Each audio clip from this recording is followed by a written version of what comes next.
That's actually insane. I am beside myself. Local high schoolers have 40% of kids out sick right now. Damn, really? Which is like the flu or COVID? Or both? I didn't know the, man, it must be a really bad year for it. That's crazy. I mean, it is flu season, but damn. Fuck. What up, Mr. Strider? Unknown, probably both, yeah. Your nurse friend should be immune to it by now. I would hope so. But I've seen it 16 to 20 people in chat as a little guy, and Twitch says 6 viewers. People chatting it up. Goes up again, and after 20 minutes it drops again. Unfortunately, it's a thing.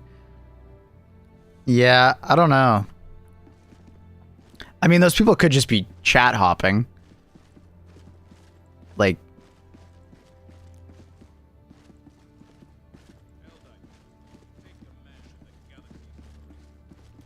I don't know. Yeah, no, I haven't seen anything.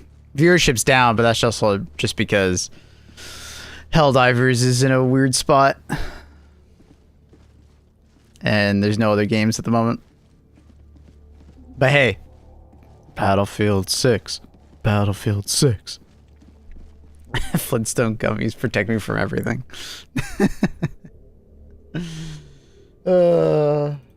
Yes, they do. Alright. Do the quick announcement and we'll get to playing.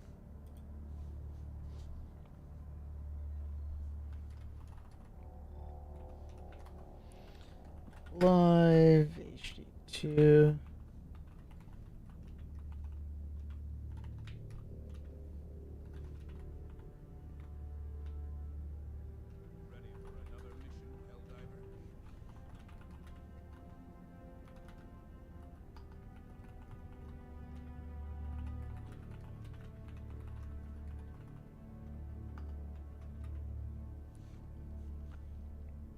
I gotta figure out how to do that, that way to post a time in Discord where the message auto translates to whatever time zone you're in. I gotta learn how to do that. Like, I really have to learn how to do that.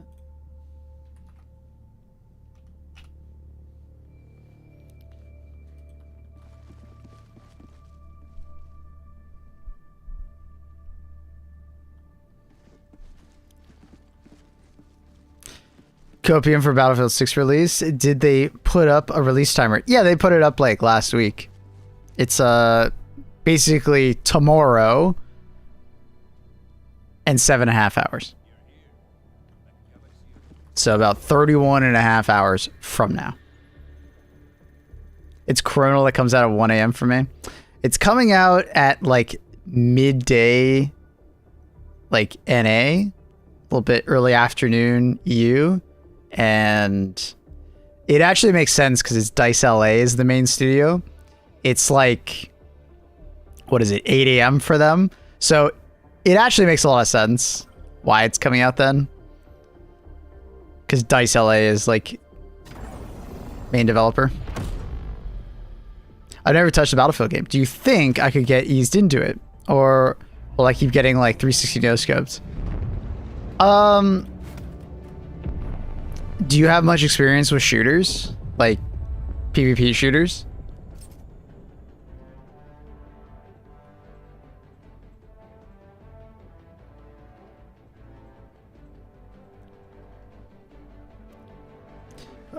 Hopefully they remember to adjust for daylight savings. They did 11 a.m. EDT, which is compensating for it.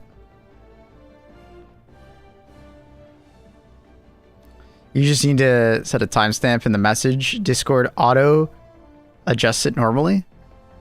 Really? Like I could just... Really? Not really. I'm not completely useless though. I think this would be the best time to try and get into it because there's going to be a lot of people who just haven't really touched a Battlefield game in a long time, and they're interested in playing Battlefield, if that makes sense. So, you know, if you're wondering like when's a good time to get into Battlefield, I mean, you're kind of in that position. Like, should be a good time. Yeah, no, I know the Sub Sunday event thing does it. I just want to know how to do it in like a regular chat message. Like if I just type in it. What the fuck is going on? Eh. Do you know what I mean?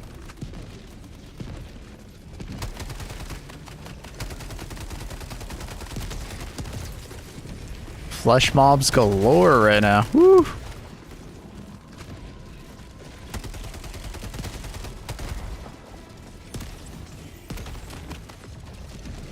It's just to see community maps. I am also very excited to see how Portal goes.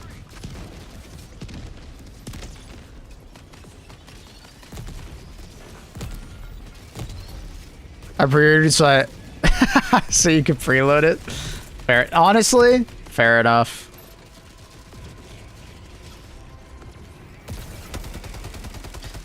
I pre-ordered because I knew I wanted to play it.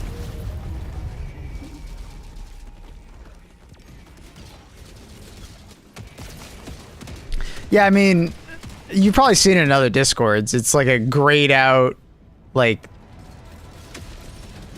timestamp in a message, but it's like auto correcting for whatever time zone you're in.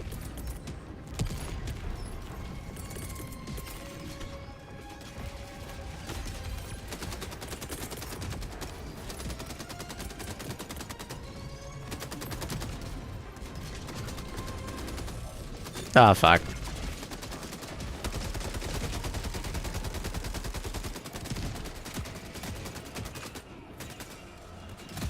You need a special string. There's a website called Time Converter for Discord. Date, command, message. Oh, okay. I'll look that up.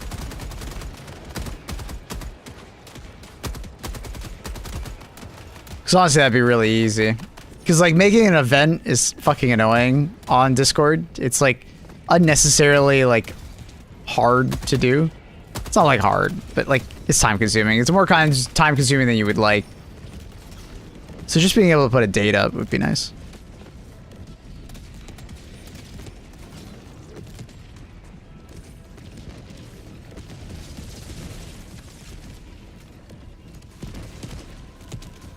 So just select your date in the drop down and copy paste. Yeah, no, I know. I understand from the website. I get that. I was just saying creating an event in Discord is annoying. Not using that website. I'm sure that using that website is very easy.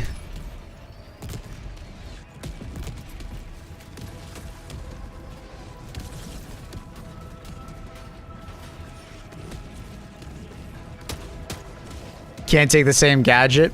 Honestly, that's a good call.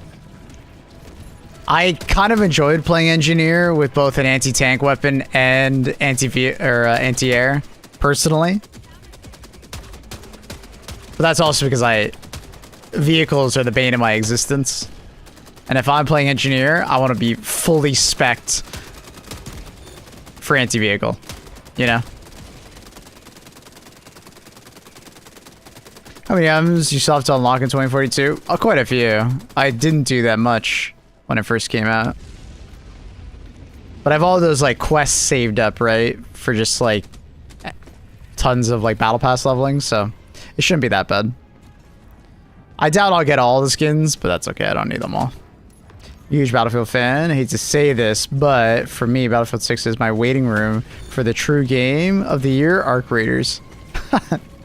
I would say I'm the same. Why would you call in your...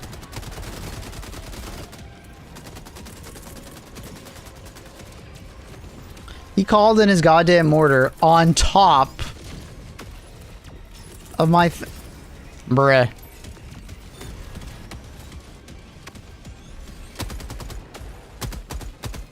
You could throw that mortar literally anywhere. He threw it right there.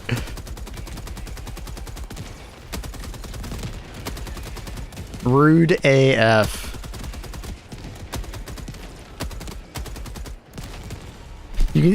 So you can take 2 launchers as an engineer now? No, it's the opposite. You can't take 2 launchers as an engineer now. I'm very excited for Arc Raiders also.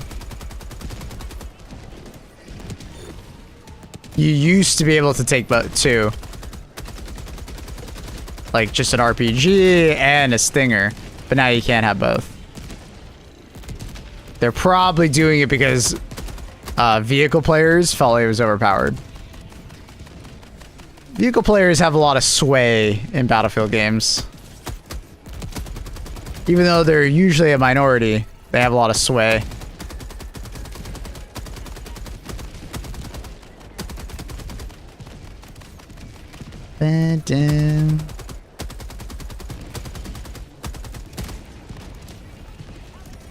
Did they replace the primary? What does that mean?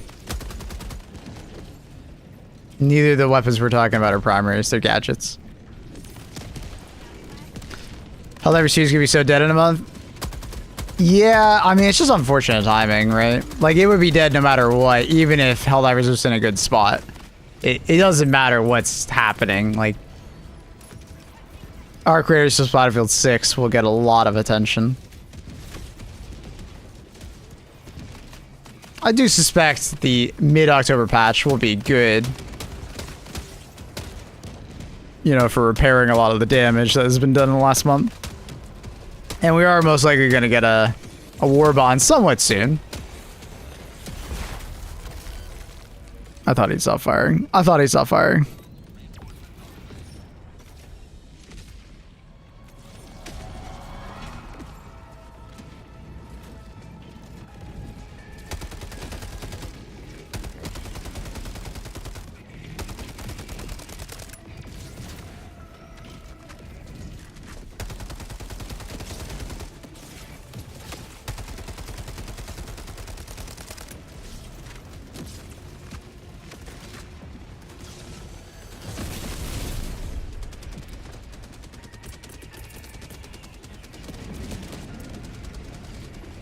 Oh my god, an ion storm at the perfect time.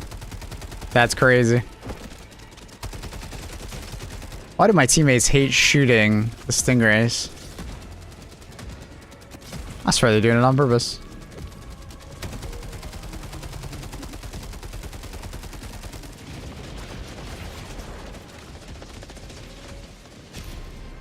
I saw a Gears Warbond teaser that looked sick. Hopefully it's true.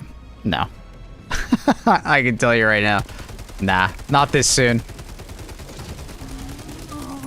There's no way. That would be Fortnite territory, and they already said they don't want to be in Fortnite territory. Hey guys, we know you just got a crossover war bond. Here's another one. No, that would be a bad idea.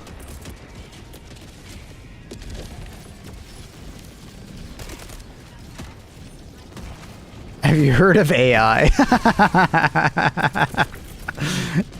My guess as well is it was probably AI generated. Yep.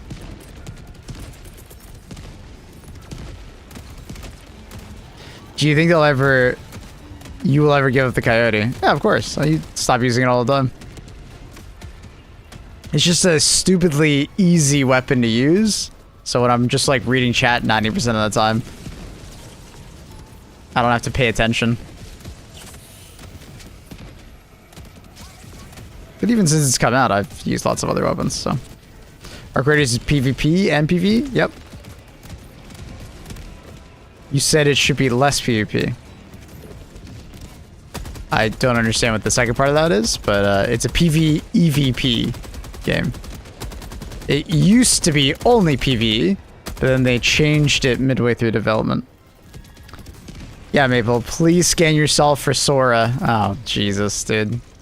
I saw that, and I don't know.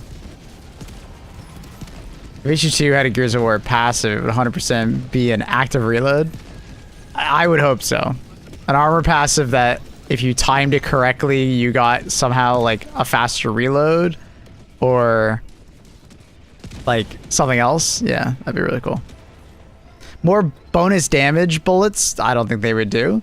But like a faster reload if you timed it correctly, I can see that. A little mini game shows up.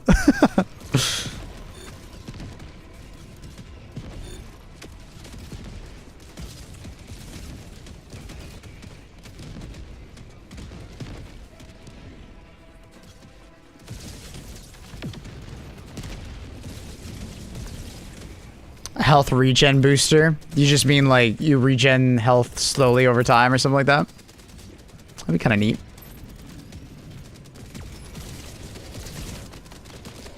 A little basic, but that'd be neat.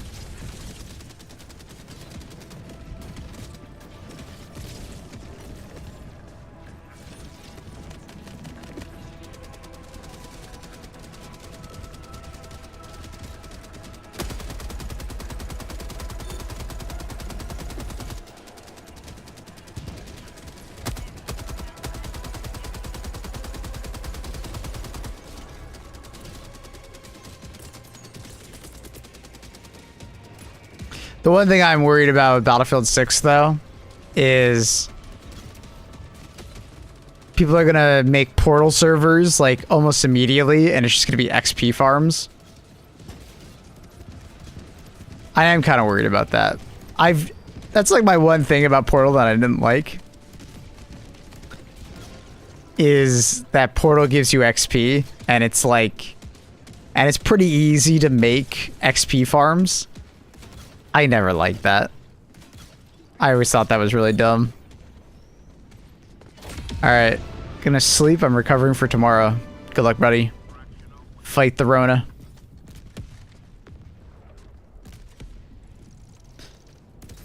I want to boost it, like, automatically reloads your weapon.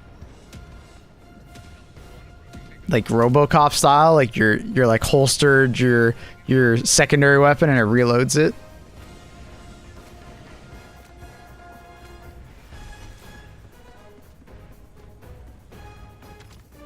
It's not gonna be that big. Well, no, it is pretty big though, right? Like you log off for the day and you just fucking go into an XP farm. Only cheating themselves by doing that. Not when a game first comes out though, because there's some amount of like oh wow, that guy's level 40. That's crazy. But it's like it's no longer an oh wow when everybody's just fucking sitting AFK in a Portal match. Yeah, I do suspect there's going to be a decent amount of server load going on with Battlefield 6. The beta, honestly, was pretty good. Like, there was some server queue times and stuff like that, but the game handled, like, a lot of fucking players all at the same time. And my guess is that they probably ramped up even more.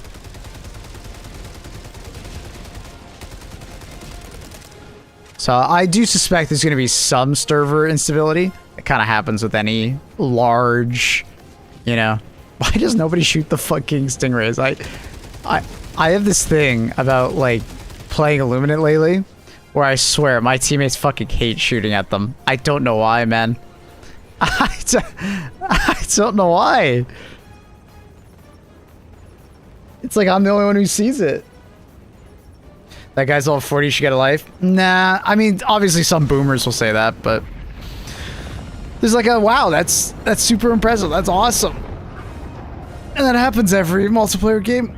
But the problem is that, like, if people could just, like, AFK cheat it, that fucking is lame as hell. People love to downplay community-oriented things in video games, like losing the integrity of the entire XP mechanic. It's a huge deal. Yeah, exactly. Part of the point of it being there is, like, you know, showing prestige and how much you played, but if you could just cheat it and just sit AFK, it's lame as hell.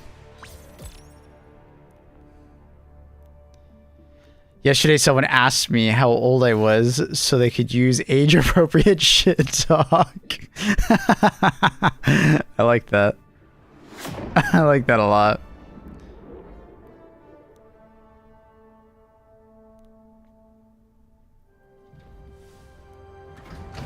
I didn't know you could shoot them down until that. I swear all my teammates are like that.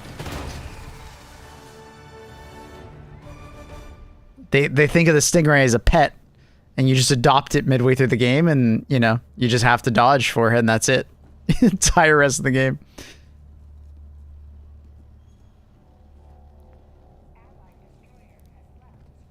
Can't wait for everybody to pick support and just use the OP gun. What do you mean OP gun? The shotgun? I mean, that was an assault gadget. I mean, you could use it as a primary, but nobody really was doing that on support. I don't know what you mean. Whatever it's gonna be. I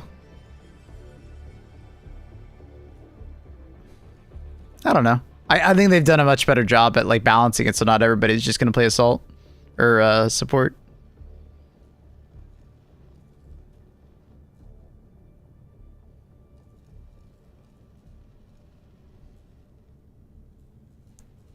But at the same time, you do want more people playing support than anything else, because it is super annoying when you're playing and just people aren't reviving. The more supports, the more likely you are to get revived. The more battlefield it feels, you know?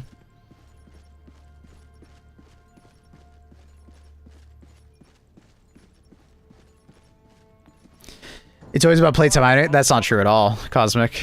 Not in Battlefield. Your performance has a huge factor of how well you do as far as leveling up. Dantes! Gisele Dantes with the tier 3 15 months. How's it going, gamer? Good to see you. Welcome back. Thank you for the support.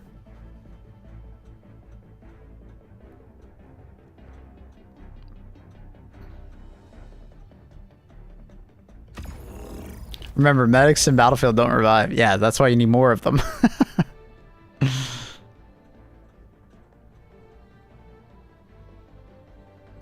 Reviving in games with a 0.5 second TTK is a clown fiesta. It goes both ways, right?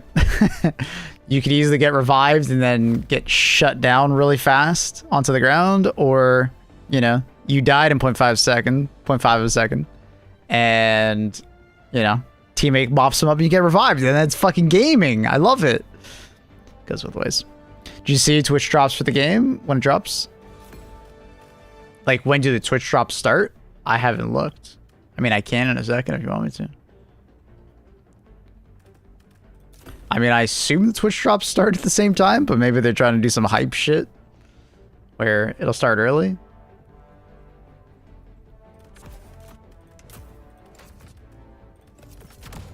All right, let's look.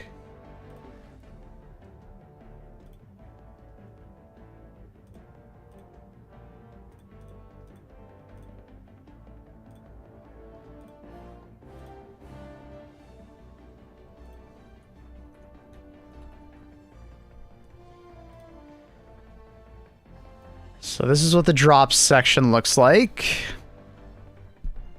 1 hour, 2 hours, 3 hours, and then purchase one.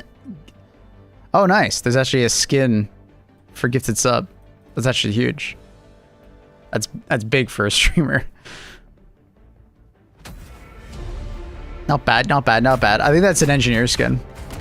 But it does say versatile, so I wonder if it's for everybody and they're just showing a engineer. That's cool. The release time is 11 a.m. my time, so it'd be goes for a week. So literally when it goes live, it goes live.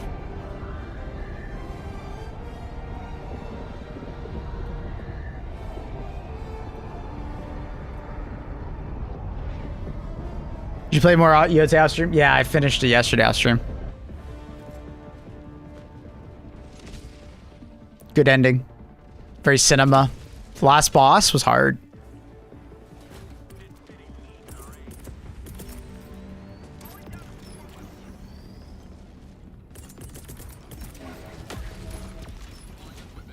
Good time.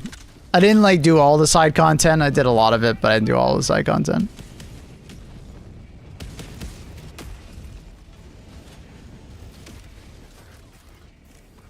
I mean, have you seen the drops themselves? People are mad that one drop requires you to sub. What? Why are people mad about that?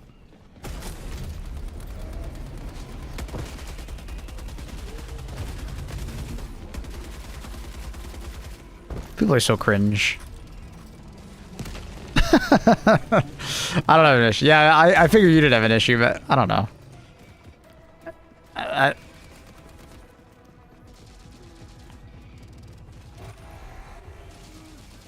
One of the subs or one of the drops is earned by gifting a sub.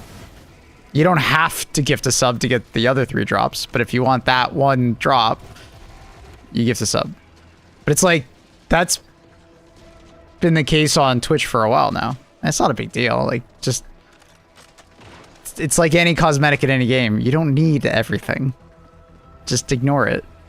Just move on. But at the same time, like, it supports the streamer that you're watching, right? So it's like big for me. Like when Warhammer 40k, Space Marines 2 did it, like that was huge when they did the gifted sub for the skin. Like that was, I paid my bills, man. That was insane for the channel.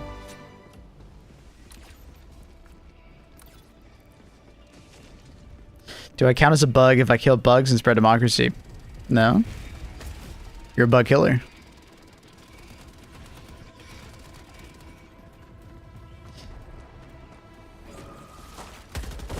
Yeah, I mean, there's things to complain about on the internet or on Twitch, but like, dude, that is like the most like dumb shit to like just complain about.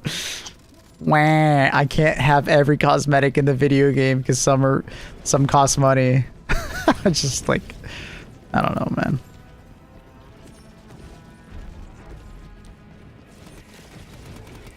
This is like a level of entitlement at that point. It's just like, well, you don't need it. It's just a fucking cosmetic.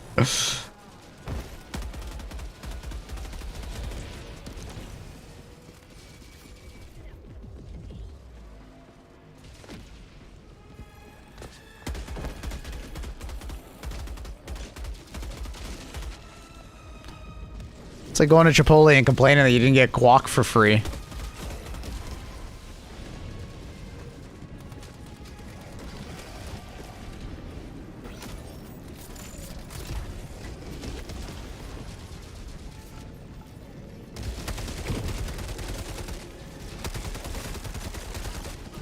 Teammate gonna revive him? Oh my. There's an explosive barrel over there. I'm pissed.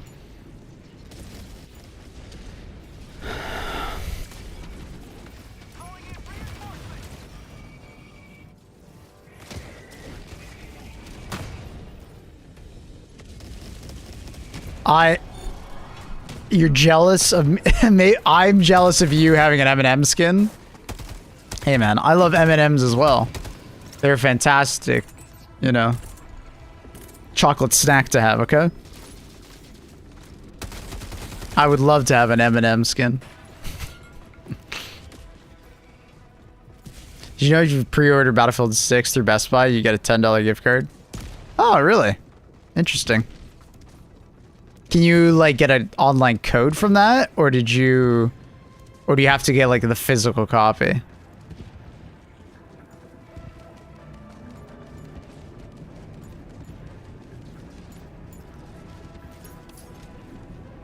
Do you know the damage between 3 machine gun stratagems? I don't know the exact numbers off the top of my head, but it is pretty significant. But the main difference is more or less fire rate and weapon damage pen. So the heavy machine gun will have the most damage per shot, but it also has heavy armor pen, right? Pen 4. So it can do things that the other two can't. MG43 is the middle, you know, a little bit bigger magazine, fires a, you could probably say it's like on par with maybe like an adjudicator round in terms of damage. and then it has, you know, a slightly faster fire rate, right? Potential, if you want to turn it up. And then the Stalwart is more or less a Liberator, right? But it's a support weapon, right? So it does about the same amount of damage as a regular Liberator. I believe it's around 80 damage a shot. But you can, like, boost up the speed on that thing by a fuckload, right?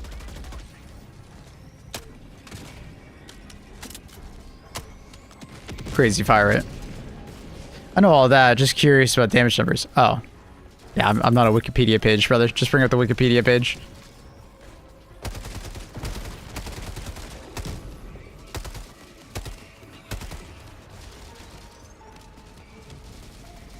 Nevertheless, sometimes you want to collect everything in a particular game. Oh, for sure. But that's, like, ridiculous in a multiplayer game that's gonna have cosmetics. You know, pick your battles with that kind of logic, you know? Like, I understand that mentality exists in, like, games, and people get the, you know, the collector syndrome, where they have to collect everything in a video game and will burn themselves out in the process of trying to collect everything. It's an addiction. I get it. But, you know. at a certain point, there needs to be a little bit of self-reflection, and we have to also push back at those people and be like, you're being ridiculous, buddy. You're being ridiculous. Get your head out of your ass.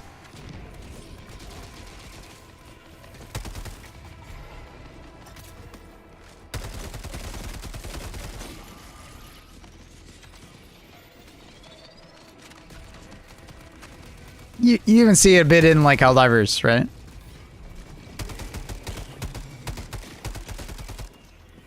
There's a lot of stuff in Helldivers you do not need to collect.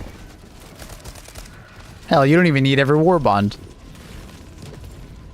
But people are like, they're drawn to it. They need it.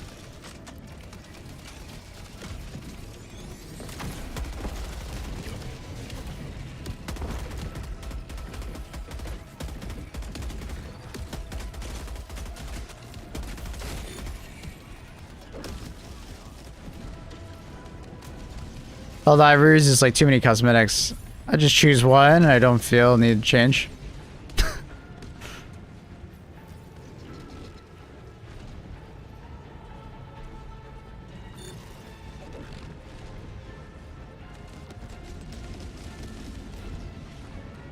Magic's Gathering killed their FOMO just by flooding the market with too much shit.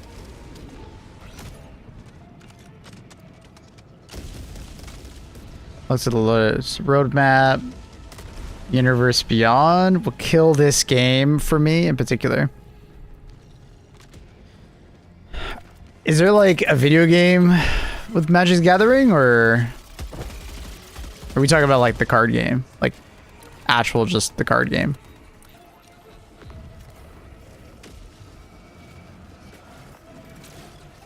I'm a sucker for ODST because you're deprived of a Halo game.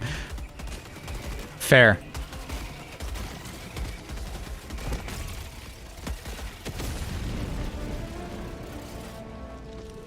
Halo 1 the GOAT? I'm gonna be completely honest with you. Halo 2 is the best Halo. Fuck. I missed my shot. I thought I killed him before he killed me. They started making crossover sets with Spider-Man and Avatar last... What? It's Magic the Gathering. What? Like, are these sets, like, of cards? Like, we're talking about cards, right? We're not talking, like, there's... Is there, like, a Magic the Gathering MMO or some shit that I've never heard of? Magic the Gathering Arena. Oh, that's, like, the Hearthstone Magic the Gathering game, right?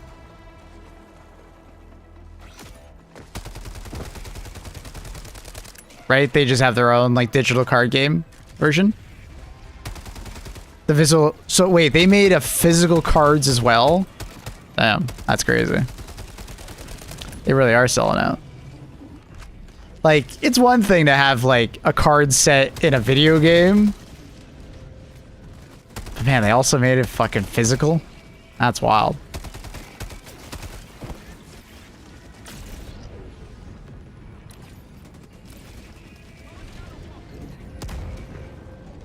People are always saying they want more crossovers for Helldivers, and I'm just like, bro, I am happy they don't.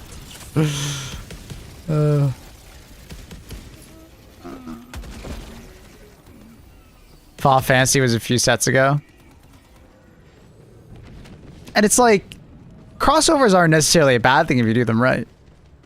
Helldivers is a good example of that, right? There's good examples and bad examples. Halo 1, Legendary Co-op, LeBro was unmatched. I mean, it was matched by Halo 2. It was better!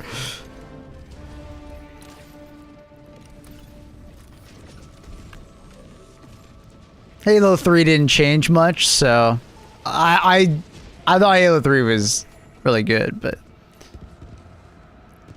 I want to say Halo 2 was the peak of Halo.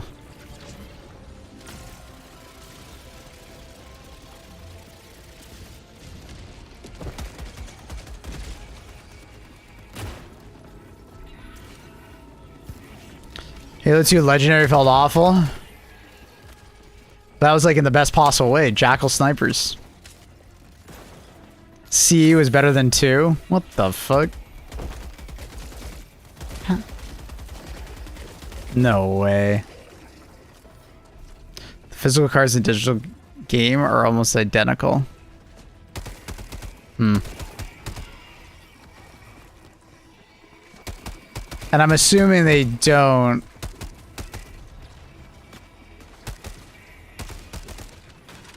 I'm assuming they don't have like a, hey, you just got this card IRL and you can scan it into the game. I assume that's not the case.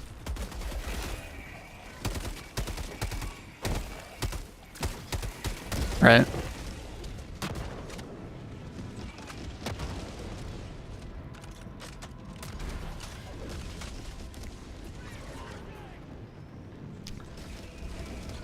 I don't know. Comet Evolve was good. And it was groundbreaking, but Halo 2 is just so much more refined.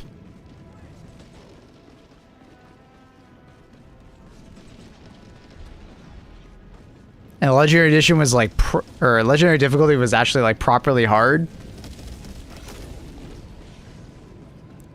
Whereas CE didn't feel nearly as hard. It's kind of a cakewalk at times. All the skulls. Ugh.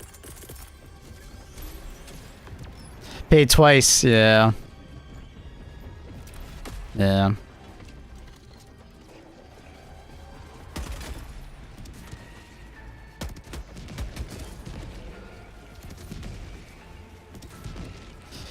As someone who has 1,000 hours in Halo 1, 2, and 3 campaigns, Halo 2 on Legendary is crap. Hey, man. Just get good. It's the hardest one of the 3, I agree.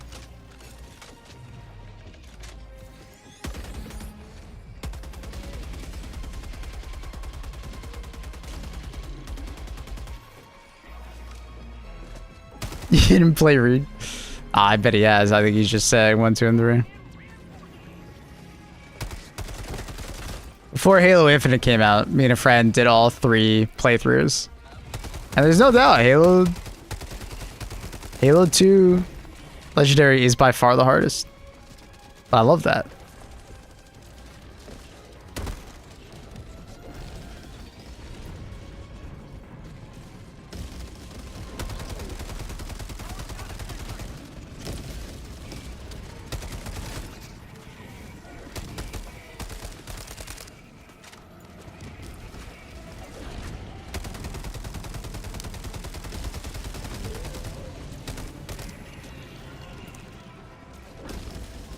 By far the easiest Legendary playthrough was the first one. I want to say Reach was second hardest. Halo 3 was pretty easy, I think, overall. Maybe like second easiest. I can't remember the comparison between ODST's difficulty and Halo 3's. I can't remember. Halo 1 is easy because it's balanced. No, it's easy because it's easy. There wasn't that many hard enemies. They give you tons of HP. Got lots of ammo. Checkpoints are very forgiving. It's easy because it's easy. Halo 2 just has a lot of shit that like one-shots you. Like the Jackal snipers and stuff like that, right? And yeah, you can hate that, but at the same time, I love that because it's like game knowledge. It plays a huge factor. Because you can make Halo 2 really easily. If you just know the spawns and stuff like that. It rewards you for like learning. And paying attention. Taking cover.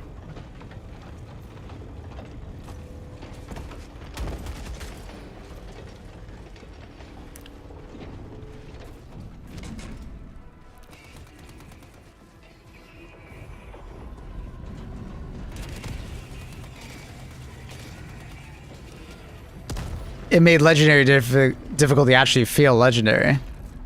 If you finished legendary difficulty in Halo 2, yeah, that was a fucking achievement.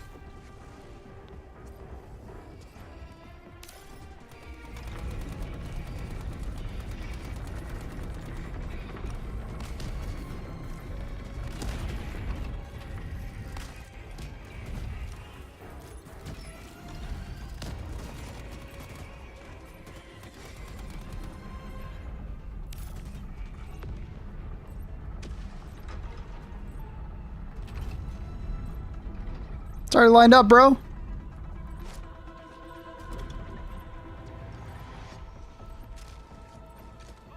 I'll be honest, I never played Halo 4. I watched people play Halo 4.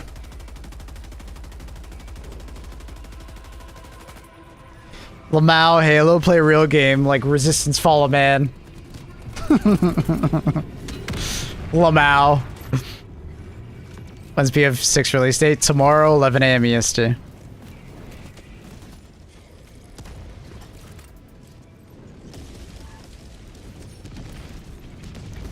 Yeah, I didn't play Halo 4, didn't play Halo 5. I played Infinite, but Infinite was like really easy.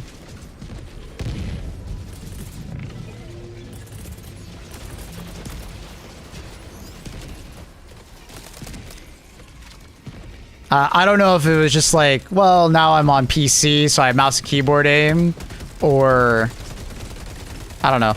Was Infinite as easy as I thought it was?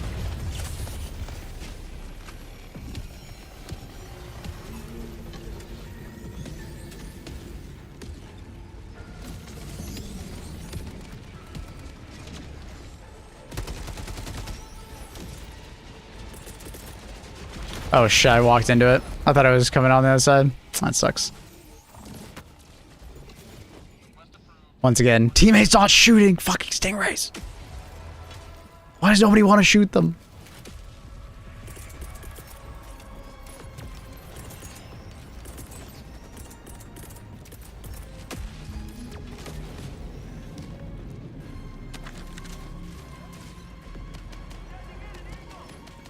I once you know, soft lock and Infinite? Oh really? That's crazy. Lead by example. What do you think I'm doing, dude? I'm constantly shooting them. It's a team effort.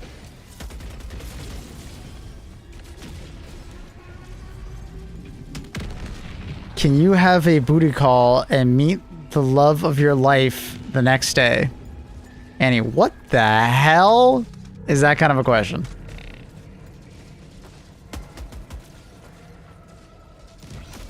What is that guy doing? Get that eat. I'm not hungry. Question from Love is Blind.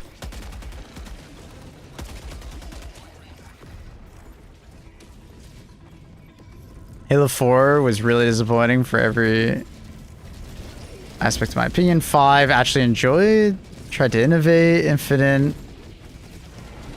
constantly surprised to see people say they enjoyed the game. So little content to it. Yeah, the campaign felt very short, even though it was such a large area. It was like a very hollowed out, like, attempt to do an open world. Because, like, I do think, like, an open world Halo game could work, you know? But I feel like it was a very poor attempt at it.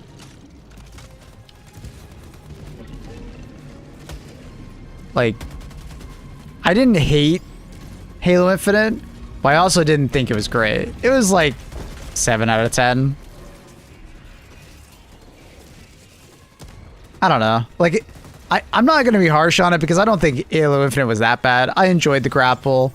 The open world was like a cool okay, it's a lazy idea, but like I think it could be really cool in Halo, and I think there were moments where I enjoyed the, like, you know, almost like guerrilla warfare like feeling when playing Halo Infinite as Master Chief, right? Like, just like, you know, going from like Covenant base to Covenant base, you know, taking on like those enemies. Like, I enjoyed that. That was fun.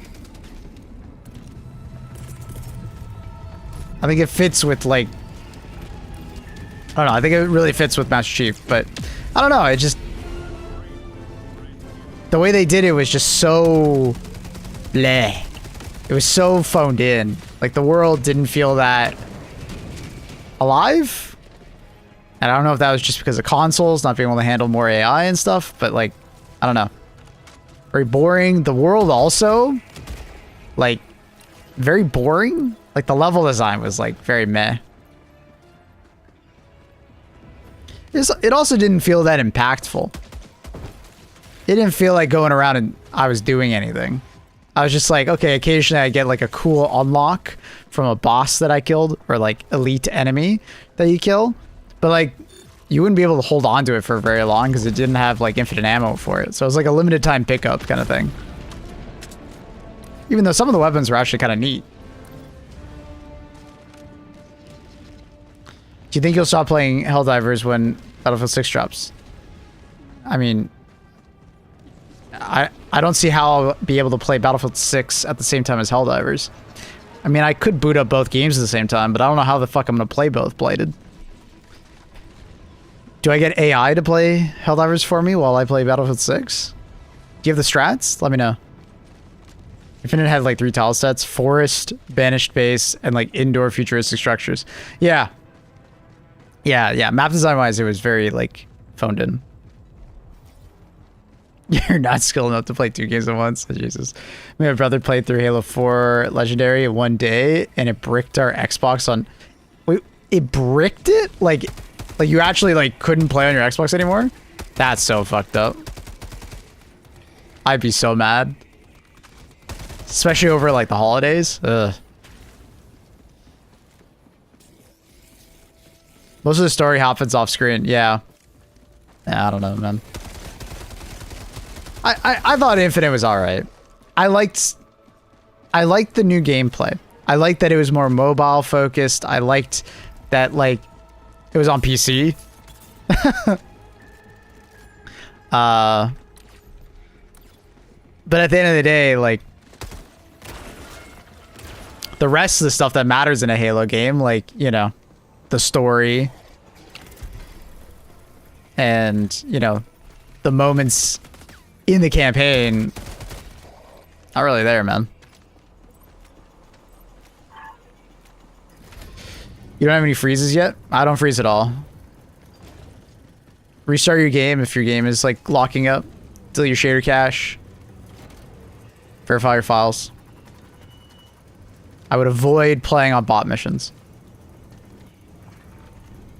It was a new black Xbox, which wasn't supposed to brick. Yeah, Xbox 360. Was it Xbox 360 back there? Was Halo 4 Xbox 360 still? Or was that Xbox One? That was Xbox One, right? The Xbox One was bricking too? I've never owned an Xbox, by the way. All the Halo I have played is either through my cousin or my friend down the street.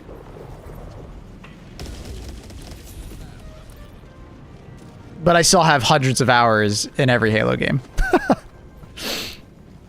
I guess I played Halo C and Halo 2 on the really, really shit PC ports.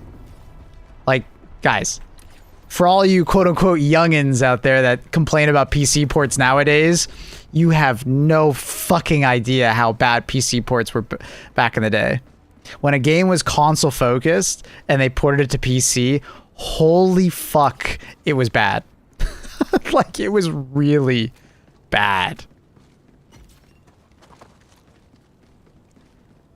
Oh, God.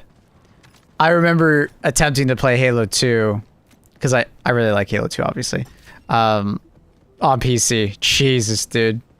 It was so, like, you guys can say gaming is dying because of PC ports and, bad performance stuff. You guys don't understand. Crashing, terrible performance, stuttering, terrible keybinds. Oh, my God. The levels soft locking and stuff like that. Brother. It was bad. It was bad. It was really fucking bad. You just casually roaming level 10 difficulty and chatting along without trouble? Yeah, that's basically... That's essentially my stream.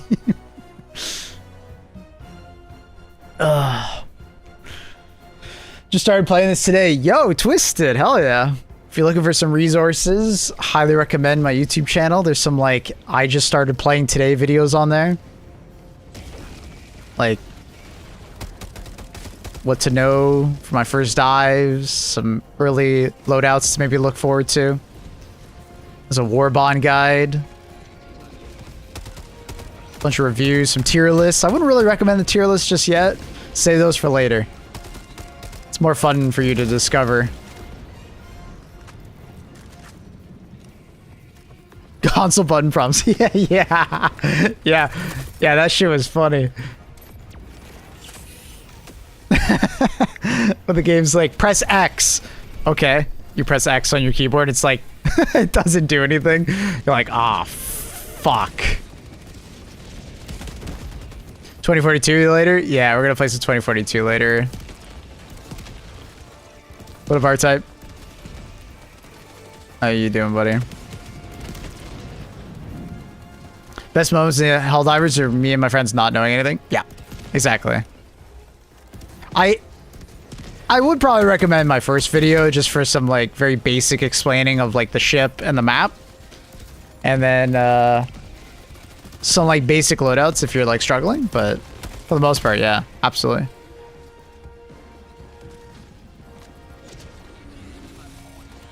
It's a very rewarding experience to just learn in Helldivers. You might fail, but it's the journey,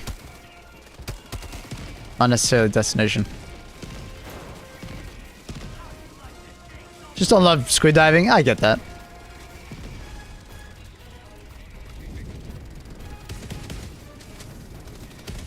Especially since we just had another squid mode not too long ago.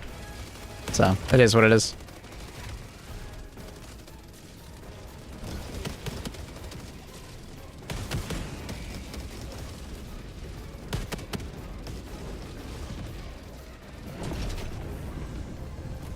Just don't show the min-max, yeah. I find a lot of people make the mistake in Helldivers by min-maxing too hard. It's fun to, like, theory craft and talk about, like, what's good and what's not good. At least I find fun in that, but, you know, don't let that command your gameplay. Because you'll quickly burn yourself out because you're just going to use only what's best, and you get a little elitist usually. And honestly, the game gets a little easy when all you do is use the best shit all the time.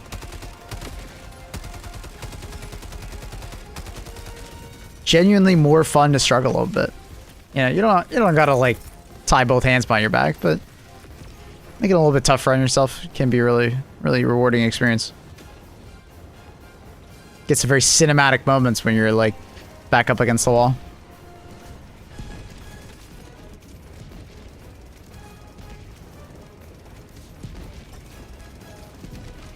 You guys ready to go?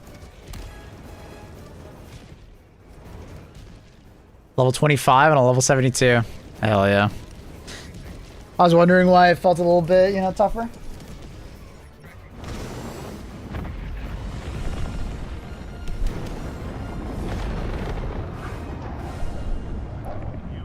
Gamers. Got the dub. That's all that matters.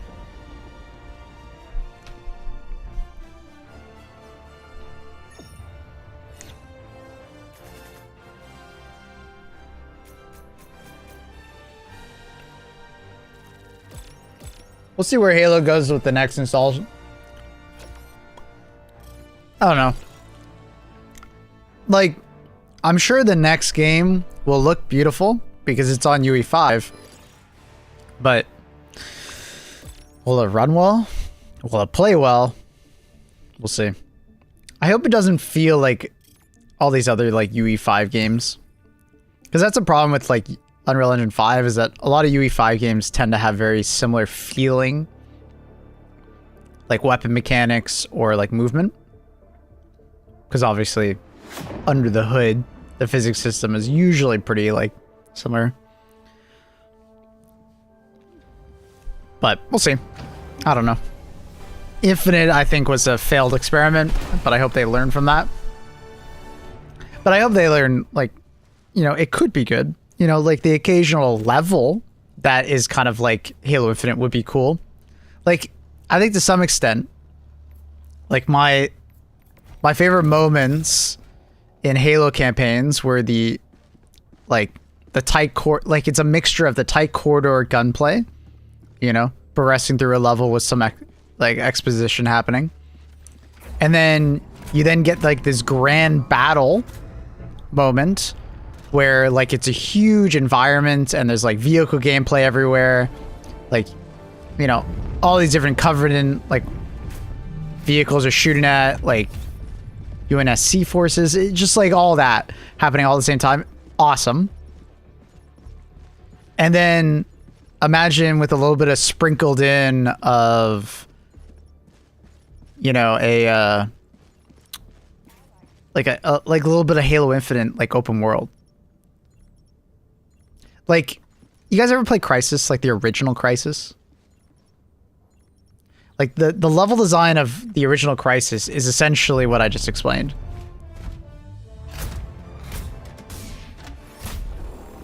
Narrow, wide, narrow, wide, narrow, wide, right? That's essentially, like, the gameplay loop of the original Crysis, and I fucking loved it. They narrowed in for those, like, you know, cinematic and, you know, those moments of like exposition, and then it went wide basically. So for like you attacking a base, but you could take on that base from any direction or any way. If you want to go loud, you go loud. You want to go quiet, you go quiet, right? Or you could avoid it altogether if you wanted to, right? And there would be like different installations and stuff like that. And it was sick for that time because they had never done it before, right? Obviously, a lot of games do what I just explained nowadays because it's a lot easier to do. But it's great. It's awesome. And Halo had similar moments, but not exactly the same thing. It's usually like grand battles that are happening. And then depending on which Halo game you look at, it's how wide it goes. All I'm saying is that I think the Infinite way of going wide could be an open world map. But the problem is that Halo Infinite was like basically like too wide and it was too empty. And it was not varied enough. So it was kind of just lame.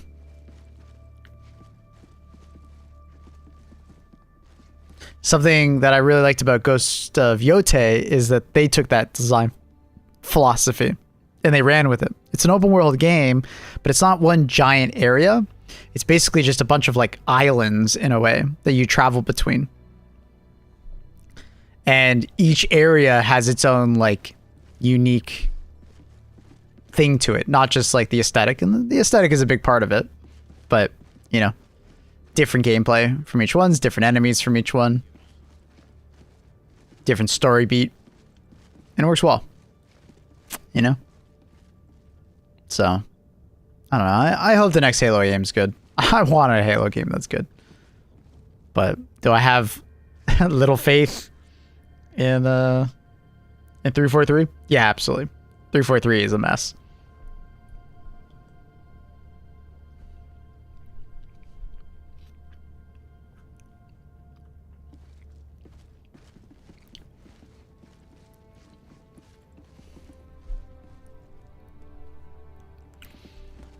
They need someone at 343 to have like a proper vision and not just be like chasing what other games are doing.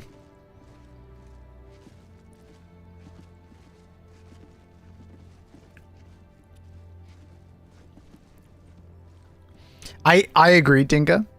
I actually do agree that they should probably just not do a Master Chief game as a reset point. Do another ODST or do some other thing. Follow some other something, right? And experiment, right? Because I think people will be way more lenient on you changing up things if you go a different direction.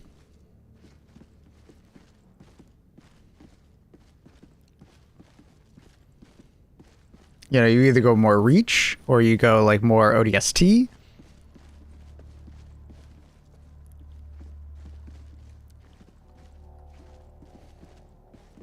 Well, I don't think they can do a reach too, or I don't think it really makes sense to. I think you should probably pick a different moment in that universe's history, but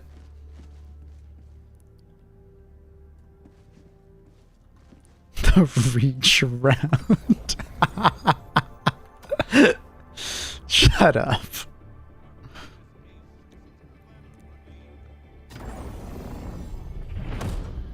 Pick another Spartan.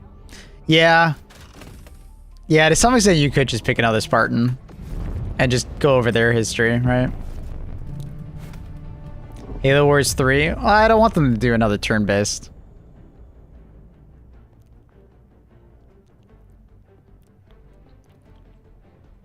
But I do think the community is like extreme. Because at the end of the day, like it's a beloved franchise, and there's like super high expectations, but there's also a stupid amount of nostalgia for Halo. So if you change Halo too much, people get mad. But you need to change Halo to modernize it and to make it interesting, right? Because you can't just release Halo 3 again and call it like Halo 6, right? You can't do that. you can't do that. People will be upset, right? The boomers and nostalgia farmers will probably be happy, but it's like even them, a lot of them are changing and want something new. Problem is you got to find something good.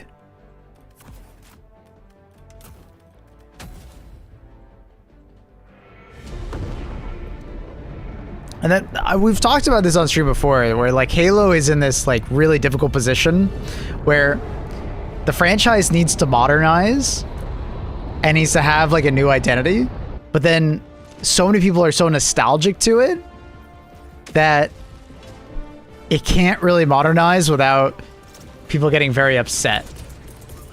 It's like when they added sprinting to Halo, you know? Do you remember the outcry from that shit? Yeah, R-Type, I would definitely agree with that analogy. Yeah. It needs its like Doom 2016 reboot kind of energy to some extent. Maybe not that drastic, but it needs something like that.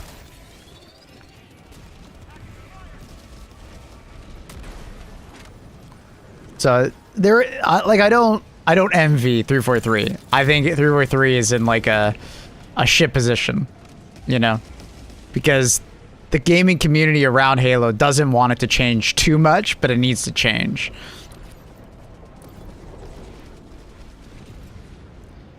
I think another one would be like Battlefield 6. I think Battlefield 6 is a really good iteration on Battlefield, right? It feels modern.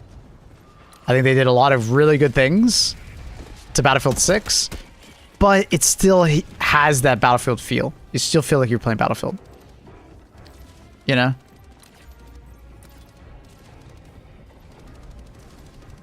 And Halo Infinite could have been that. Yeah, it was just a little... It was still felt like Halo, but... Nah. What the f... just happened to my team? Flak mode, oh. The guy just airbursted them. Airburst rocket launcher, let's go!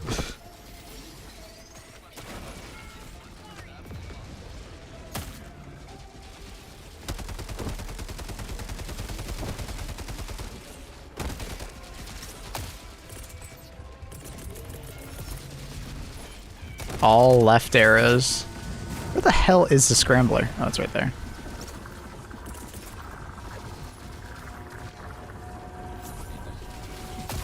Had to be the same but different. Oh yeah. Yeah, I don't suspect it's easy. Especially with the Halo community being... Halo community is pretty demanding community. They're not as willing to have change, I've noticed.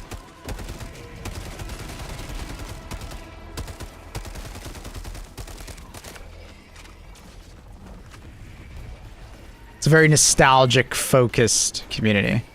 More so than most.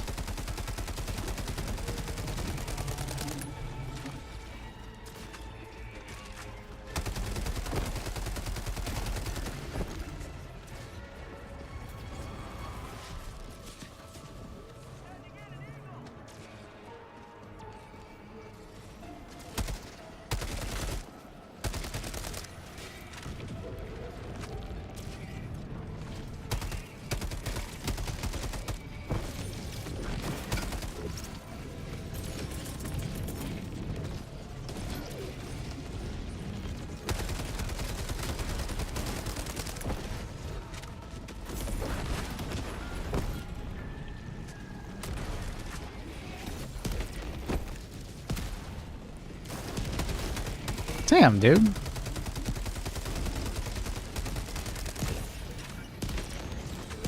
Every time I go around that corner, there's just like 3 more enemies I gotta deal with.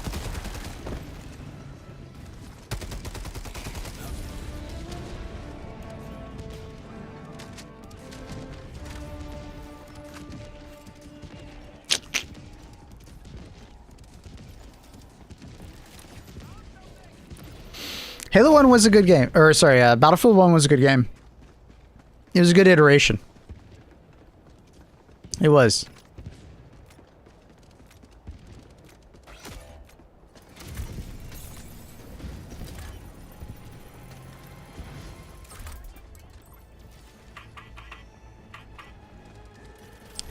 Battlefield 5 was just a bunch of poor decisions. Battlefield 5 could have been a lot better, but they just made a bunch of poor decisions as far as like gameplay goes. Too hard to see players, certain weapon balance, character skins went way out of hand.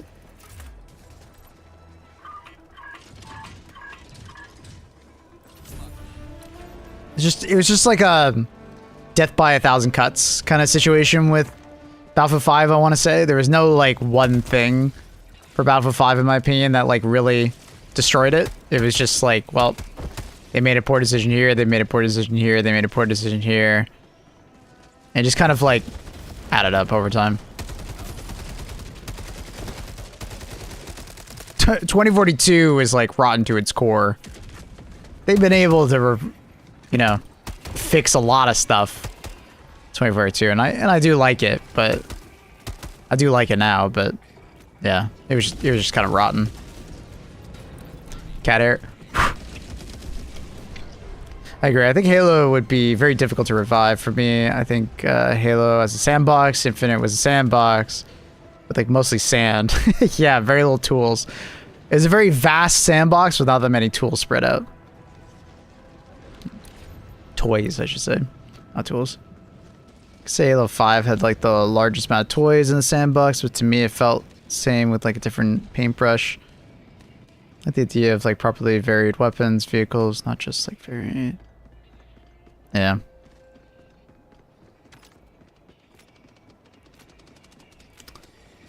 Battlefield 5 is a World War II game with no Eastern Front.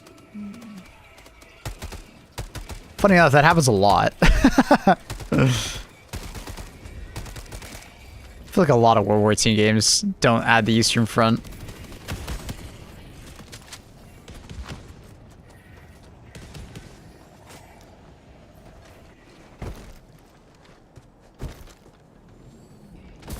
It was pretty crazy for Battlefield 5 to get the Pacific Front, like, so late. Never got into Battlefield 1. I have, like, a couple hundred hours in it. I have a lot of respect for Battlefield 1, but it's not my cup of tea, personally. The World War I, like, weapons and aesthetic, just, I don't know. Didn't know if it fit me. I'm definitely a modern Battlefield gamer. That's 100% where I want to play. Vietnam is pretty good too. Like Bad Company Vietnam DLC was pretty sick, but I like to say that Bad Company 2 was not actually a Battlefield game. It was a spin-off. It's different. This guy not shooting at anyone? What is he doing? I don't know.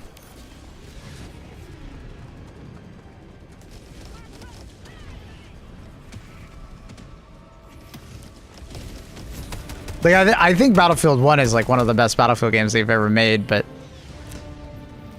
not really for me.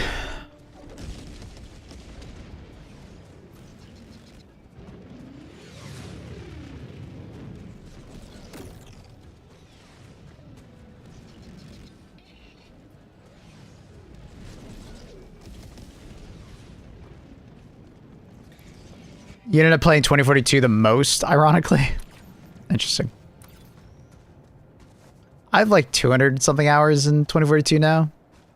Like I said, I think it's pretty good now, especially if you get it on sale. But it still feels like a bad spin-off. It's like Bad Company 2, but made poorly, you know? What about SOCOM? I played a few of the games. Didn't really care for them.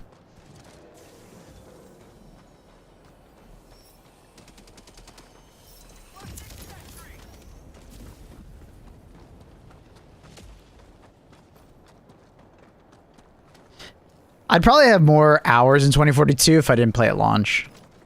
My problem was that I played at launch, and it definitely fucked up how I think about 2042. If I played like 2042 like a year after launch or 2 years after launch, I think I would enjoy it more to some extent. I don't know if that makes sense.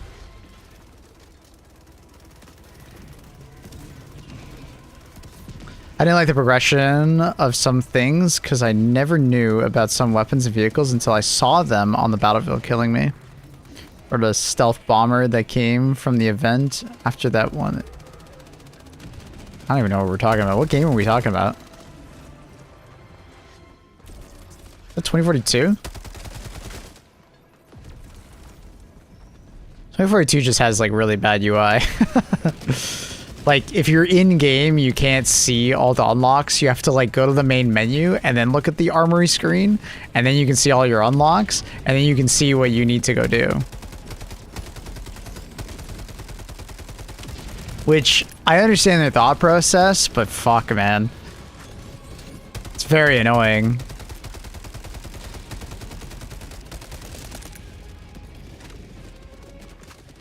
When it feels hidden like that.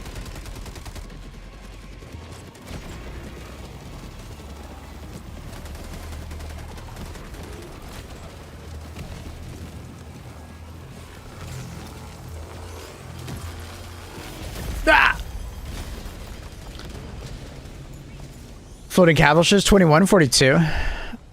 Kind of like a forgotten game.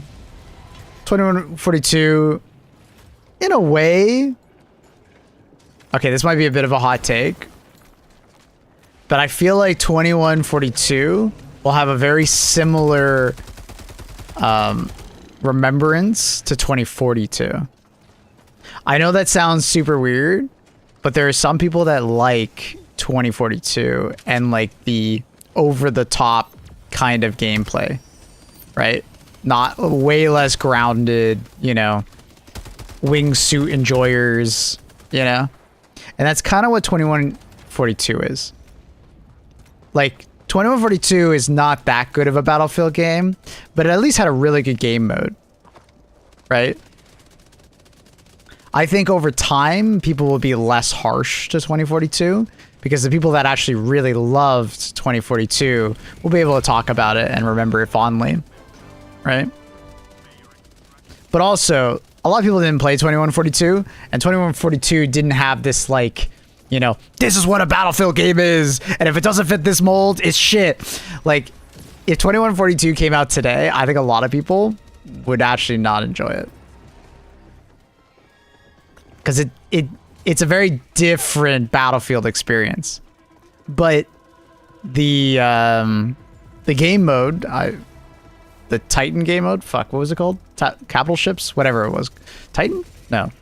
Whatever. Very good. Very good game mode. But at the same time, 2142 didn't feel like Battlefield. Like what you expect Battlefield to feel like, it didn't feel like it. It felt very different. And it's kind of like 2042.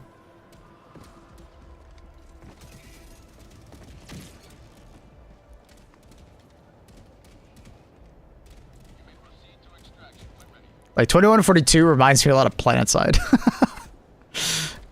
Both from like aesthetic and also just like gameplay.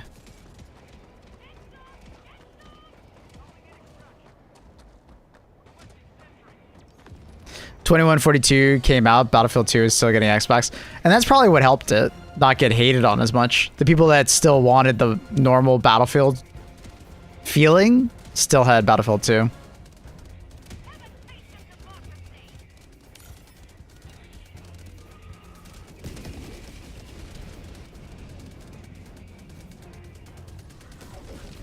I think that's all they think about when that game is brought up. Yeah, it introduced a good game mode.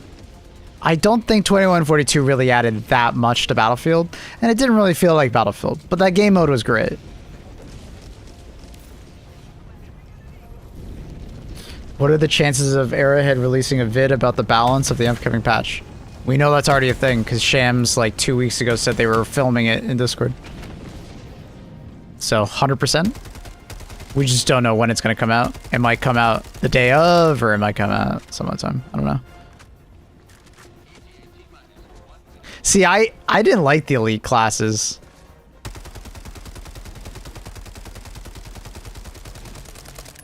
I understand why people like them, but I actually don't like the elite classes. I would rather it be like Battlefield 4, where like you just pick up a random ass weapon. I didn't like the way Battlefield 1 did it personally.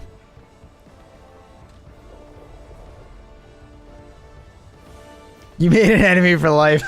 Hey man, I already said Battlefield 1's not really my thing, but I respect it a lot, alright? I'm just giving my opinion.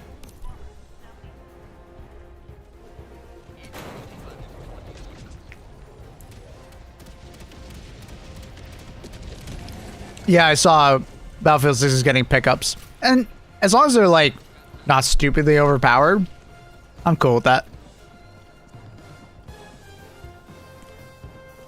Battlefield 1, I just feel like went a little too far with that idea of pickups. I felt like they were a bit too overpowered. I don't know. Maybe that's just me. I don't have a crazy amount of experience with them, so maybe I was just like silly back then.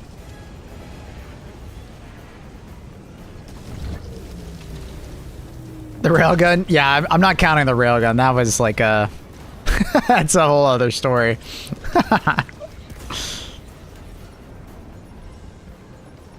The katana? Dude, I forgot they added a katana. I'll be honest, I didn't remember that.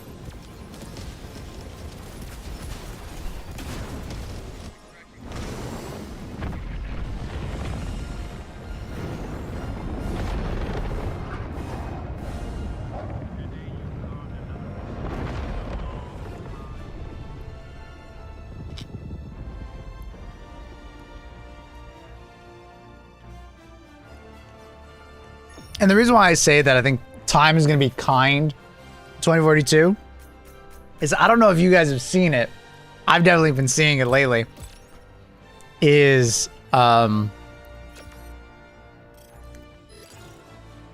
Hardline has been getting a lot of glaze on the internet.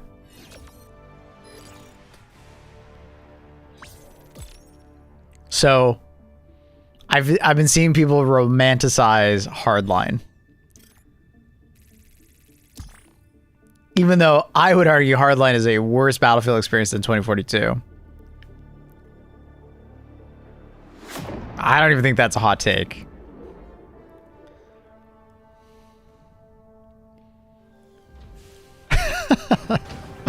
Like, we all hate on 2042. But if you like go play 2042 today, it at least feels like very much a Battlefield game. If you go play Hardline today, it doesn't feel like a Battlefield game fucking ever. Like 2042 eventually turned into a decent game.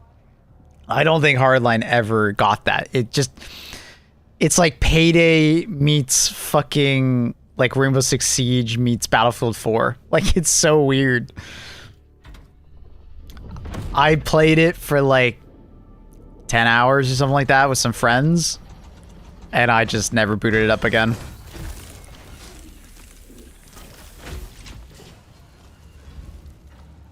But like, there are people that I see starting to like get nostalgic for Hardline, right? And I think, you know, give it, you know, maybe like 5 years or so, and I think people will be doing that quite a bit for, you know, 2042. I think it'll happen.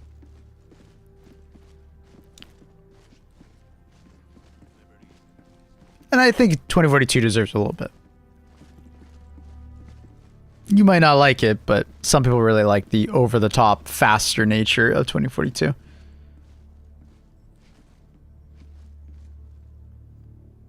They get an Amanda 128 game mode. I do hope that they return back to 128 and just do it better. Because I love the idea of 128. The problem is that they just they did such a shit job at implementing it. The map design was terrible. The bots were everywhere.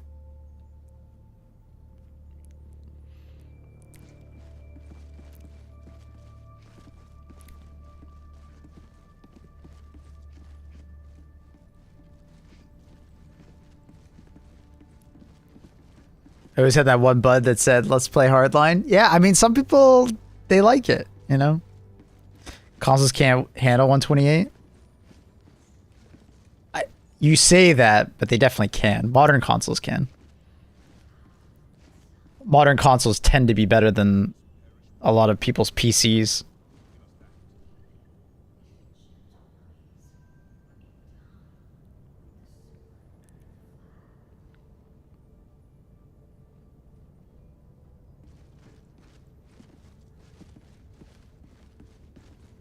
I mean, those are Call of Duty players, Dinga. That's been a thing in Call of Duty for a long time, is the jump shooting. I'm very happy that they did not design Battlefield 6 around jump shooting. It's always so silly. Hi, Annie. What's up? You okay?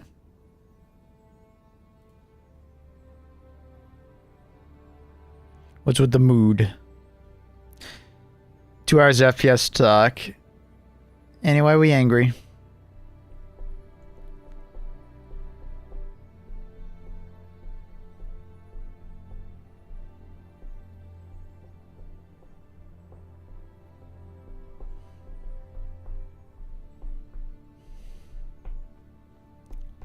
Two hours of FPS talk. What are some good deck builder roguelites y'all have played lately? I'm not a huge fan of them, but Slay the Spire? Question mark?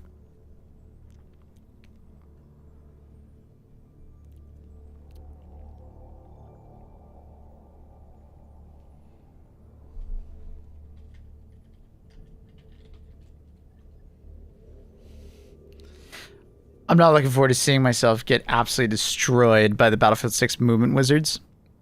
I mean, they toned it down. I think there'll still be some amount of movement to Battlefield 6. But They tone it down big time.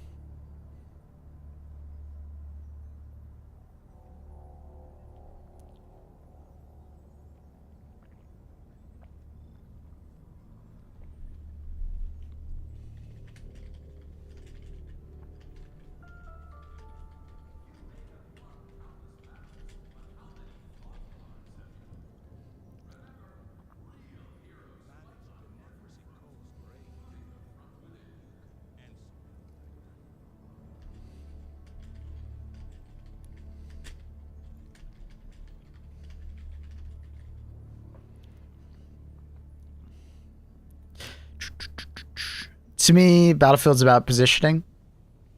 Yeah, I think that's right.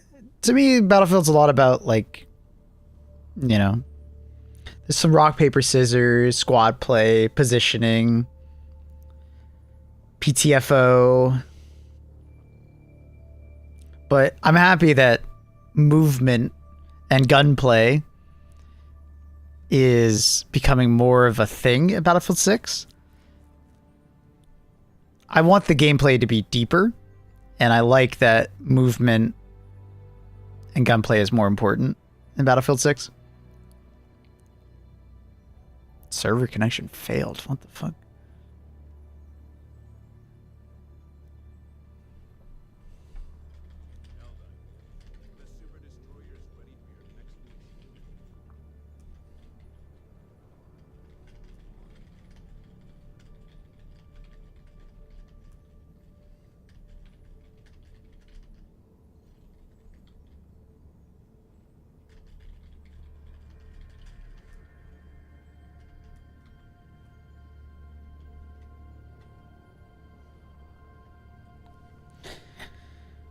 It was weird that they down the anti-take damage against infantry in the second part of the beta. Personally, I like that.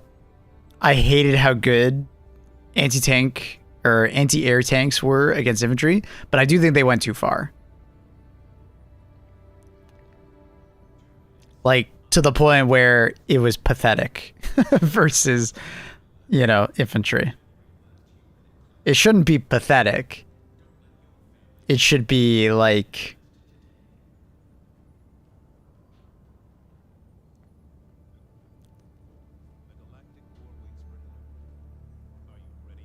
You know what I mean?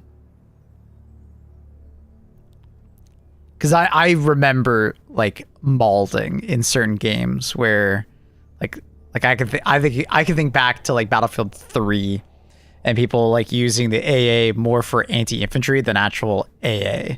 And that shit was just obnoxious. Right? It should never be in a place where people want to shoot at infantry more than they want to shoot at AA. And that, because, like, that's never fun. Anyone play the Gears remaster? I never touched it yet. I probably won't. I'll probably check out the new Gears when it comes out. But I'm worried that I'm just not going to like it because it's going to be the same comfort-based shooter.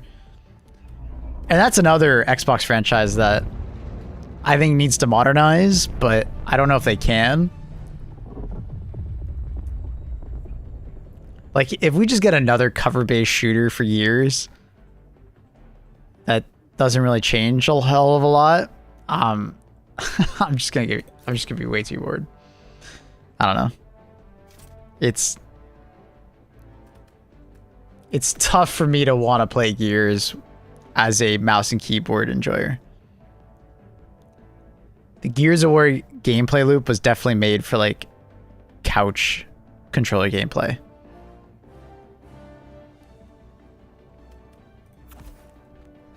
So it's hard for me to want to be like, oh, dude, I really want to play Gears of War. Like I played a decent amount of Gears of War with my cousins on Xbox, and it was, like, pretty fun on controller. But it's like, I don't know. I just don't want to play that on mouse and keyboard. Like I tried to enjoy Division. Like, I really tried. Like, I should love Division. Like, that is my kind of game. other than the gameplay. But fuck.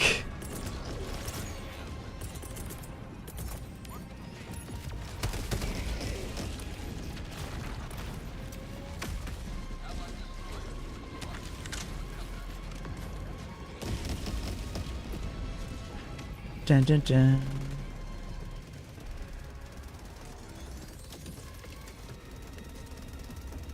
It's a crazy take. Game is hella fun. Sorry. What? Which take? Someone in chat or me or what's up?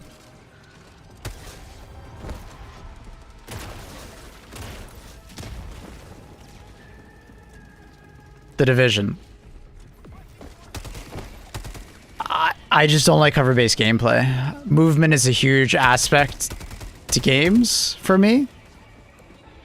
And any game that incentivizes a large amount of gameplay behind cover, I don't like it. It's good on M&K unless you were talking about Gears on M&K. Well, both. It's the same problem in both games.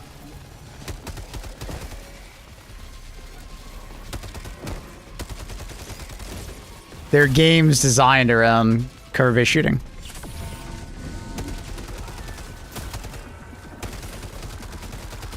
Obviously, I know you can play Division outside of cover, and there's like builds you can do and stuff like that, but you're like very limited in what you can do.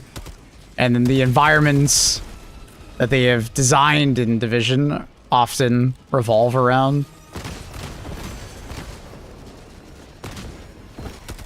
cover-based shooting and such, right?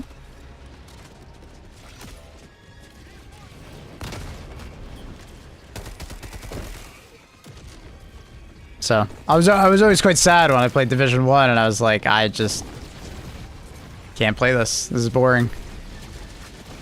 I love the build crafting and so on and so forth, even the world. But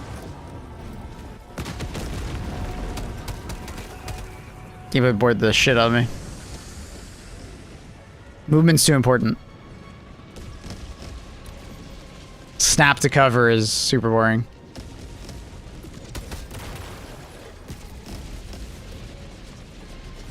A game that did it right, in my opinion, is similar type of game too. Ah, fuck. Wait, why is my brain forgetting what the name of the game is called? The Gears looter shooter that came out a couple years ago. Why is my brain like forgetting?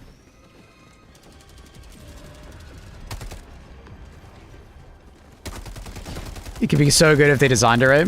Talking about Division, or are we talking about Gears? I think with Gears, it's just I think it's a relic of the past to some extent.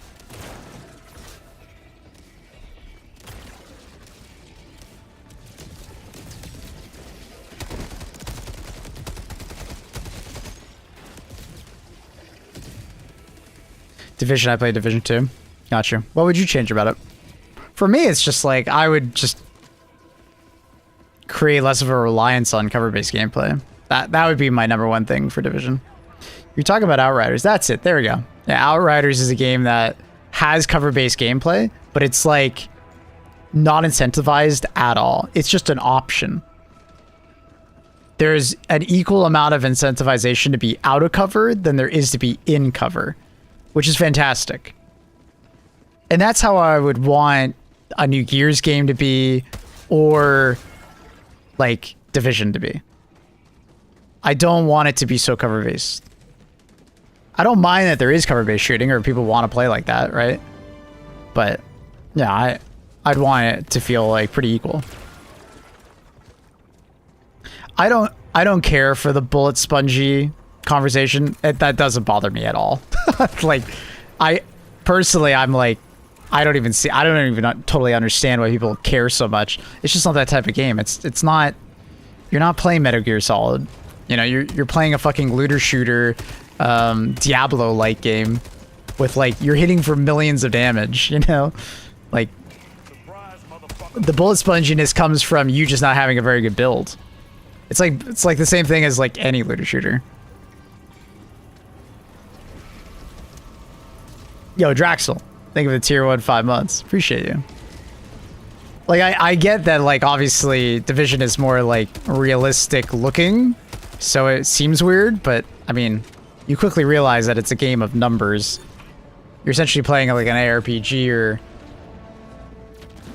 you know, something like that. So it's about, like, optimization.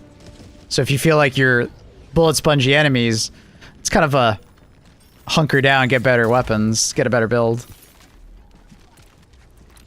In other words, get good.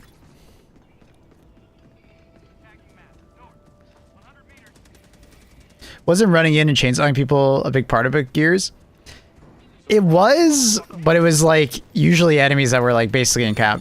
It's like the last enemy or someone like got close to you. Like that was a moment that you did, right? There were definitely those moments. But it was a lot about just sitting behind cover and reloading. Longwood would give this sub to Cosmic. Wait, that's a really good one. Thanks, man. You can melt people pretty fast in Division and some builds. Exactly, right? That's, and I'm not talking about PvP. I mean, PvP in Division has probably never appealed to me, but, or it's a looter shooter.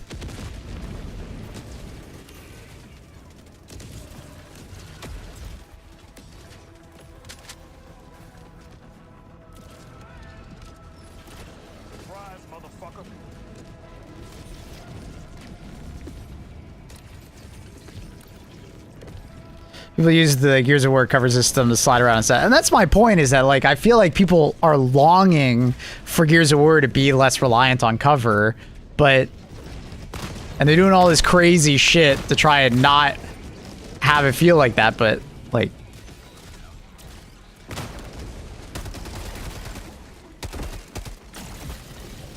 I don't know. Actual golden Kappa train? Wait, we have a golden Kappa train? Holy shit, we do. Go get your golden Kappas, chat. That's sick. We haven't had one in like months. Holy shit.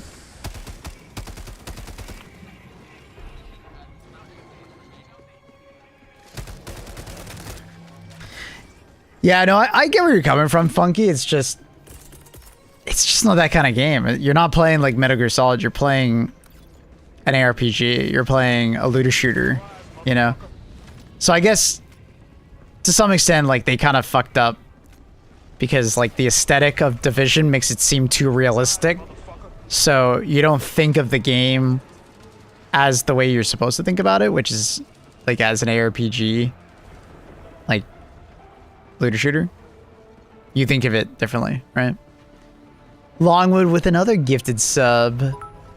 Ooh, 2 gifted subs to the community. Thanks, man. Tosoko. Dark Ember? Get your golden Kappas, chat. Thank you, Longwood. Very kind. You get the golden Kappa at the end, if I believe.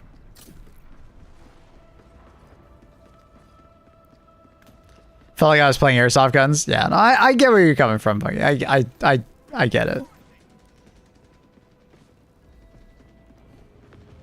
I get it. Didn't bother me personally. What bothered me was just, dude, I felt like I was just locked behind cover the whole time.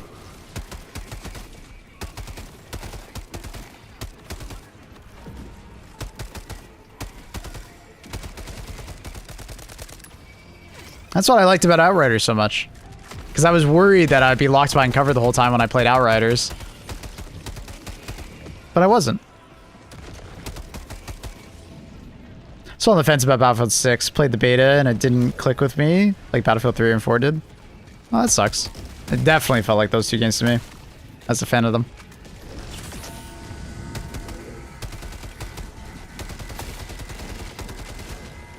Felt like a better Battlefield 3 and 4, honestly. Which is what you want.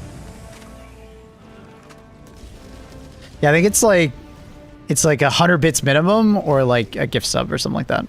Subbing yourself, I think you can get it. I don't know if Prime works though. No, it has to be at least 100 bits, Fash. I don't think like 5 bits will do it.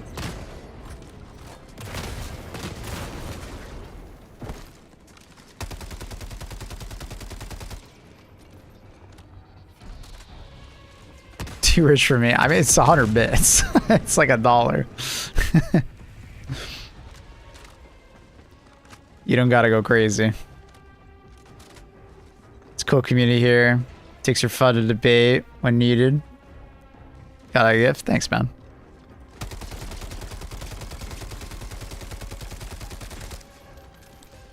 Bum, bum, dum, dum.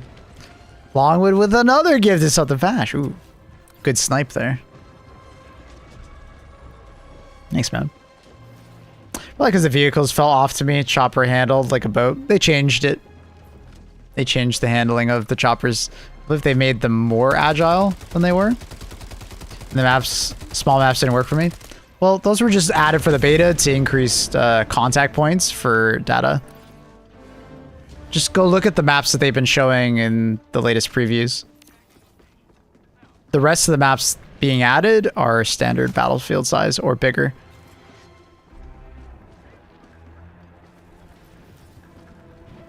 So those two concerns you just listed are non-issues, honestly.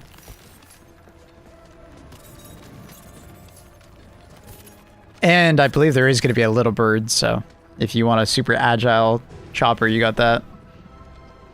Cool question. Who's the mod on Discord? I think there's a bot there. They messaged me randomly.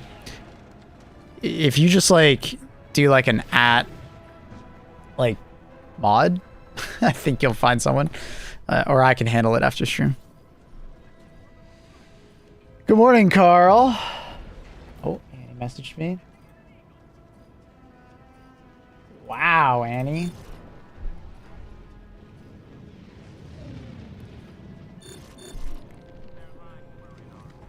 Wow.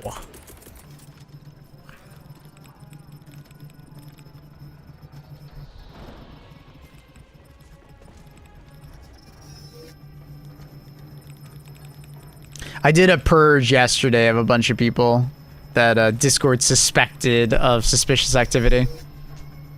But the funny thing is that it puts some people that I know that are not being suspicious. It's weird. I don't know.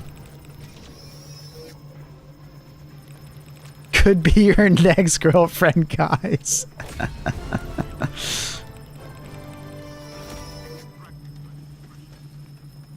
Congrats on your golden Kappas, chat. Annie, you just missed the golden Kappa hype train.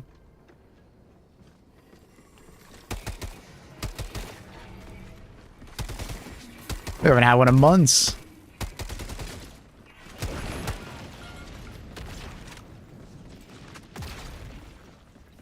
I don't care about it? Oh, okay. I thought you liked those. What's the green emote? I assume they also got that from the hype train.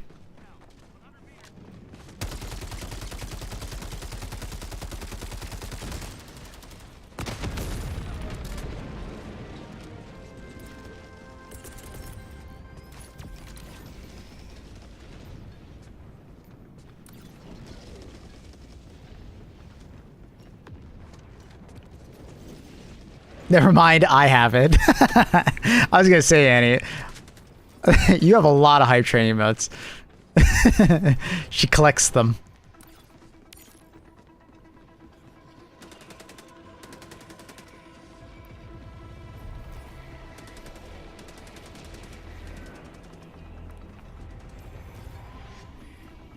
Someone posted about a fake account the other day. I'm pretty sure I got that one, but I don't know.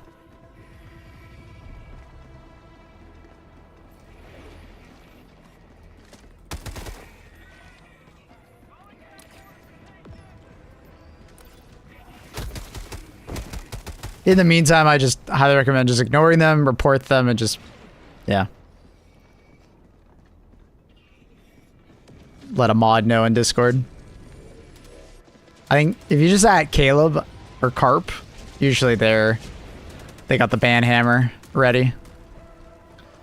Wait to apply for official verified Discord to stop these losers. Does that actually change? I didn't know if that actually changed the situation. But I don't know if we're like chatty enough in Discord to get that status, Annie. That won't change anything? I didn't think it would, but... How would it change, Danny? If anything, wouldn't it make it worse?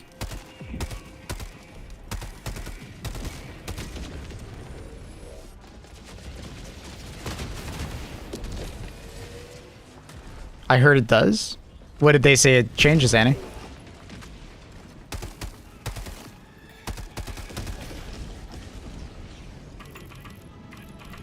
Because, like, from that program, as far as I understand, you just, like...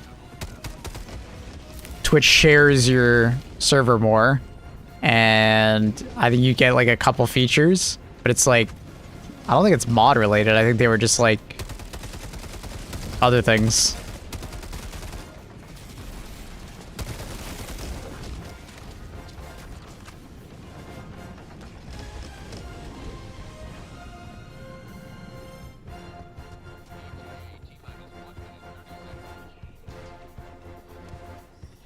Lyrics Discord is fine. Well, the thing is with Lyrics Discord is I'm sure it happens in Lyrics Discord, but because there's so many people in it, you might not see it very often, right?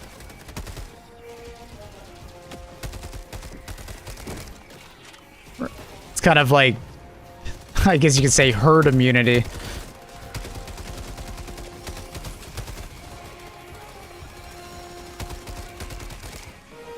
Is Lyrics Discord a public server, or is it, like, sub-oriented also? That's another one.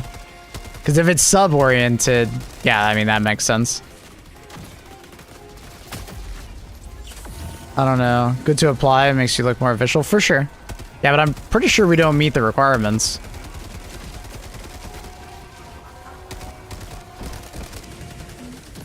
Our Discord's a little slow.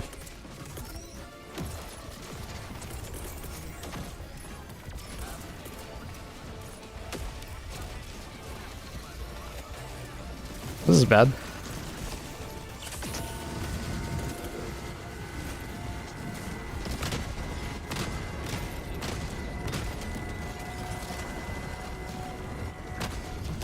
Where the fuck did that shot go?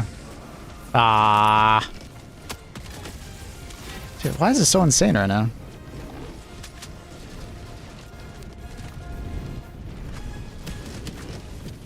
It used to be sub-oriented? Yeah. I mean, sub-oriented Discords are usually, like, pretty locked down, because in order to get into them, you gotta pay, right?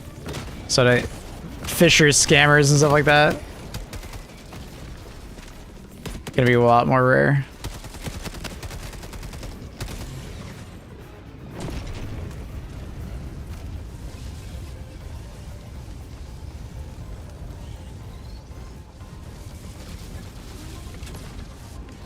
That's the other day I can see security actions and time people out, so I guess that makes me a semi-mod? I mean, you might be able to kick people from servers, or ban them. Give it a look, Mr. Trindle.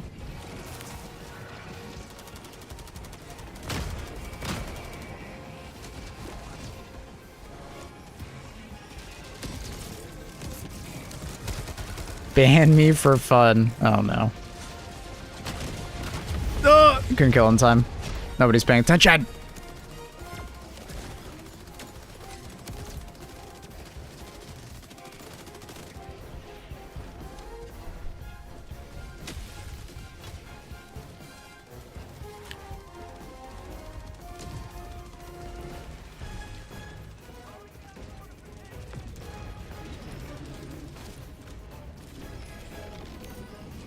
You should go see doctor.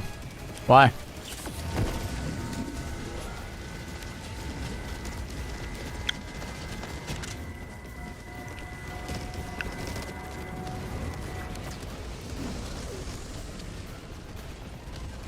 We get it in?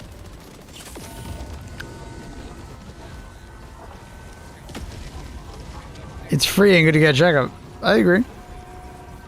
Just kind of busy at the moment, but yeah. Are you streaming Battlefield 6 tomorrow? Of course. It's literally my title. Are you waiting for Battlefield's Arc Raiders? Why can't I? I can just play both. I literally play Battlefield 6 for like a week. And then we have the server stress test for Arc Raiders. Then we go back to Battlefield. And then we go back to Arc Raiders. Perfect. Because your gameplay is sick, man. Thanks, man. Thanks, duder.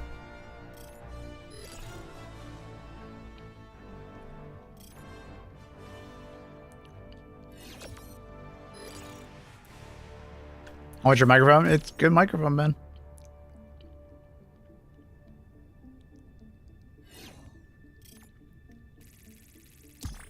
Poor Helldivers? Bruh. I play Helldivers more than enough. I don't think there's a poor Helldivers. Helldivers gets plenty of attention. I think I'm allowed to play other games. When I was in radio, I used it. Yeah, you mentioned that before.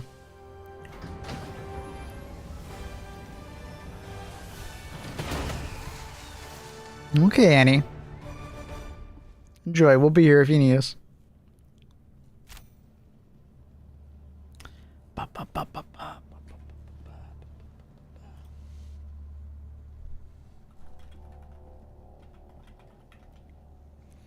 We need to get modded on the YouTube channel. Aren't you already modded on the YouTube channel? Like the main one? Oh, I guess you're not on the new one. I'll do it some other time. But there's nobody that actually talks over there, so it's not a priority. No, you're fine, Lockwood.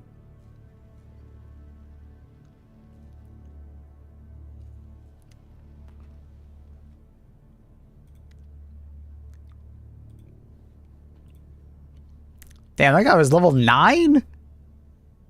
Hell yeah. Gamer.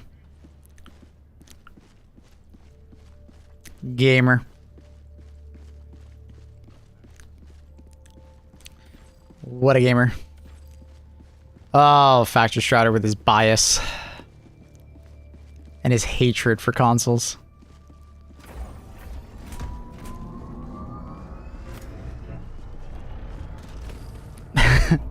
Yeah, Trunda. Thank you for a reminder. I'll try to remember. I wish there was an easy way. I'm pretty sure I can't just like click on your name, can I? Can I do that? Is that a thing? Ooh, add as a moderator. Oh, I can. Never mind. There you go, buddy. It's actually pretty easy. I thought I had to go through the like other menu. I just click on your name. Easy. So easy. How's Ghost been? Fantastic. I beat the game yesterday off stream. I like the game. I can't get over how beautiful that game is. I could see myself just booting it up just to like ride my horse around. Or was he off stream? I didn't feel like it. Playing Yote off stream? Yeah, took yesterday off spending time with Annie and then played a little bit afterwards before bed.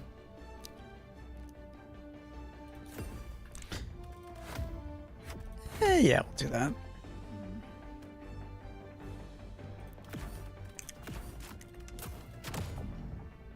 I was sitting in the Maplewood offline chat all evening. Like you grinding it since we got back from vacation? Oh yeah. Yeah, it's just such a beautiful game. It's hard for me not just enjoy it, soak it in.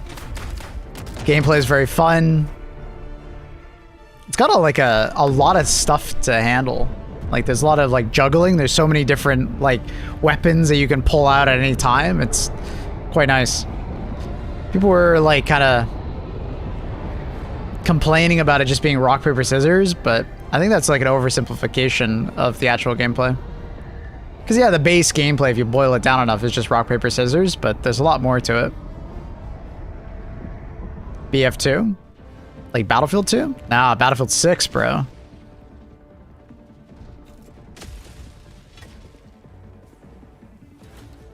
Cause it's totally amazing for gaming to our enthusiasts, but I hate consoles for everything has to be multi-platform. Star Wars, I love Star Wars. I love me some Rogue One.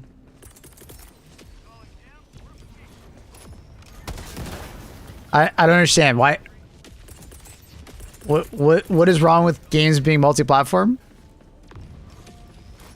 Is combat more difficult than the first one? Absolutely. It's definitely up a couple notches, especially on lethal.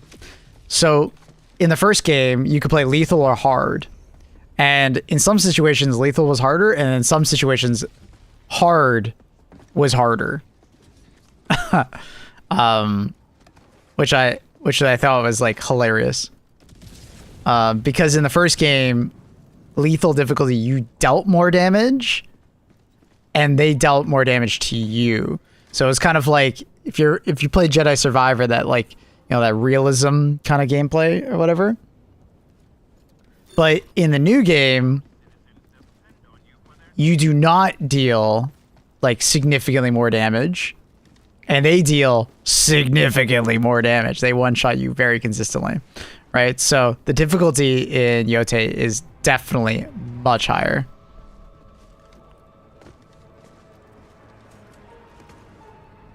Yeah, I mean, in some situations in Tsushima, hard was harder than lethal because the fight lasted longer, right? Even though you weren't getting hit as hard as in lethal, the longevity of the fight would actually make it harder because you weren't dealing as much damage as in lethal difficulty. But in Yote, they balance lethal difficulty, and it's actually like Sekiro levels of hard at times, which is pretty cool. I think Sekiro overall is still like obviously the harder game, but some boss fights, man, are really tough, especially if you don't have like, you know, all the skill points, you got to it early, stuff like that. The last boss in Yote, proper tough. I was getting my ass handed to me yesterday. But you can change the difficulty at any time in Yote. So, you know, if you're struggling on a boss, you can just turn it down and then turn it back up, which is nice. And then there's also a custom difficulty, which I love that a lot of games are doing nowadays, where you can like fine tune, you know, your experience.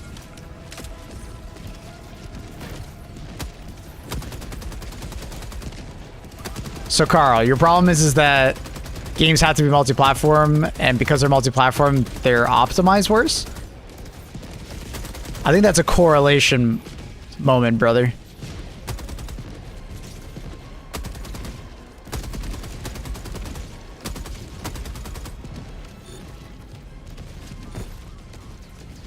Because I would argue that the majority of like bad PC like games coming out that are poorly optimized more have to do with like,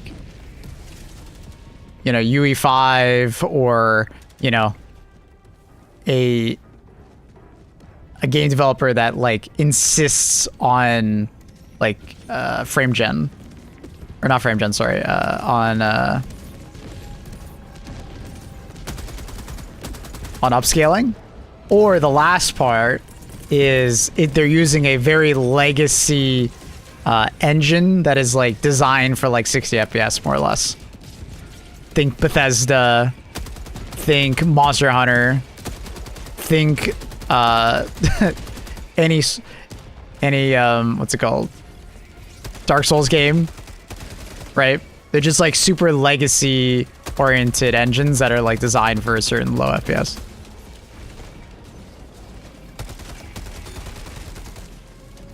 The RE engine in Monster, yeah, exactly, right? You know what I mean.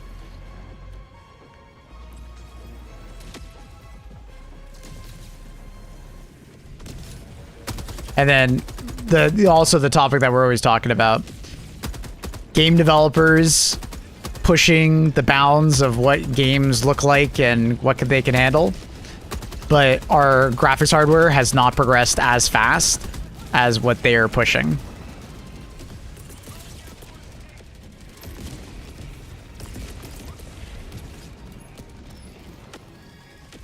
And then people getting frustrated because there's like a diminishing returns on how good a game could look, but yet the demand is going up. Not everybody appreciates it as much as everybody else. Like Ghost Yote, I noticed the difference immediately on like how well the game is shaded, the global illumination, the like skin textures, the draw distance, volumetrics, depth of field effects being enhanced. Like, bro, Ghost Yote is probably the best looking game I've ever played. Both from like an artistic perspective and like from a technical front to run at 60 FPS with ray tracing on a console, you know? Like that's dumb impressive. Sony has consistently bad ports for PC. Huh? Tsushima, Ratchet and Clank, Spider-Man, Crash Bandicoot,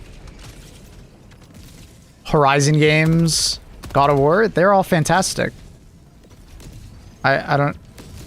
The only two that I can think of is, yeah, I remember Detroit on PC was like poorly like optimized, but it's also like not that kind of game, so it didn't really matter that much. And then the bug that you're talking about, I've never heard of ever, but like, and then I remember the Last of Us remake was like really poorly optimized. Like it used way too much VRAM.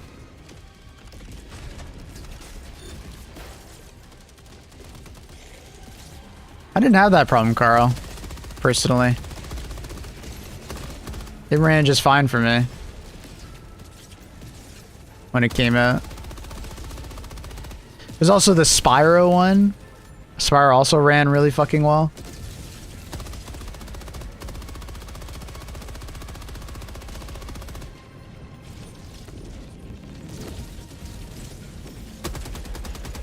I think there's way more good Sony ports than bad ones.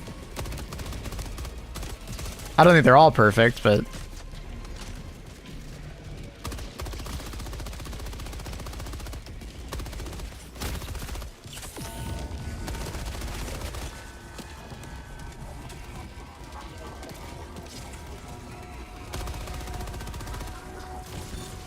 Days Gone and Horizon were also not well optimized. Horizon was very well optimized. What are you talking about? Eh?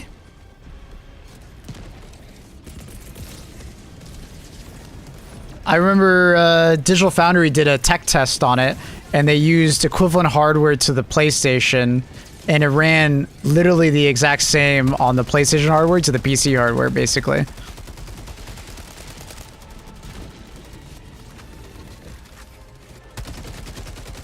I mean, if you boost the graphics above, you know, I mean, obviously it could be more demanding, but do not go above 30 FPS. I had to like set my monitor at 30 hertz, start the game, open graphics, close game.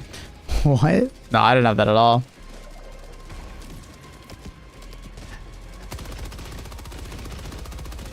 I had a really good experience with the Horizon on PC. It works fine. What up, Mr. Gold? I ran Days Gone on a 1050, almost max settings, 40 FPS. Yeah, Days Gone I didn't play very much, so I can't really comment on that one, but I don't remember people talking about Days Gone running poorly. Like, I don't know, I guess everybody has like different expectations, but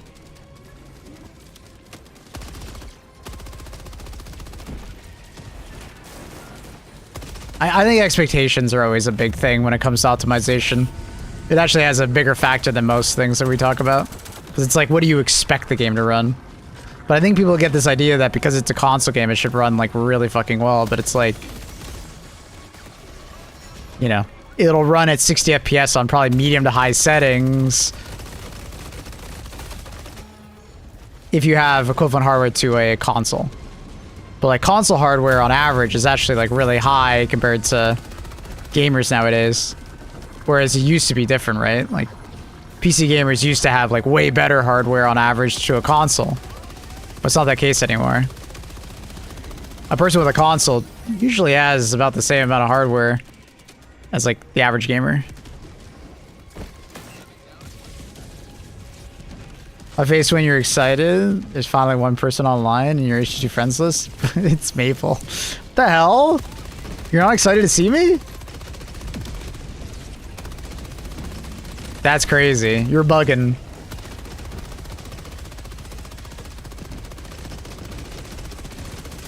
Actually bugging.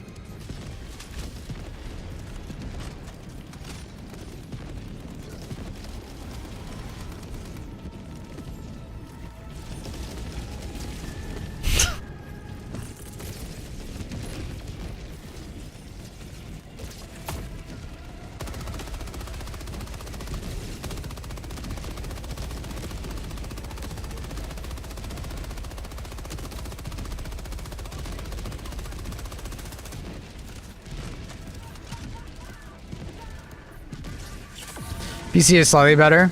I thought it was about the same if you look at the Steam hardware. Because it's like the average person has like a 3060. And I think the average CPU is still less than the average console CPU.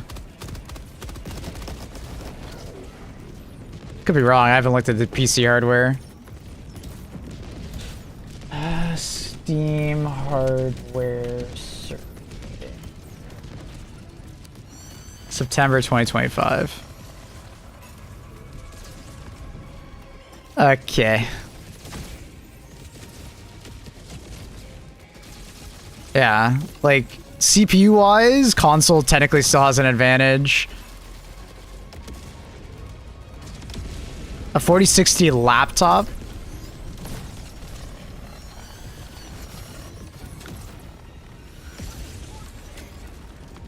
For about the same. A 4060 is about on par with the 2070 in a lot of respects. I'm running an 8th gen i7 and a 4060. You literally have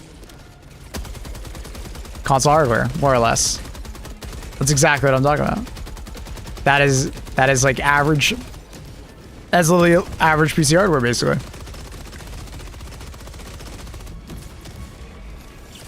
Longwood is the example. That's crazy. Really sorry that we won't get to see a second part. I don't know. Part of me is like, I didn't like Days Gone very much, but I know there's a lot of people that really liked it, so I'm sad to hear that. Maybe I would have liked the sequel.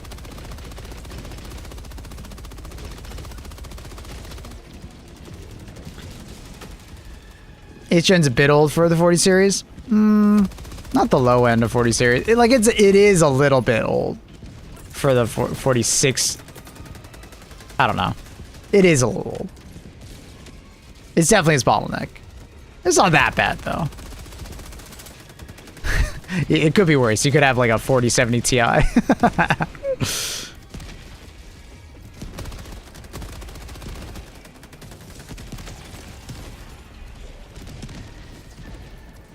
Gameplay heavily carries Days Gone and complaining. It's funny, I didn't like the gameplay. I feel like I should go back and try it again. I don't know. I should probably like the gameplay in Days Gone, but it didn't catch me, man. I played about 10 hours and I stopped playing. Now, I will say I did not like the whole biker vibe and the story being such a generic, like, zombie infected story. Like, oh my god, a big mega corporation has infected the world and they're doing tests. It's like, that is like the oldest, like, zombie story I can think of. Rage virus, oh my god.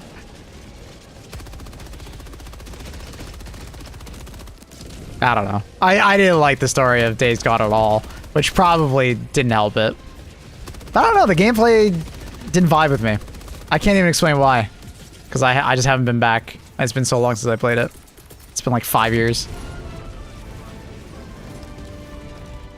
Humble choice for October is worth it for once. What is it? I don't really look at Humble Bundle. That's what I assume you're talking about. I just like Sam. Oh yeah, Sam's great. He's a great voice actor. I will forever love him from the Force Unleashed games.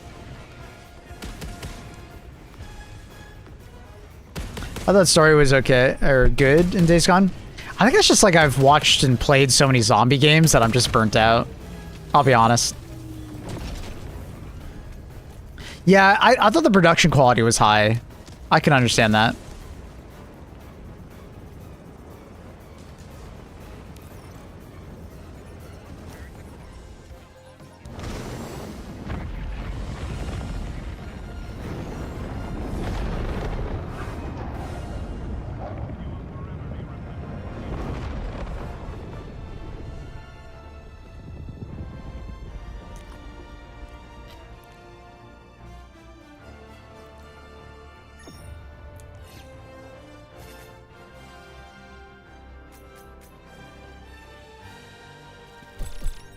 PC guys hate to find out their expensive machine is really about the same as a slightly less expensive machine.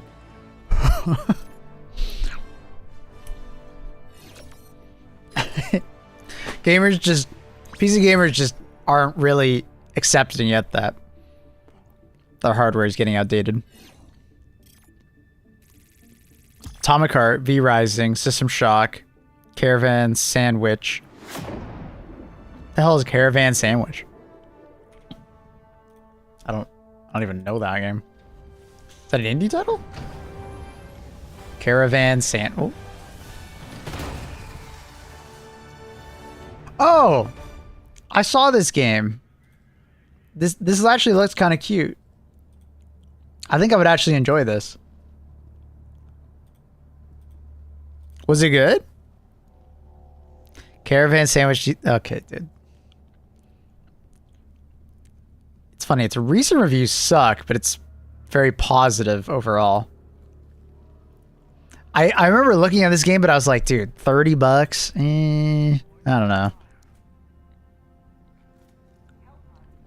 Like, I didn't know. Like, it looked cute, but it's just like, I don't know if it's like $30 cute.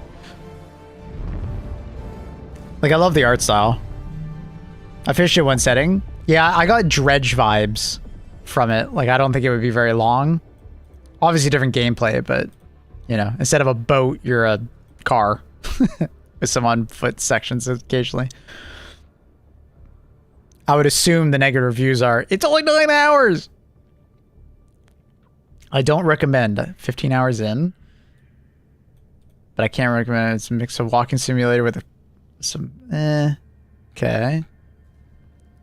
I got stuck on a rock. Great. Why does it do that? It says mixed reviews and it shows me only one negative. Like, what? I want to see the mixed ones. Like, like, look. Mixed reviews. Okay. There's one. Like, what the fuck? Is it just because there's only been one review in the last, like, 10 hours? Or 10 days?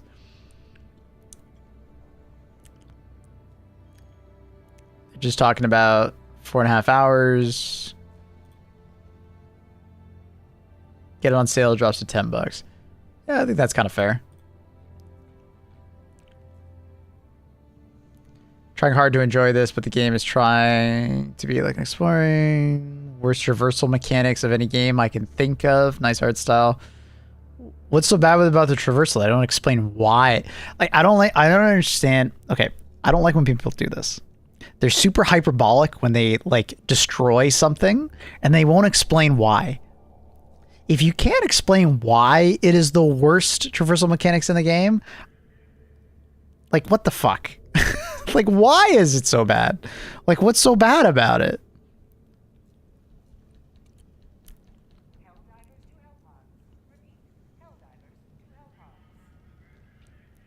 I don't know.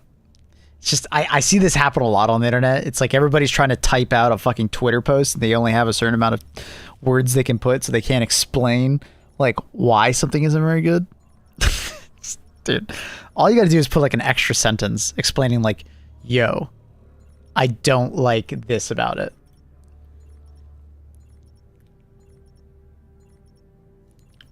The van handling is kind of weightless. Is that what they mean? Do you think that's what they meant? Hey Mabel, I want to thank you for all the knowledge you passed on to me and my friends and join an Xbox. Quick question, as we were unable to find your coverage on it in YouTube. Why do Illumina not have as many samples or at all in their missions compared to others as intended? I think it's because it has one less POI. But it should have pretty similar amounts of samples, but I'll be honest, I don't really pay attention to that kind of stuff. I haven't really paid attention to the samples in the top right-hand corner per mission in a long time. I'm not sure exactly. Yo, Longwood, thank you so much for giving this up to a freaking Irish dude.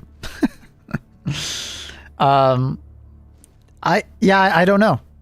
It probably isn't intended because I think for the most part they want all of the factions to have about the same amount of samples, give or take. But it does matter. Like there is, because of the terrain generation, certain like maps will have less than others. But yeah, not exactly sure. I think city maps on squids are a bit bugged. City maps are not the best for samples.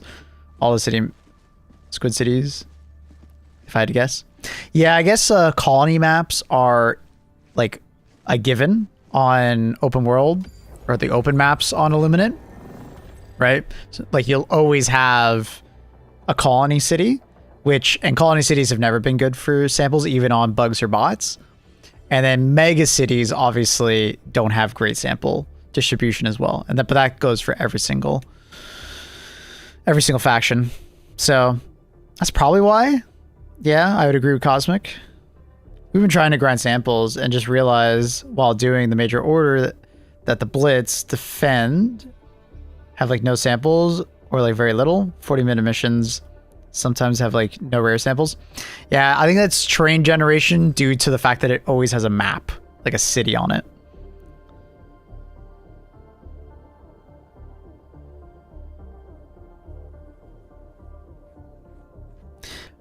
Yeah.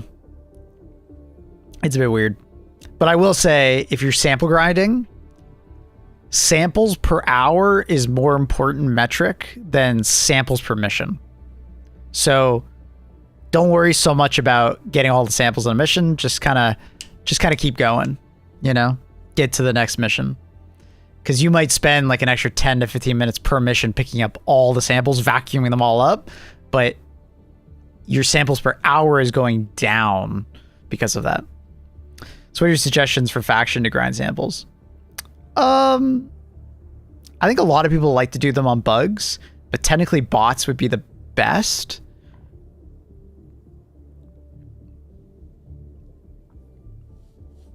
Just because usually I find it pretty easy to find a lot of samples on bots in particular, especially bot blitz missions, because the blitz part of it is like super easy to do, and then you just like grab the samples afterwards.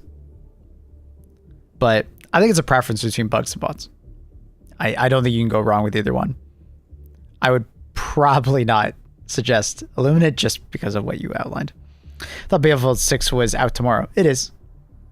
We're gonna play some 2042 later today. The old metric is super credits per hour. How you doing? I'm doing good, Fenny. How are you? Good to see you. Yo. But as far as like sample grinding, if you really want as many samples per hour, blitz missions are by far the best. Pick bugs or bots, and all you do is you like drop on, and then you like do 4 corners. Everybody goes in a different direction. Try to complete it as fast as possible while picking up samples. If you find that hard, you can rotate together or like go in groups of 2. That works too. But yeah, blitz missions are just really good because it's a smaller map. It's more condensed, right? So it's a smaller map. You can actually see the size difference to some extent. And the second part is that it's the same amount of samples spawned on a blitz mission and a 40-minute mission. So the density of samples is way higher when you do a blitz mission.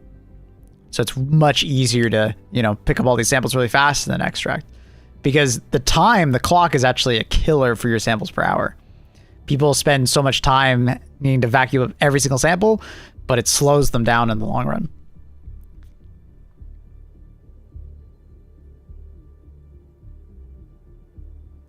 Kind of time until we are free from the painful life where 2042 is the latest release of Battlefield 6. I don't think it's that painful, buddy. Don't worry, it'll be over soon. Infested towers are good for commons? Yeah. I don't know why, but infested towers are insane. Common samples, but they don't spawn many other samples. Mostly around the towers themselves, honestly. You'll collect like 10 samples per tower. It's kind of nuts. I put 1,400 hours into 2042. Why did you play so much if you didn't like it? I have like 300 hours and I like it. I hate eagles. I hate them so much. Oh, Carl. You sounded like you were stuck in the oven too much, buddy. You sounded like a croissant that's been overcooked. You little burnt.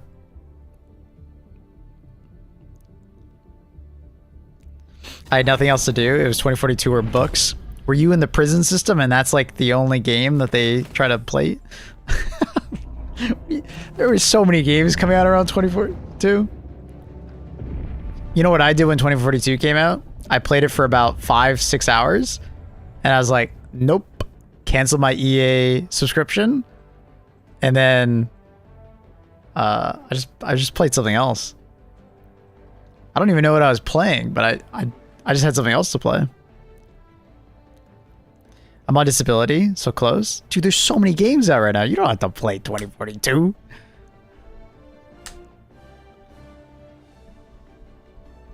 I had rent, had bills, sensory issues. So you're just saving money. That's where you gotta get it to like Warframe or something, bud. Something free. Because the worst thing you could do to yourself is force yourself to play a video game. Stops being fun. Then you just like hate it. I'll take a little epoch. Epoch action with laser guard dog, with laser turret, and laser. Correct. I was also in Destiny, but that oh god. Dude, you ever played Warframe? Go play Warframe. 2042 is better than Destiny. It's kind of tragic. Yeah. Go play Warframe.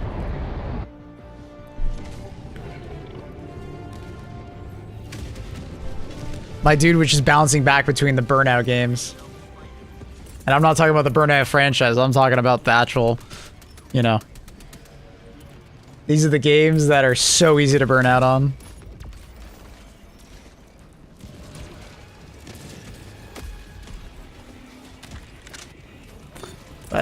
I think Warframe's like a good free-to-play game.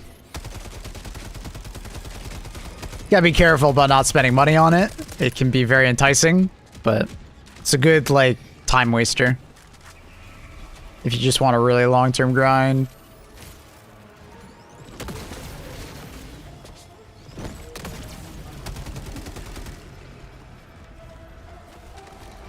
I did spend like a year on Skyrim, Need for Speed games. Damn. Alright. I haven't played the new Need for Speed games. I think the last Need for Speed game I played was like Need for Speed Pro Street?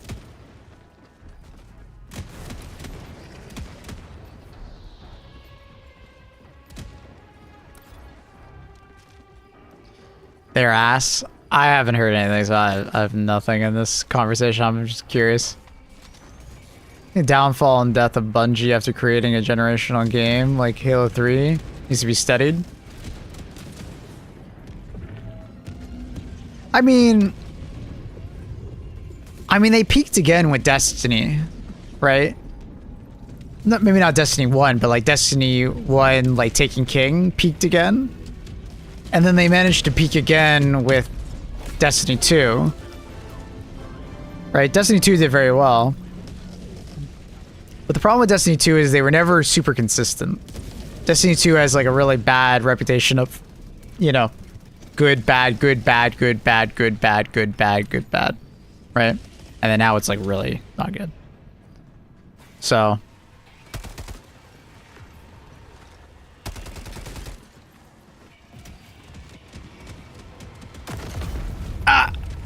okay, I just got ultimatumed for some reason. Thank you, I guess. I don't know why you ultimatumed me. Benji usually has to be bludgeoned into fixing their mistakes. Yeah.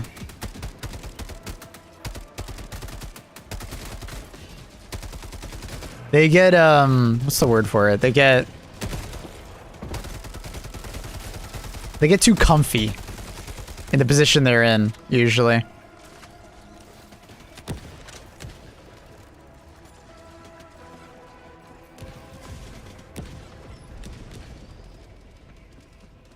As a Halo and COD fan, Destiny did absolutely nothing for me. As a Halo and COD fan, Destiny did a lot for me.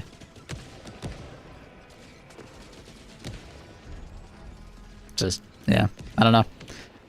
At that point in time of my life, I liked MMOs, I liked looter shooters, and then the PvP in Destiny, at least at the start, was actually quite fun.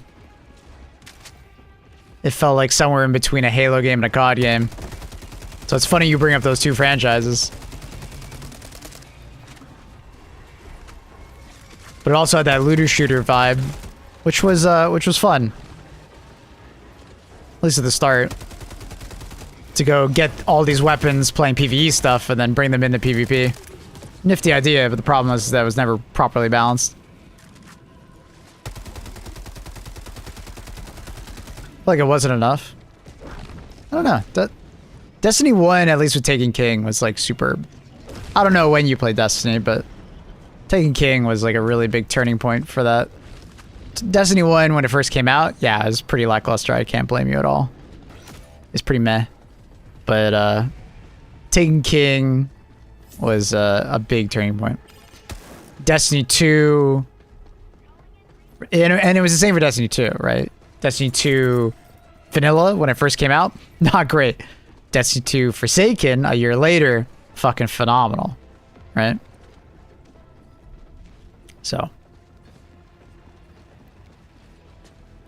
Bungie are very good about, like, putting out mediocre / bad content, and then, like, oh fuck, oh fuck, oh fuck, oh fuck, and then they, about a year later, fix it, and it gets a lot fucking better.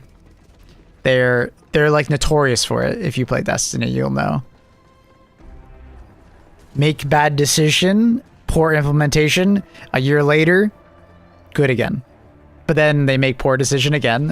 It's like a cyclical cycle with Bungie. And the same thing will probably happen with Marathon.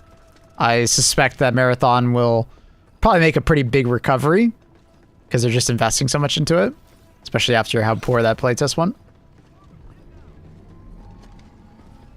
I don't know about Destiny though, dude. Destiny's in a really bad spot. I'm a bit worried for it. Like, this is the first time ever in Destiny I'm just like, dude, I genuinely think the game is like in the worst spot it's ever been.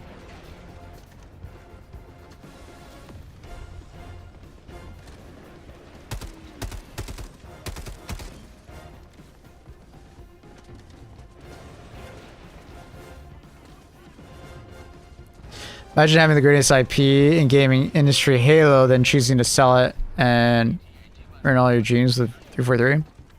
Well, I mean, from Bungie's point of view, they didn't want to make any more Halo games. You know?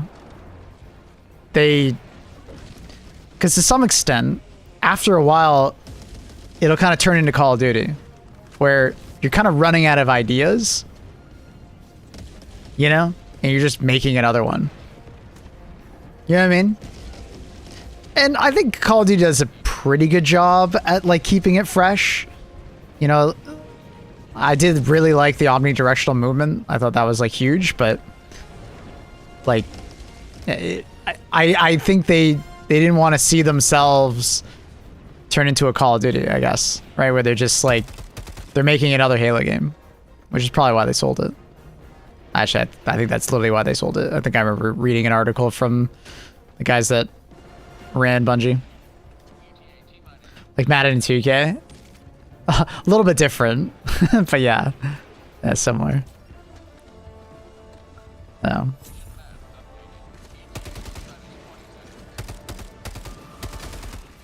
But it is quite sad that 343 has never managed to get out from behind the shadow of Bungie.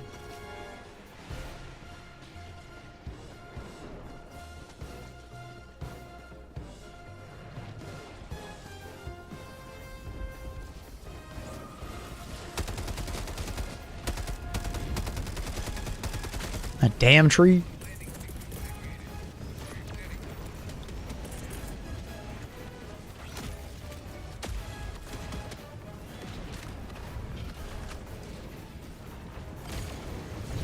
What does IP stand for? Intellectual property. So to use it, it would be like Halo is an intellectual property. That franchise.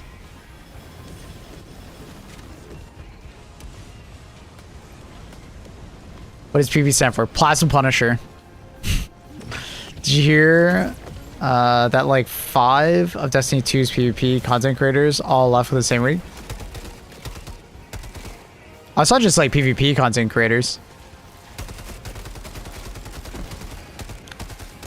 It's been happening for a while now, though. A lot of content creators have been taking breaks.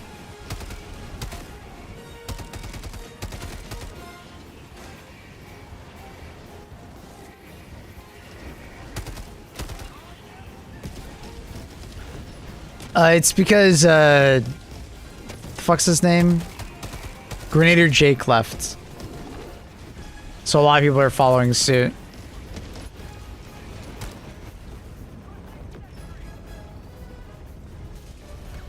That happens.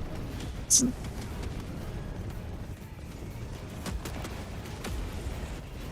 not too uncommon, honestly. When the biggest person in a particular content creation bracket leaves, there's like writing on the wall.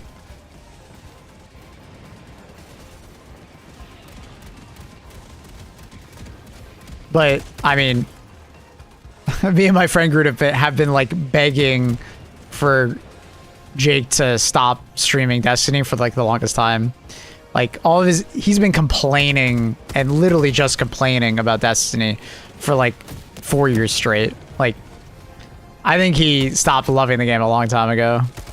So he needed to just move on. So I'm happy that he like finally is taking that step. Because he's like the definition of streamer burnout. Like just streaming for a job, not actually enjoying the game you're streaming. Like Jake would not play any other game other than Destiny or a sponsored game on stream. You know? Literally. That's all he would do. Destiny or sponsor game. He was not enjoying himself. And he put in crazy long hours and everything too. But you could see the toll it was doing on him, right? Like you could see it. The man was burnt the fuck out. Trial sponsors. He also did like hardcore PvE grinding whenever a new expansion came out. But that was just more of a way to capitalize on attention on the game, you know? And like I've been there. When my channel first saw success playing Battlefront 2, I did very similar things. And I burned the fuck out. And I contemplated actually quitting streaming when I was in that phase.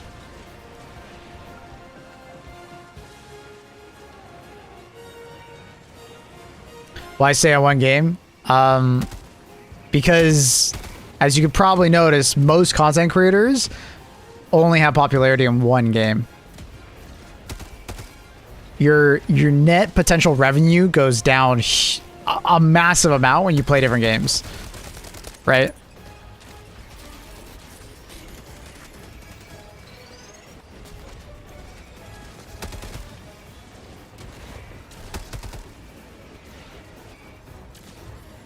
VG2 didn't come out, you would have quit? Yeah.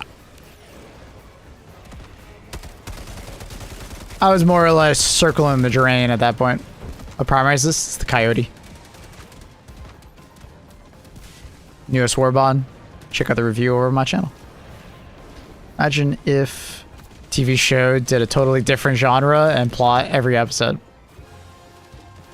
Some people like that, but yeah, it's like going to the Discovery Channel and you're going for like a particular type of content from the Discovery Channel, but you get comedy instead, you know? So it's very hard to branch out. If you're known for a particular type of content, it's very hard to swap to a different type of content. So that's why you stick to one game. Because it's like safer, right?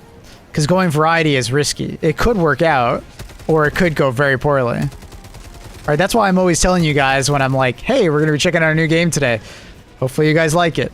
Because, yeah, that's a huge metric. If you guys don't like watching it, I don't stream it. You know? Couldn't you shift your content? It's not that easy. When you build around a certain... So, on Twitch, the meta for getting success is to find a game and stick with it. It's mostly the same way on YouTube as well. And you stick with it for, like, on average, 2 years or so. Right? And then you'll... After you've amassed a pretty large community that are there hopefully for you and not the game, you start to branch out. But to start with variety from the start, you'll fail. If you're just swapping games all the fucking time. Because you don't give people, you know, enough time to get to know you. Because in order to do variety, you have to be pretty successful or have a pretty dedicated group of people that just want to watch and just hang out with you. You know? You want to hear your takes, want to see your gameplay. So you can only like swap to similar types of games, but Destiny was such a unique game that there was very few games that ever competed with it, for instance. So it's very hard.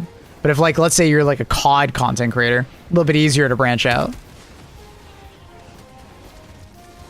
Or if like, you're like a Civilization enjoyer, right? Or, you know, think of like all these different games that like have like multiple games in that genre to jump around from.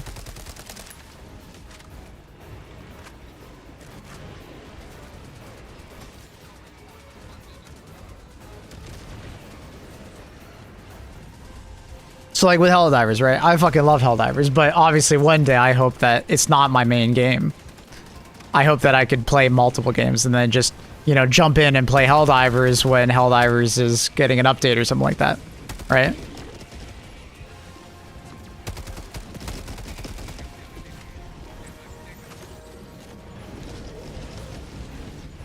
Hear me out. If you get bored, you could stream from a hot tub and triple your viewership. See, I don't think they want to watch me in the hot tub. Oh, but good advice, good advice. I don't got the tits for that.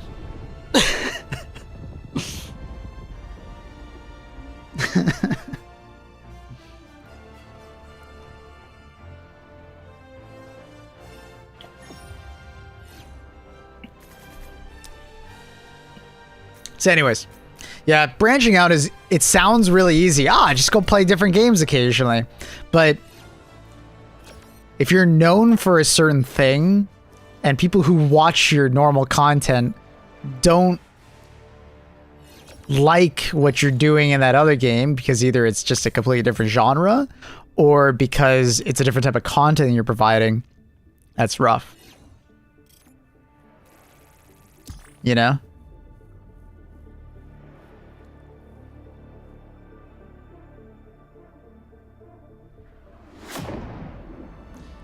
You're known for BF2, but here you are. Well, I was known for BF2, then my channel essentially died for like a year. Then I found New World. New World did well, but then New World died, and then my channel was essentially dead for a year. Then I found Remnant 2, streamed that for a while, but eventually I ran out of content.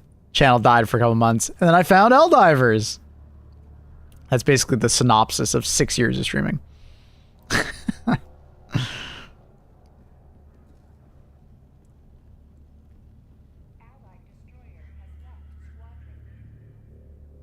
Thank you, Accurate. So, yeah. Streaming is scary as a job. Because there's no certainty. And you will feel locked in. At times. Like, I know what it feels like from the outside to, like, just see it as, like, the dream job. But there's a lot that goes on in the background. Some people luck out and they become, like, a variety streamer off the hop, or they find a stupid amount of success and then they can just do whatever they want. But most streamers are not that way. Most content creators are not that way. If you had, like, a real conversation with a lot of content creators that you watch on YouTube or on Twitch, most of them would probably say, nah, I don't really feel like playing my main game all the time. If they had, like, the choice, they'd probably play it far less.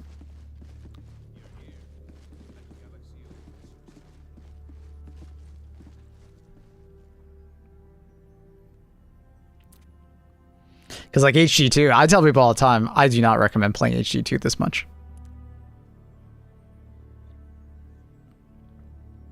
I'm speaking from experience. Don't play it this much. Like, I love this game, but don't play it this much. Don't do it.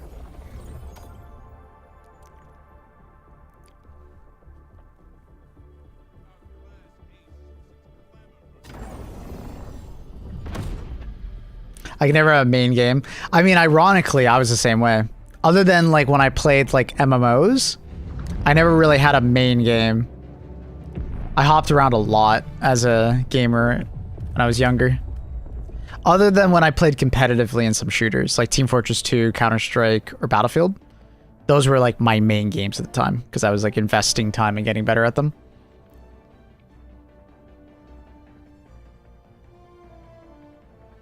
Not being allowed to burn out on a game sounds terrible. It's tough. But I think I've gotten a lot better at it. And you know what my secret sauce is? Go ahead and guess. Guess what my secret sauce is for not burning the fuck out. Some of you might be able to guess it. I'm curious.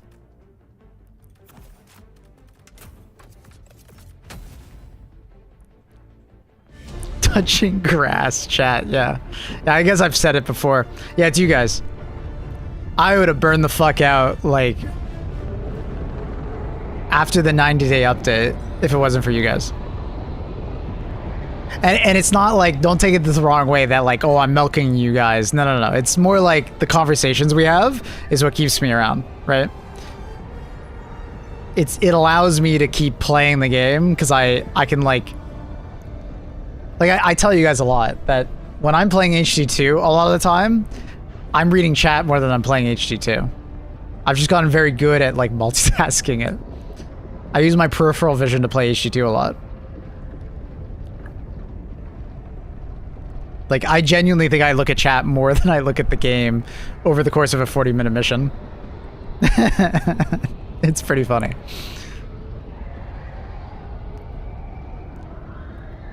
So, if I didn't have good conversations with you guys and, like, enjoy, you know, joking around or just talking with you guys, I fucking would have crashed out and played something else a long time ago. And that's where, like, I try to give that advice to, like, my fellow content creators that play Helldivers, like Pips and all of them. Like, just interesting conversations is way more important than the gameplay.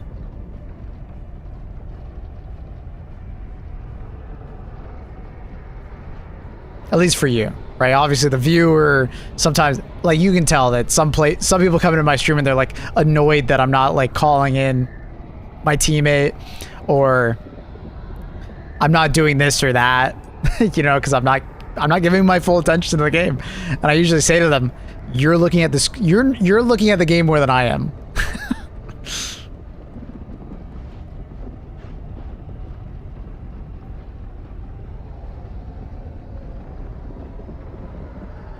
You need any good foods lately, Mabel?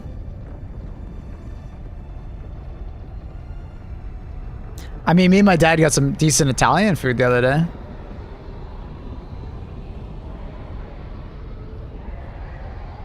I forgot what it was called. It was like Motorino something something something. It was good. It was like decent Italian food. Nothing crazy, but it was good.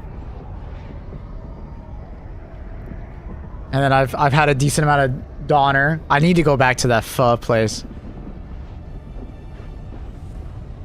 The fuck was it called? Something Market? Oh god, I need to go back there. Was it like a mom and pop shop? No, it's a chain technically with 2 locations. Damn, did I actually get the infinite loading screen? I haven't had this bug in probably like like 9 months. What the fuck? What happened? Have you guys had this bug recently?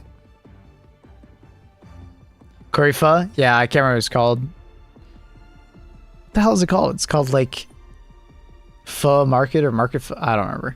It was great. I need to go back there. I got it yesterday. I wonder if it's coming back. I don't know. I haven't had it in forever. Like, it's been so long since I've had this bug. It's weird. Yeah, probably a host migration at a bad time, probably. Yeah.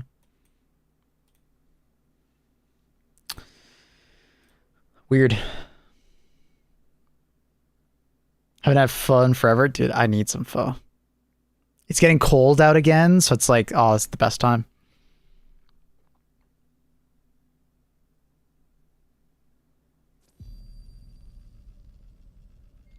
With all your infinite HG2 knowledge, are there any planets we as a player base could capture that would trigger fun scenarios, upgrades, or storylines on the world map? No. And anytime there actually is something like that, it's pretty well known. Like, the devs are like dangling a carrot on the stick. Let's find pho lackluster unless it is amazing. I feel like that's the way with most foods, no?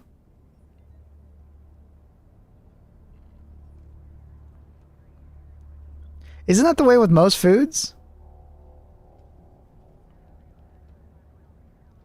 I find like most foods are pretty mediocre and they're like, you know, you'll have your favorites that you like a little bit more, you know, but then you get a good one and you're like, oh, it's like so good.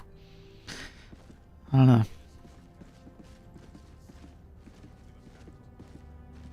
Bad pizza to me is still good. But that's all I mean. Like, bad pho is still good. Like, I don't know. It's like decent. But then you get like good pho and it's like, oh, what the fuck? Amazing. We have a restaurant in South Louisiana called Ban Mi Boys. And they have like pho seasoned wings. Damn. Pho could be insanely bland or super salty. I don't know. The Vietnamese in my location of Toronto, I definitely don't have that problem. Every bowl of pho I've had has been like good, at least.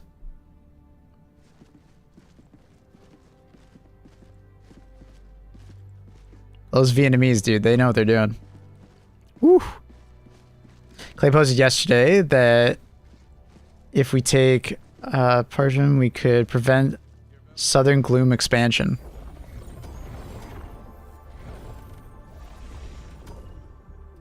Oh yeah, because it's expanding southwards, yeah. But I mean, it's expanding in every direction, so I... Hey Poofsy, long time no see. Will you play Ghost Yote? I beat it off stream yesterday. I needed to kind of get on the move because today we're going to be playing some 2042. And then and tomorrow we got Battlefield 6. So unfortunately I ran out of time with Ghost Yote. I should have done more story faster. I honestly didn't think the game was going to be that long. But I just kind of ran out of time.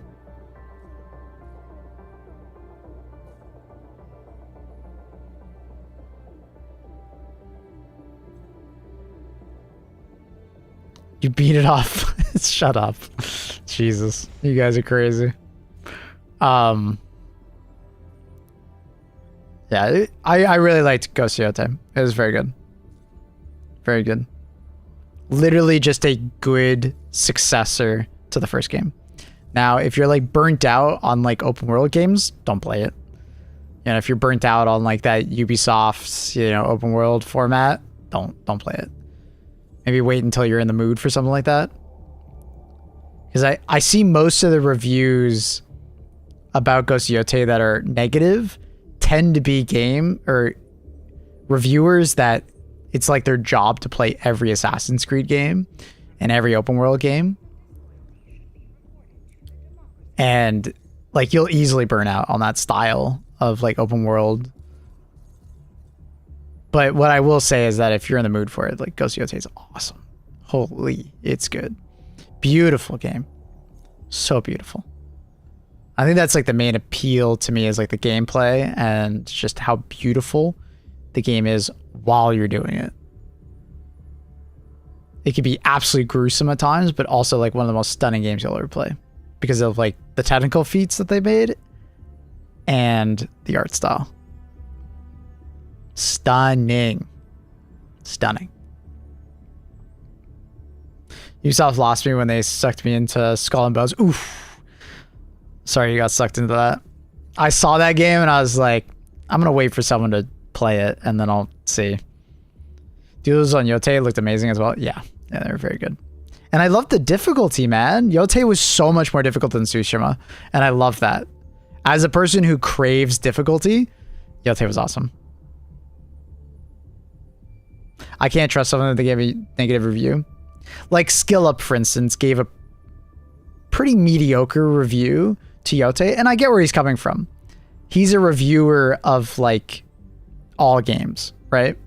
So he plays a lot of open world games like Yotei, and he's just burnt out from them, right? So his main critique was, yeah, this is just too similar to other open world games and too similar to Ghost of Tsushima. So he was like kind of negative on that. And I got where he's coming from, right? Like yeah, it is very similar to Tsushima. So if you didn't want just more Tsushima and it's improved, you're going to be pretty like, you know, down on it, right? But personally, I wanted more Tsushima and I got that. And I'm like very satisfied. Like easy 8.5, 9 out of 10 game for me. Easily. Very good. But like, let's say Horizon Zero Dawn to Forbidden West. I felt like the jump from Horizon Zero Dawn to Forbidden West wasn't as strong. And it's also because like Forbidden West is like the middle game, right? It's going to be a trilogy. So the fact that Zero Dawn comes out and it definitely has a story that feels like a middle game, it definitely hurts it quite a bit. But also like the gameplay was very similar to Zero Dawn, but it improved it more or added more, but I felt like I was done with the gameplay when I finished Horizon Zero Dawn, maybe. So I wanted more of a change to some extent. Didn't feel like enough changed. It's a little bit different, but I think you could also see it as pretty similar to Yotei, depending on how much you like the combat. But like, let's say like Ghost of Yotei was as like the same difficulty level as Ghost of Tsushima, I probably wouldn't like it as much. The extra difficulty really added a lot to me. It was very big.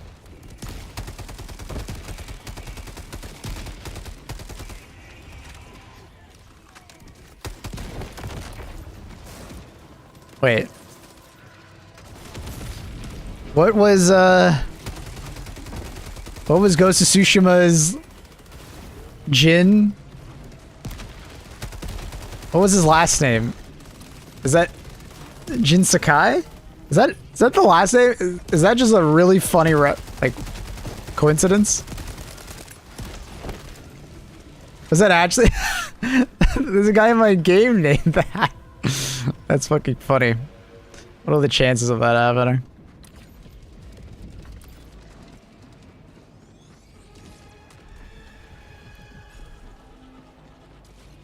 I think Skillup also didn't like the story of Ghost of Yotei, but I honestly thought Atsu's story was better than Jin's. Like, the weakest part of Ghost of Tsushima, in my opinion, was actually the story. There's some good moments here and there, but like how they presented the story and how it was actually written and the side content, you know, was probably like the weakest part, which is why I gave like I gave Ghost of Yotei like an 8 out of 10 rating. 8.5. But I feel like they just improved it so much. Ghost of Yotei, like the presentation of the game is awesome from a narrative perspective. Even story, I care way more about Atsu's story than Jin's. Jin's story was kind of mid. Yeah. I don't know, like, we've seen Atsu's story before, like, revenge bad, right? Like, I get that. But, I don't know, the way, the twists and turns of the story, I was interested. And there were a decent amount of twists and turns in Ghost of Yotei. It was not predictable, which was nice. I hate predictable narratives in games. It's like my biggest pet peeve. When I can predict what's gonna happen, I hate it. It gets boring.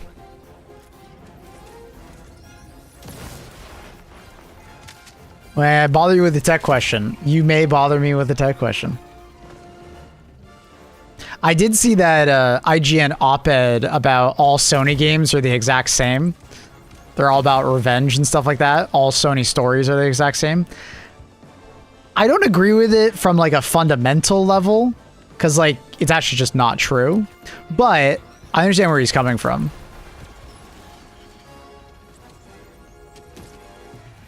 Like I do understand where he's coming from, that like, yeah, there is a lot of like, you know, revenge-oriented stories in Sony games.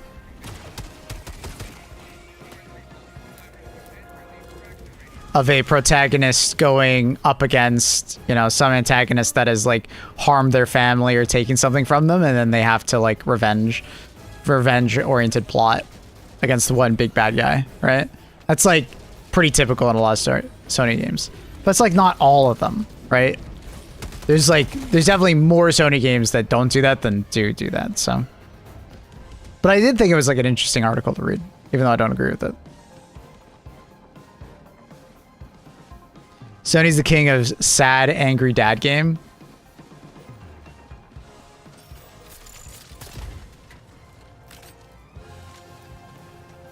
Are they? I mean, they do it with like God of War, but I guess Joel is kind of like that. It's only like at certain points. I don't know. I don't really think of Last of Us as like sad, angry dad.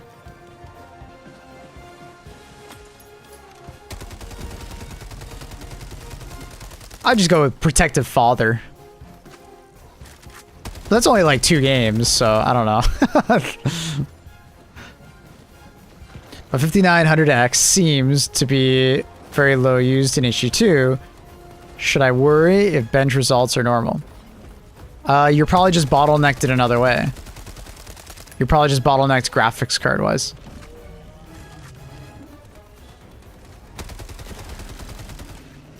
Is there anything that's not fueled by revenge?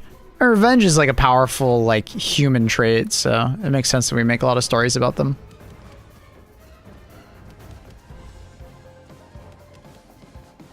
Yeah, Uncharted's not like that. Spider-Man's not like that. Crash Bandicoot. Where's some other Sony? Days Gone. Tsushima. There was like a father figure in that, but like That's not the main character at all.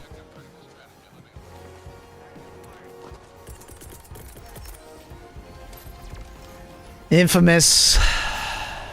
Ratchet and Clank. I don't know. Astral Bot. Yeah. I don't know.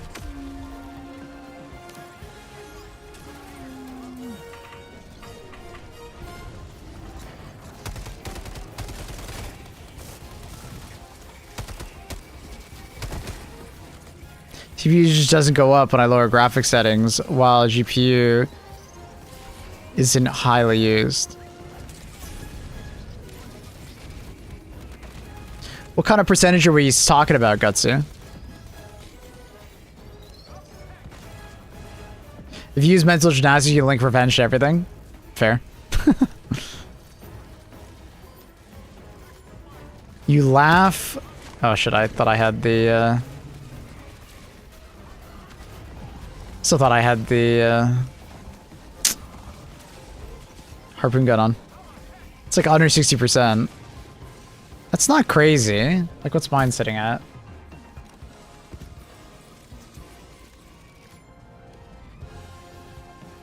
I mean, when I'm just like running around like this, I'm at like 63%.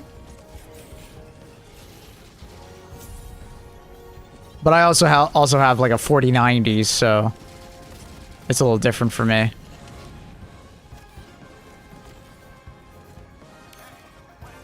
Right, like it'll go up to like 70, 80%, but it'll sit mostly around 60. Astral Bot was actually really fun. I got it from my kid and ended up playing it myself. Yeah, I mean, it looks fun. I just don't think it's Game of the Year. Hot take.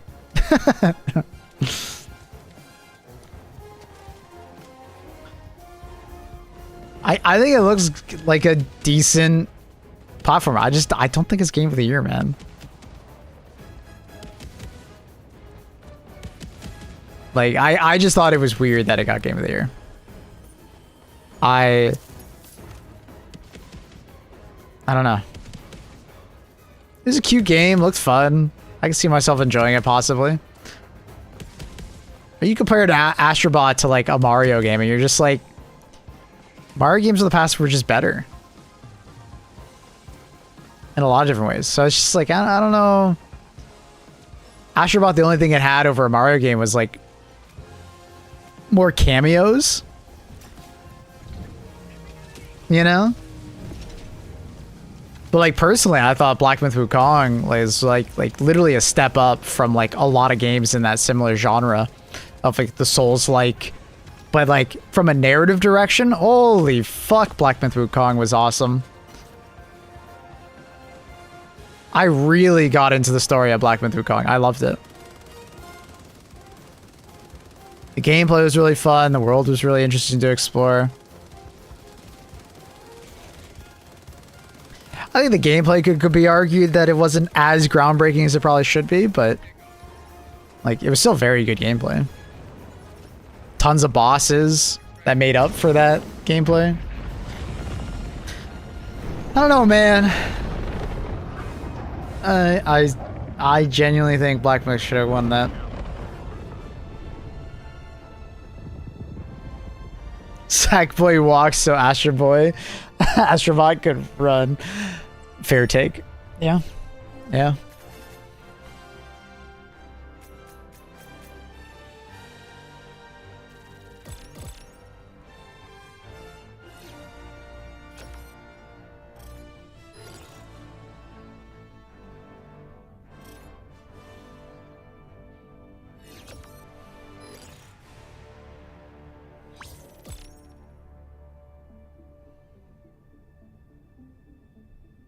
Astral Bot got a really good long demo though, which kind of makes it cool.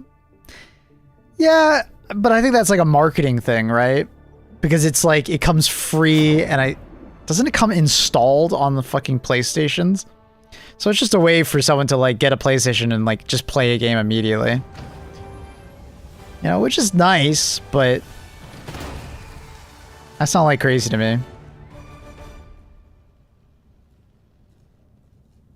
That's it. That's a good take, freaking Irish dude. Yeah. Vengeful Spirits.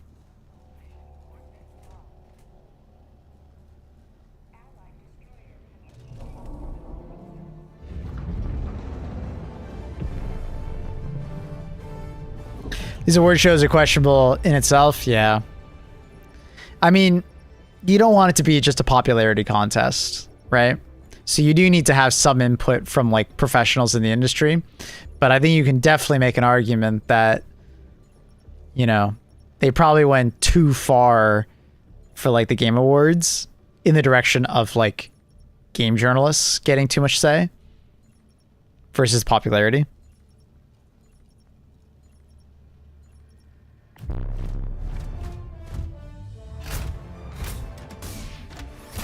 Exactly, Swizzy, exactly.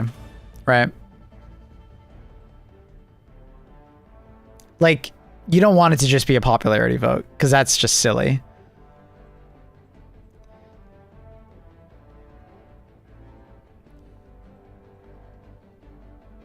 And like, you can definitely still have like awards that are based off of popular choice and stuff like that.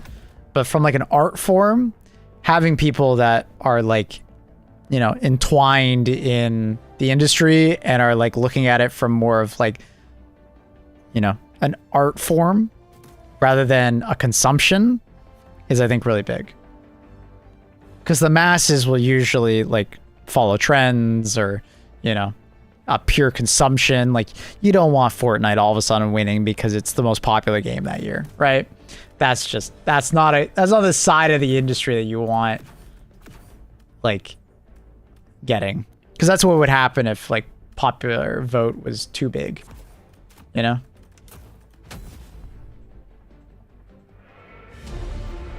Why didn't I hear about Balatro before seeing on the award show? You live under a rock, maybe?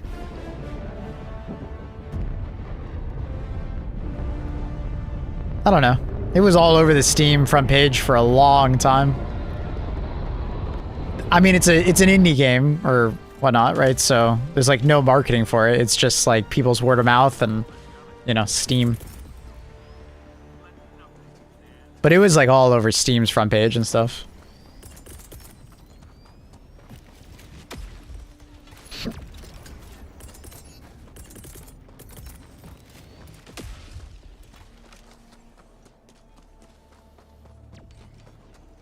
Balatro is like a card roguelike. Very, very like popular, good card roguelike. If you've never played it and you're into like card games, you'll probably really like it. Death Stranding won Game of the Year. What came out in 2019? Because I know it did win Game of the Year. I don't know if it deserved it. Video Games 2019. Bruh. Sekiro came out that year?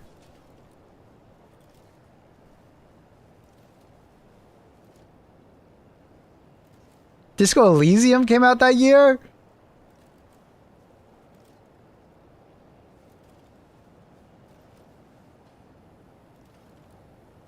Ew. Rage 2. Fuck, I remember. I still have that game on my Steam's list. I seriously think Sekiro wins that. Metro Exodus was quite good, but I don't think it was Game of the Year. You got Sekiro sitting right there, bro.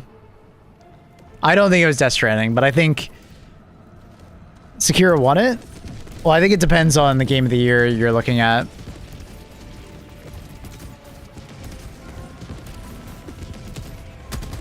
It's gonna kill me. I'm just gonna shoot it. Which one did Death Stranding win?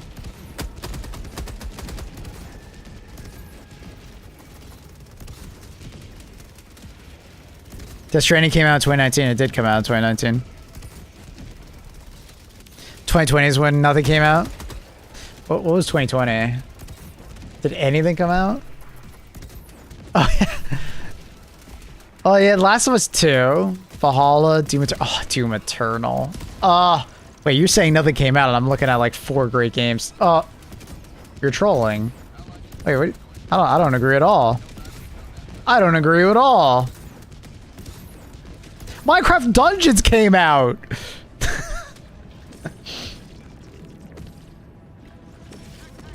How could you forget about Minecraft Dungeons?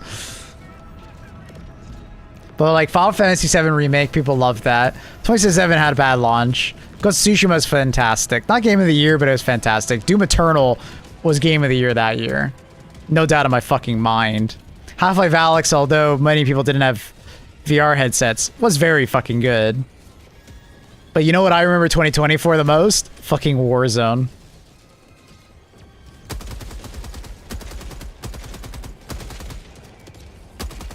That's what I remember the most. It was Hades. I do think Hades did win it, right?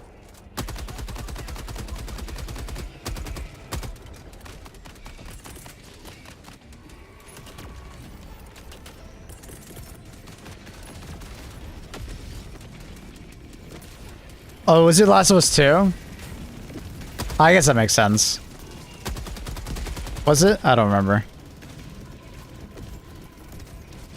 Last of Us 2 is still in a weird position for me. I like it as a game, but as a story, I'm still not a fan of it. The gameplay was extremely good.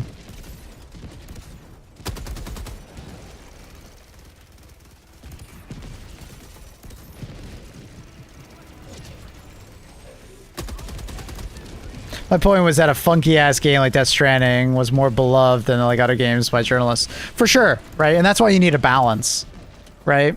Because like games journalists can sometimes get too far up their own ass, right? Or it becomes like a popularized thing. Because like, just like how the masses can get behind certain games as like the popular game, journalists can do it too. They're not like, they're not free from the, you know, games journalist bias of like, well, Kojima's a goddamn genius, right? Even though he might shit out something that, like, let's be honest, needed... Okay, I love you, but stop. Fucking stupid ass tree. There's a big bug that walked across my living room. Annie, show Misty it. She'll kill it. Eat it? Annie's no animal. Okay, I'm thinking of 2021.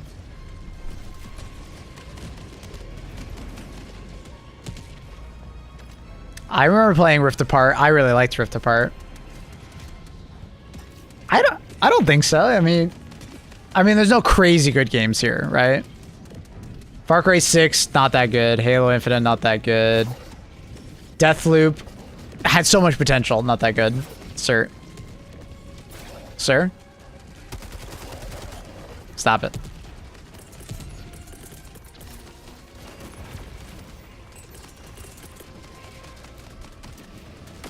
I really liked Ratchet and Clank. It Takes Two won that year, if I'm not mistaken. Back 4 Blood. Oh, so sad. Battlefield 2042. Fuck. Outriders. Oh. Man, I wish that game... Oh, Valheim! Kenya. Can you fit this dick in your mouth? God, I remember that game.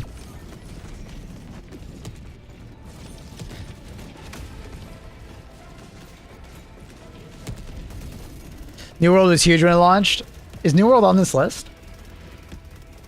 Wait, am I crazy? Is it on this list right now? It is! It's right down there. Yeah, definitely not a game of the year. I don't know. Honestly, 2021 was not that bad of a year.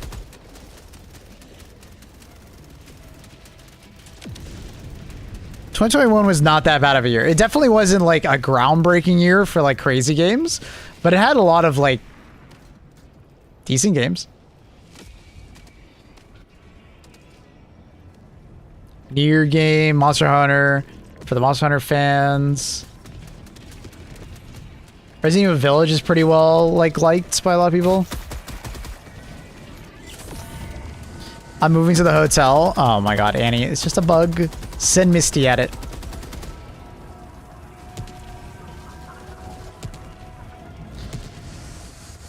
I love Resident Evil, but it's not amazing. Yeah. As far as like crazy groundbreaking games, yeah, 2021 is like pretty whatever. 2022 obviously has Ragnarok, Elden Ring. Forbidden West was on the better end. Titania's was actually quite good when it came out. Like a Star Wars, Sifu. 2022 was a good year.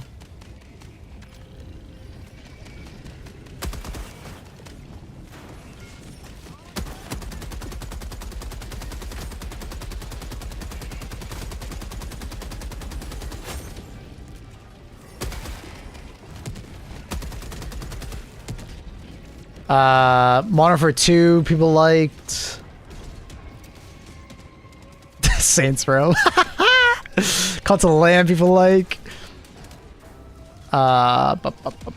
Stanley Parable. Cuphead DLC. Ow. Stop it.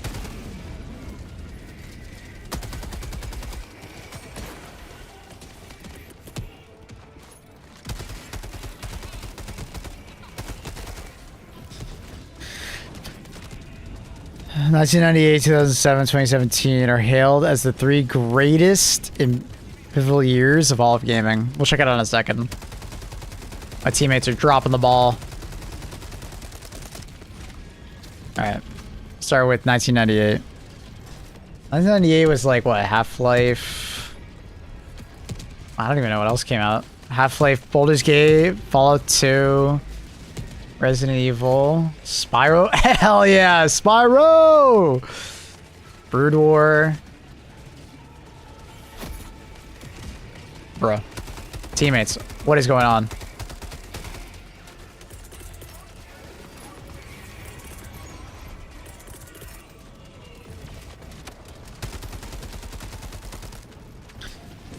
Alright, Sonic, Ocarina of Time. Yeah, I'd agree. I'd agree.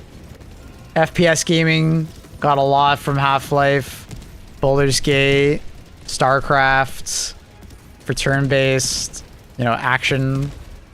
Spyro was insanely good.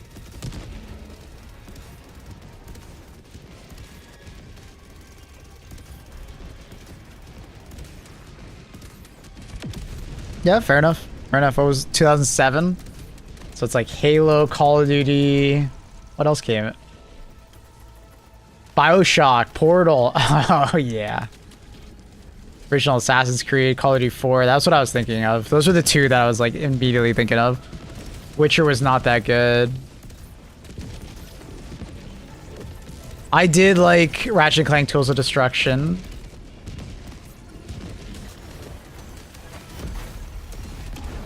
Stalker, not bad, not bad.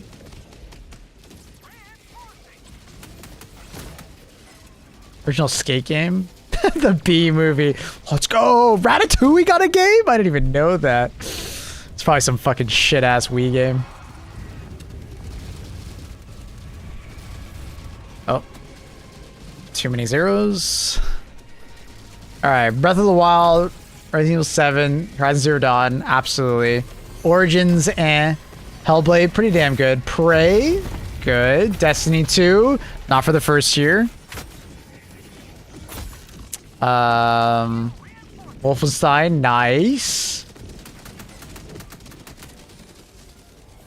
I forgot that Super Mario Odyssey came out the fucking same year. That's crazy. What a crazy year to be a fucking Nintendo fan. Holy shit, that's insane.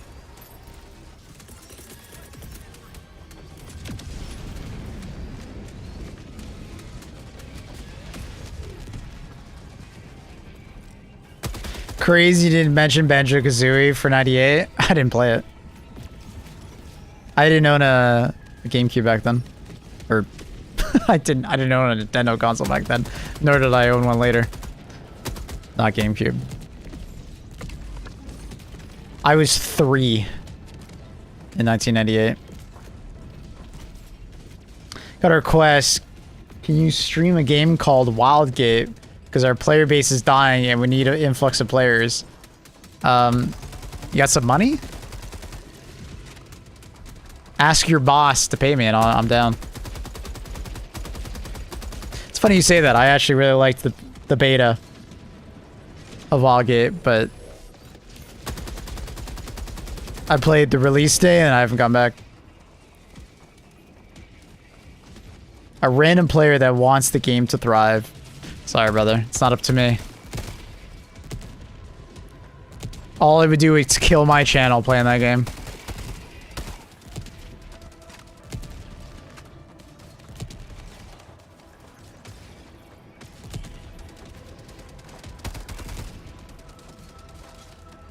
Titantina, in my opinion, still felt more like Borderlands than 4 does, and I didn't like Titantina. How does 4 not feel like Borderlands? What? I like Titantina quite a bit, though.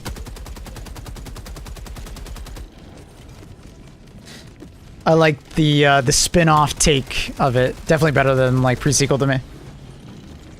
Do you think if you play that game, you'll actually, like, lose viewers? Yeah, I mean, if I play that game enough, yeah, of course. How many people here just would not want to watch me play it? Just think about it. There's a decent amount of people.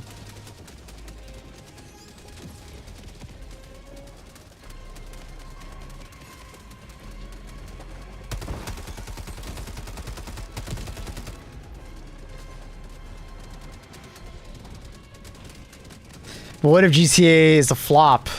It can happen. But I feel like even if GTA 6 is like kind of mid, it'll get like praised. It'll get glazed. Even if it's kind of mid.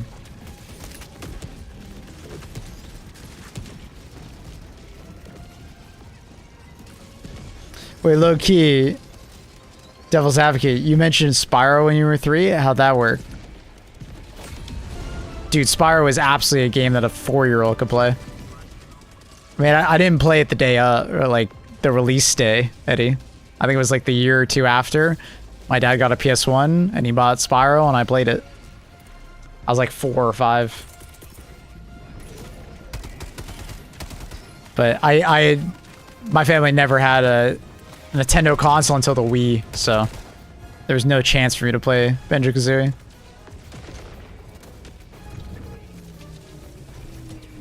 Destiny 2 did hurt my likeness for 4. What? Why are we talking about Destiny now? I don't get it.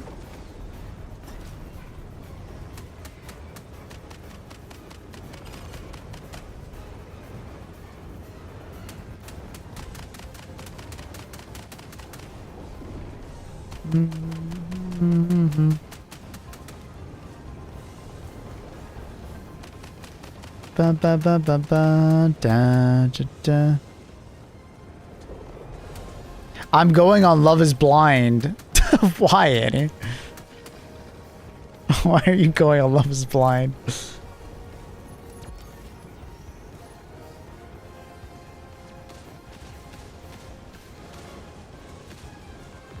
How do you feel about GTA 6 implementing cryptocurrency and NFTs tied to real life investment? Please, no. Please make sure to not start Reddit thread, I dated Maple. What? Annie, what are you even saying right now?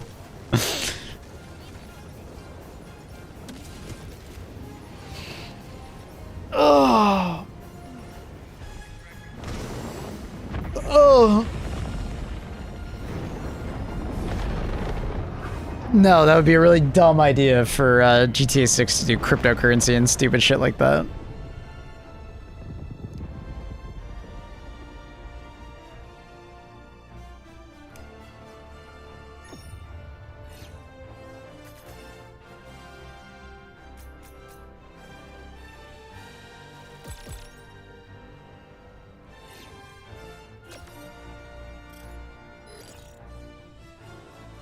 I marathoned too many seasons of Love is Blind. And Annie is now blind looking for love. Oh no. Annie, I'm right here. You can see me. You can hear me.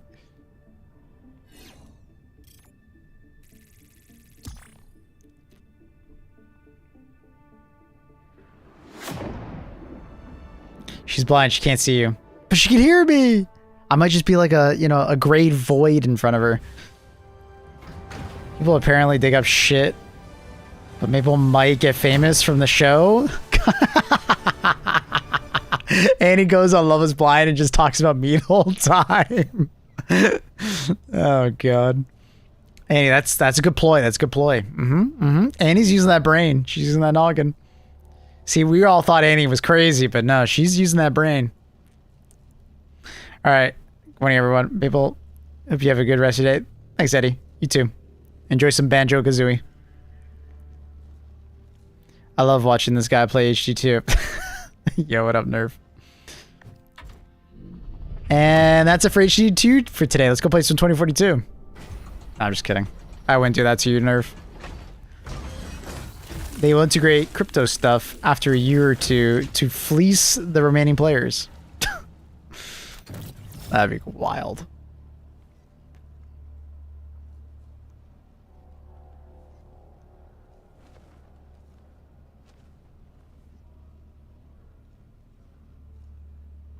Annie will start shit with others and people will hate her. Annie does like starting shit. She does like starting shit. She would be a fantastic addition to Big House. Was that what the TV show was when everybody lived in the same house? They just like started drama. Was it Big House?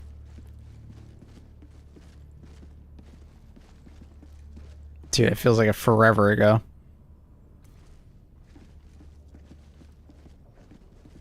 Oh no, it was Big Brother? Was it Big Brother? When we all watched through cameras of people living? That's it. I think it was Big Brother. Yeah, Big Brother. Yeah, that was the one. Annie would be a fantastic addition to Big Brother. Oh, now I am definitely going on Love is Blind. Maple, don't have my back. Wait, what? What do you mean I do have your back? I'm saying you'd be great on the show.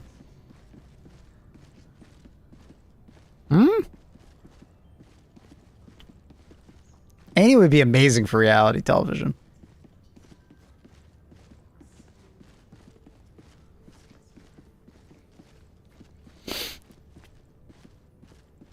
Annie would like come up with like, she'd have like the craziest stories. I don't start shit. No, you don't start shit, but you definitely get into shit.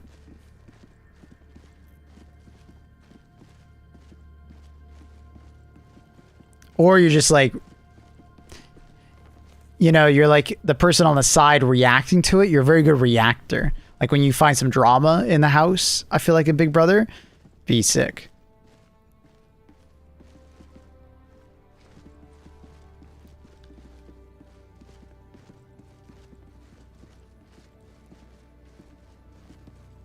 I only dating Maple for his looks. Damn. She just hates me. I can't even tell if she's joking. The point is to start shit. Join Bad Girls Club show. I don't even know what that is. And he would just complain about the accommodations, which would be comedy. Like Annie wouldn't start shit with the other contestants, but like the producer of the show, oh yeah. Annie would be like talking at the camera, you know, like, how dare you not give me fresh towels? Where the hell is my room service? Why is my shower not clean? Oh yeah. No, the boo-boos. Yeah.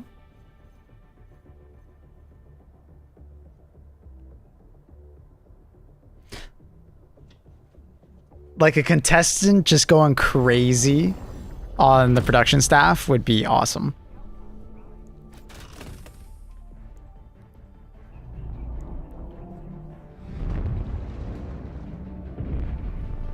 Can you just apply for those shows? I think so. I don't know how it works. Annie might know.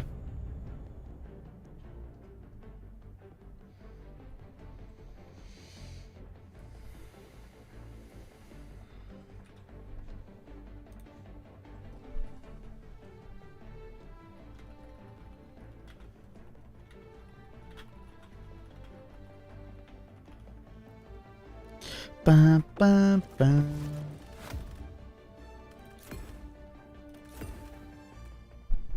Bad Girls Club was a show where a ton of feisty women got put in a house and literally beat the shit out of... What? Yeah, okay, maybe... I don't think Annie should go on that show. Okay, not that one. Not that one. I just want Annie to be in proximity of drama, because Annie is awesome when she finds some drama and she's spilling the tea. Nah, I don't even feel like that. Let's do that. Annie's always got the tea. Is there like a show with nerds or some shit? I might qualify for that. We need like a Big Brother for like gaming nerds.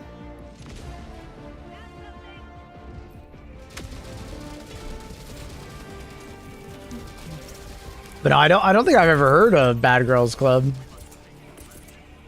Annie, have you ever heard of Bad Girls? What was it? Bad Girls Club?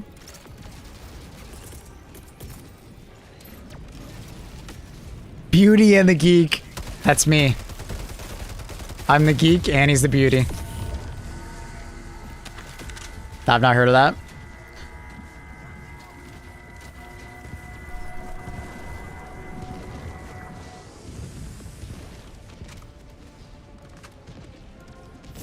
Annie definitely enjoys watching dating shows. And to Annie's credit, honestly, I used to think dating shows fucking suck to watch. They're actually kind of entertaining. Like, Annie's definitely got me into them, and they're actually pretty fun to watch. And I also think they're just fun with Annie. Annie has this, like, detective vision that she uses while watching them. You know? Like, she'll, like, claim something, like, and it sounds outlandish, but she's watched so many, like, dating shows, she kind of just, like, reads people. She's like the Sherlock Holmes of like dating shows.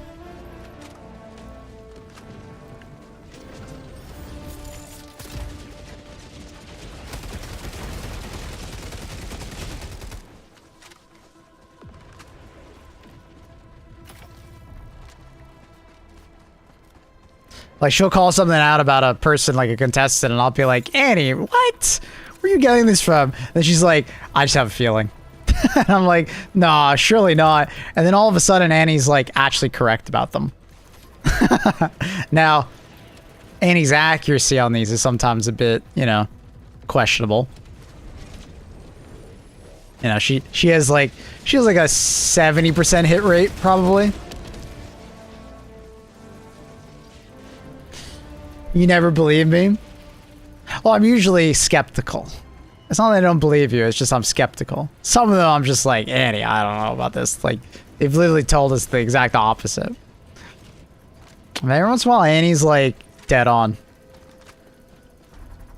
She's a expert investigator.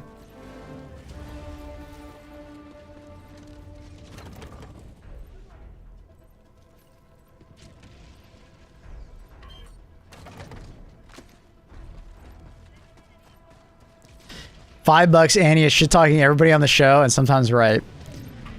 She's not talking shit talking everyone, but Annie does like to shit talk people on the show.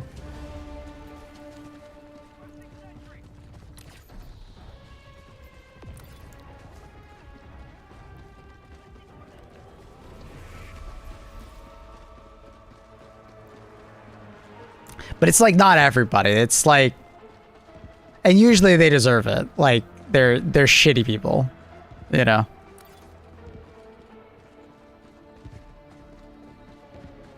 And it's usually the shitty people that, you know, karma hits them, you know. We'd be watching Ed Gein, and you would say like he's a good person. What the fuck? What are you talking about, Annie? No, I'll present an opinion on a person based on what I know. The thing is that sometimes Annie pre-watches and then I watch it with her. I give my opinion based on what I know, but she gives her opinion on it based on what she knows, and it's usually a lot more. Also, sometimes Annie just like has a feeling, and I swear it's just a feeling. And it's like, yeah, she sometimes hits with those, and sometimes she doesn't. But I'm an evidence-based person. Like, I need to see it. I'm not gonna stereotype.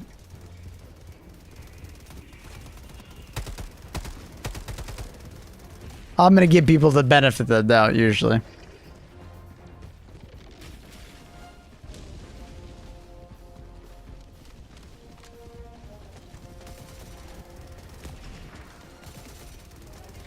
What up, Waffle? How are you? But man, when Annie's right about something, she is very right, and she'll make sure you know about it.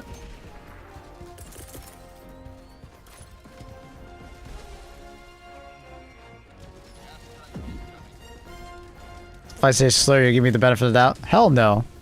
That's literally the opposite of what I just said.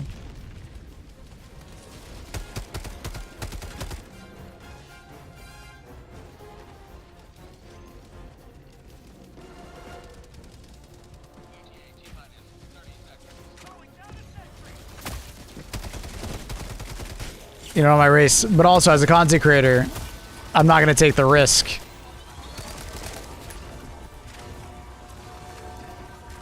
It's a little different of a situation.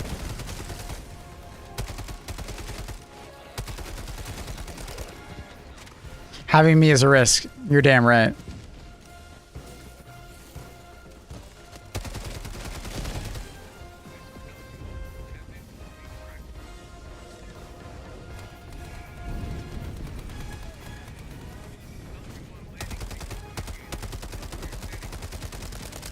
The hell is that guy going? He's... Dude. You see that watcher, man? He's dodging.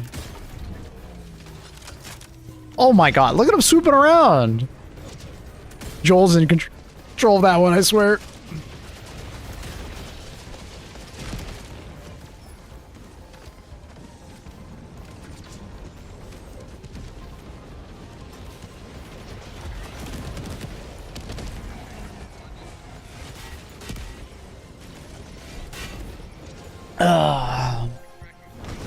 Bum, bum, bum, bum, bum.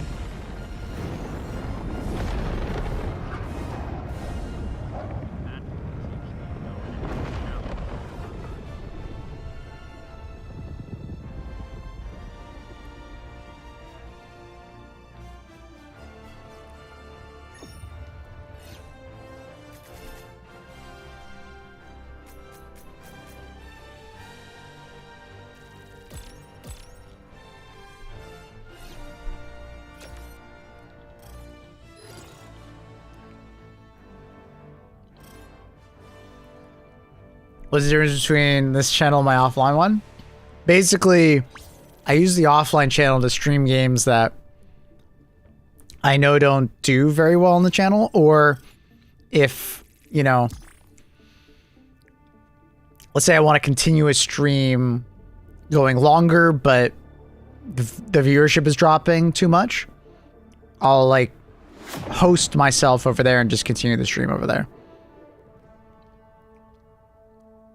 You know what I mean? Because to some extent you want to keep up your averages on the main channel. So any potential like sponsors and stuff like that, you know, would see that average and be like, okay, he's around here.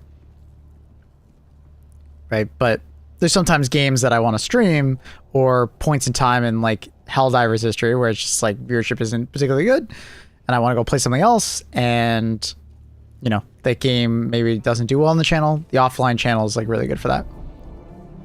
So I do recommend following the channel, but I'll usually announce, you know, if I'm streaming anything over there. Sometimes I'm doing like sneaky ones, but yeah. Can we get a Steamy check for gambling? I don't know how I would do that. I'm gonna run to the washroom real quick. Yeah, I don't I don't know how I would do a stimmy check for gambling.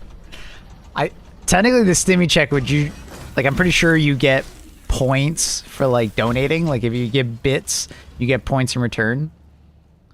So technically you could do it that way, I guess. Just give me points. I'm not gonna just give you points. Alright, I'll be right back. Going to the washroom.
Okay.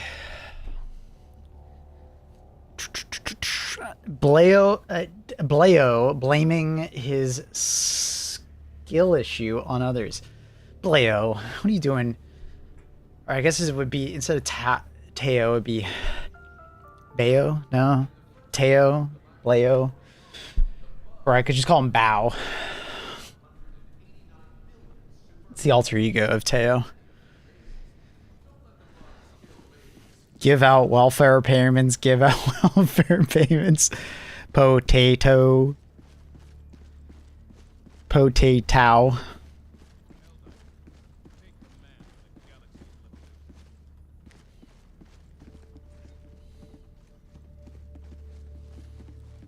Tao? Yeah, like the weebs in the 40k universe. Surprise, motherfucker. A serious moose with the resub tier 1, 5 months. Thank you. Or 6 months. Sorry, got that wrong. Thank you, Mr. Moose. Cheers. What do you do with the Luna Bucks? When we do Song Request, there's Song Request. But you also gamble with them. 20-ish hours until Battlefield. Yeah. Yeah, it's a bad time for you guys in Australia, unfortunately. Brianna was saying it.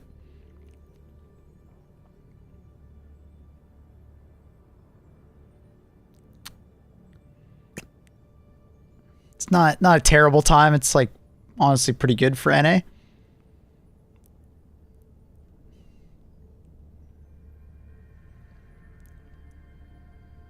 If you lost points, don't, like, where do they go? They go into the void. It's literally just the void if you lose the points. They're gone.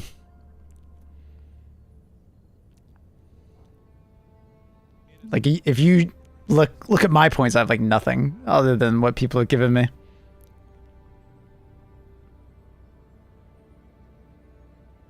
Just like your savings, they vanish. Yeah.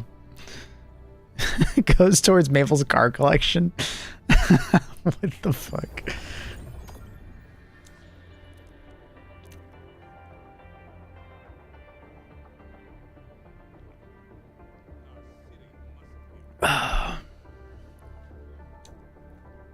It's like NFTs. Yeah, yeah. Yeah. Once you buy one, they're worthless. Because it's Saturday. No, it's Friday. My man's living in the future. I'm tempted to just stay up till 2 a.m. and play. Go to bed early, Pradana. Like, go to bed really early and then wake up early. You know? You're blind, Maple. What? Annie, why'd you just come in here and, like, insult me? Eh? I'm blindly in love for you, Annie. I got my blinders on. All I can see is Annie.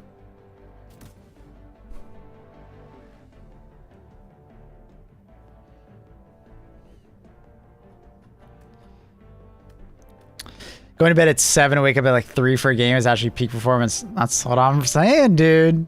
Sometimes when I tell you that is yellow and you're like, no, it looks green, you can't see. Annie, why am I being insulted? What is happening here? I mean, it's just a matter of opinion sometimes, Annie.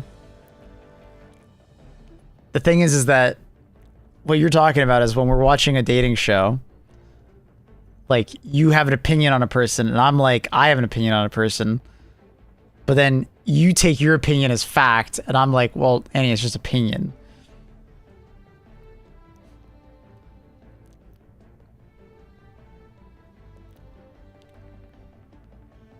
Opinion. There's no doubt. Sometimes your opinions are correct. Mm-hmm. Especially on dating shows. Mm-hmm. Sorry, Pradana. I'm being slow.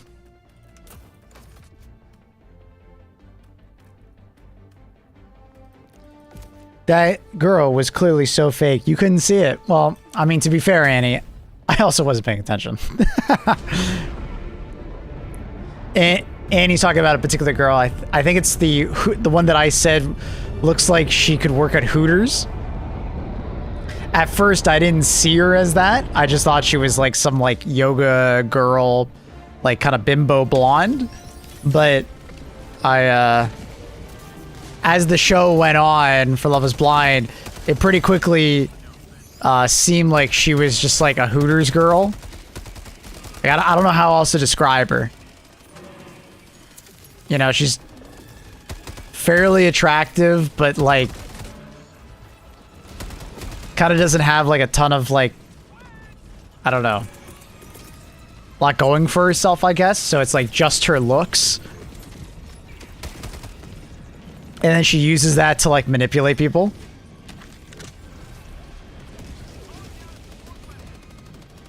And like Annie from the start was like hated on her. I was like, whoa, whoa, whoa, why? But like there was a scene where like Annie was so right, because like basically the guy on the other side of the wall, because his Love is Blind, if you guys have never seen the show or heard of it, it's basically there is like a wall between the two, and they can't see each other. All they can do is talk to each other.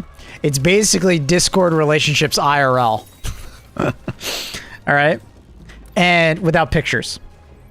And you're supposed to date the person on the other side of the wall. And it's like randomized, like who you get paired up with every day. Eventually you'll be able to like, you know, tell the cast or like the production crew like who you want to meet with and stuff like that.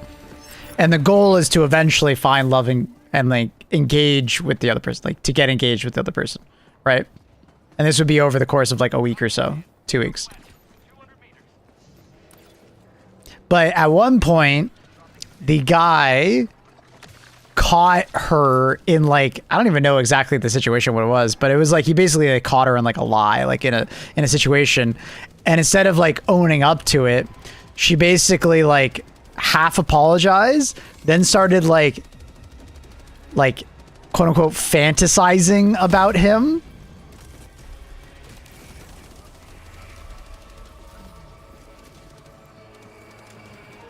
So like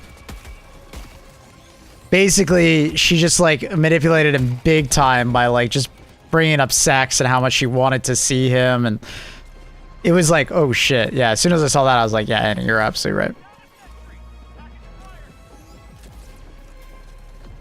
It was pretty crazy.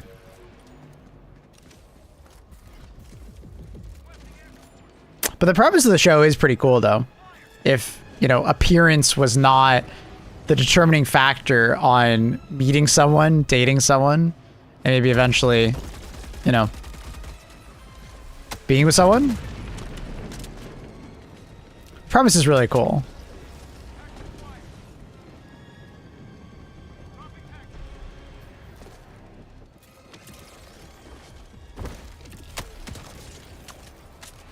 Do you think Spear Gun is the best support weapon? No. But it's a great support weapon.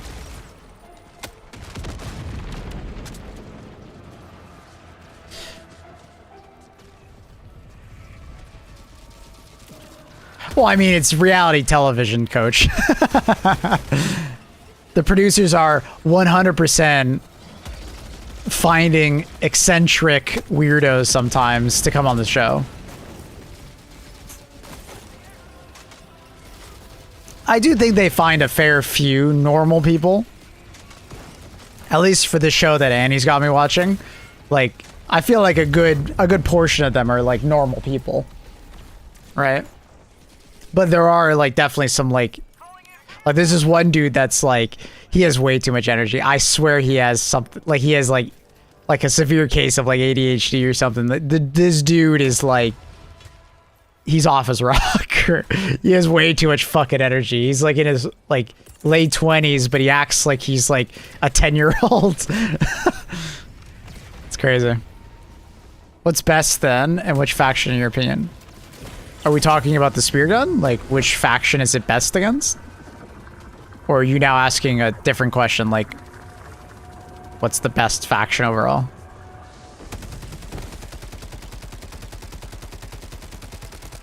Like, you're definitely getting a good amount of people that go on these shows just to get attention, right? Like, that's their whole goal, is to get, like, internet famous, right? And then you're gonna get some people that actually genuinely, like, you know, find the concept of, like, blind love as, like, an interesting one. There's a few people like that. You should get on these shows to get famous. Chat. Do I apply? But Annie. Wait, Annie. This is like that one situation with that girl. Wait. Annie. This is the exact same situation of why she got in trouble, remember? Because she was I now remember. Because she was dating a dude. And the dude was like, yeah, go on this show. You know, and come back when you're done. That's why she got in trouble. Right? Because she was technically still dating a dude outside the show. And Patrick was like, what the fuck? You're still dating someone? Outside the show? And she was like, oh yeah, but it's like, you know, I was gonna break up with them anyways. And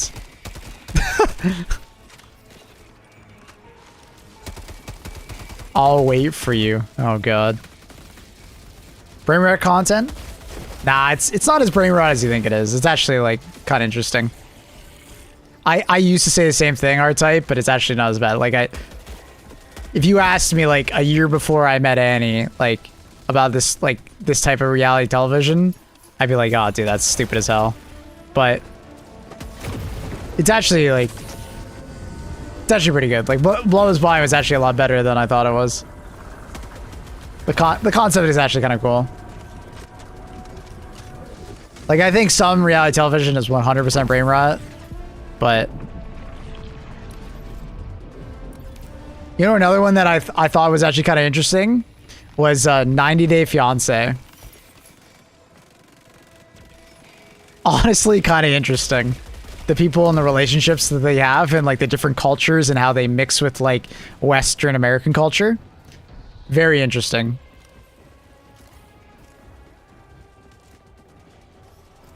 Because it's like mashups of like cultures, right? How does this culture handle American culture, or vice versa? How does American culture mash up with, you know, random African culture, right?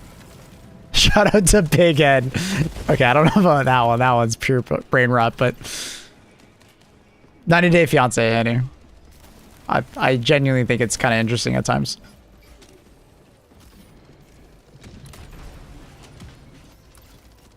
Sometimes it's just like stupid reality television, and sometimes I'm like, oh, that's interesting. I never thought that that culture would have, you know, issues with this culture. Yeah, exactly, Annie. Like some couples are like, you're like, huh. I didn't see that coming.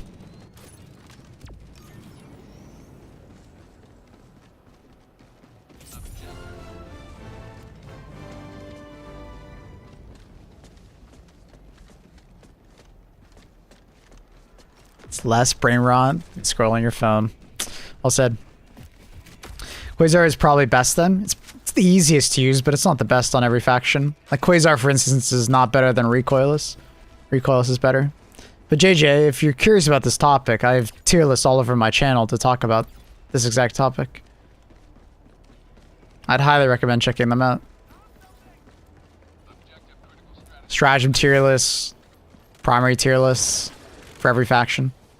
Individualized for the factions, because I do think that matters.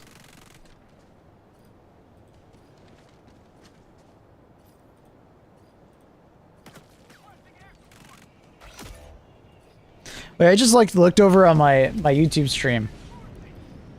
Message redacted? Huh? Can you like delete your own message in YouTube chat or something? Like, or not redacted, but retracted. But like, can you delete your own? I don't understand. Like, you could delete your own mess. That's so, why? Literally, I take it back. I don't know. That's super weird to me. I don't know if I like that. I didn't know that was a thing.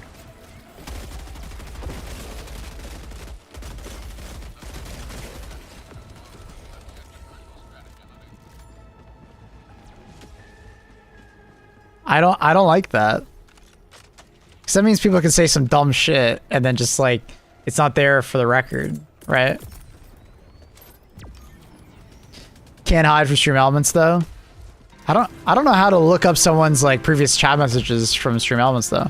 I believe you can, but I don't actually know how to do it. I don't think I could ever date someone that has a lizard as a pet. I probably could. I don't mind lizards. I don't actually want a lizard as a pet, but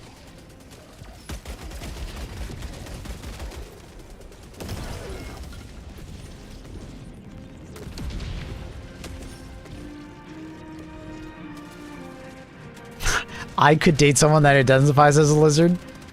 Damn. You and some Facebook employees could go crazy together. That's the mashup I was wanting.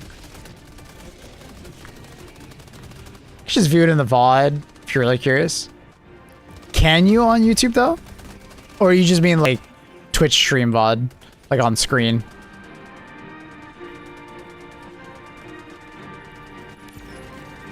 Employee, you mean owner? Oh. Mr. Zuckerberg 100% employs other lizards. There's no way. Oscar J, yeah.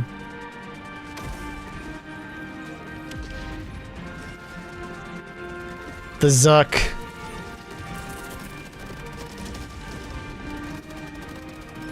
What about crab people?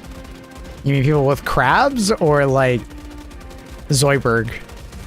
I guess he's more of a lobster.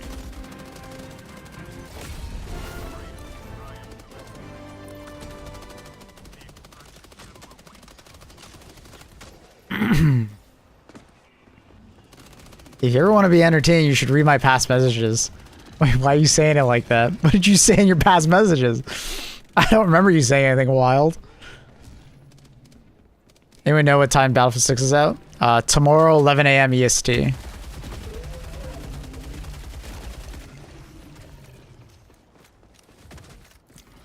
5 p.m. Central European time. If that helps.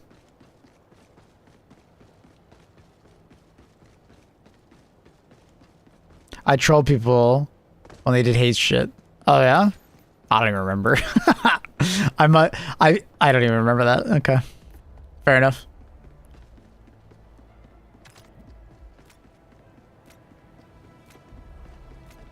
I don't think I could ever date a funny guy or a comedian. Damn, that's a low-key low blow, Annie.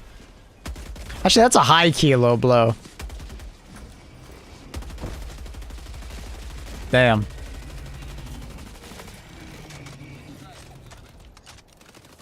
That's crazy. I did an experiment at university yesterday, and the dude who discovered the effect got a Nobel Prize. A Nobel Prize. What kind of price? Was it on sale?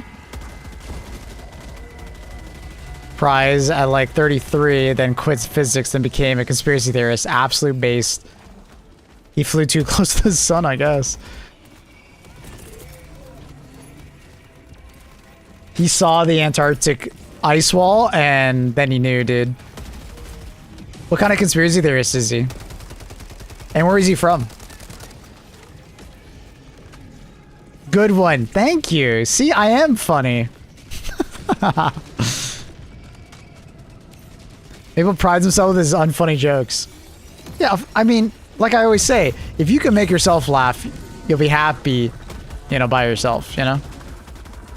You'll always be happy. You'll live a happy life if you can make yourself laugh, you know? Brian. Good old Brian. Okay, I can't click on his Wikipedia page. Can you give me like a ChatGPT synopsis?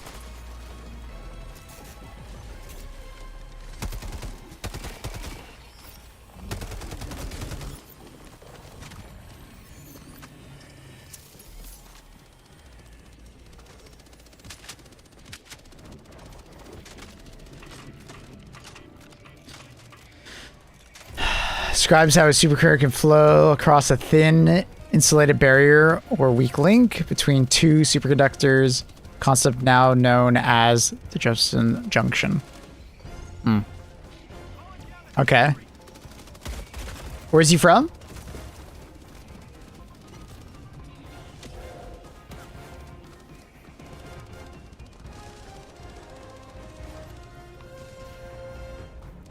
He's British, okay. And what kind of conspiracy theorist is he now? Please tell me he's a flat earther. That'd be fucking awesome. Talking about meditation, telepathy, higher states of consciousness, UFOs. Oh, God.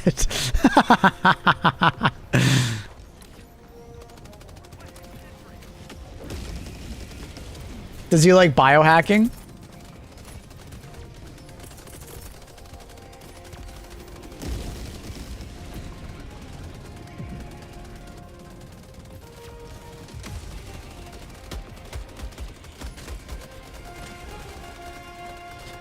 I mean, that's just physics, not conspiracy theories, surely. Yeah, it's like flat Earth. It's just geology, right?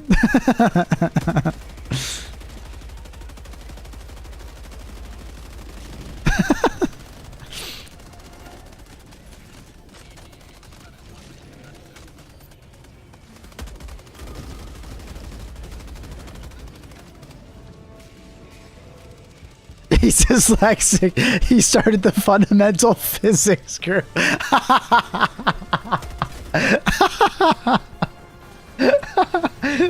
The FFG, dude.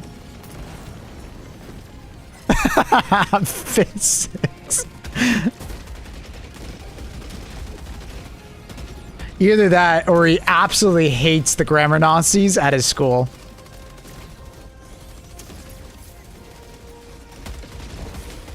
He just doesn't like Germans that much, you know? Because, I mean, I could see someone that's not dyslexic do that just to fuck with people. He's just trolling.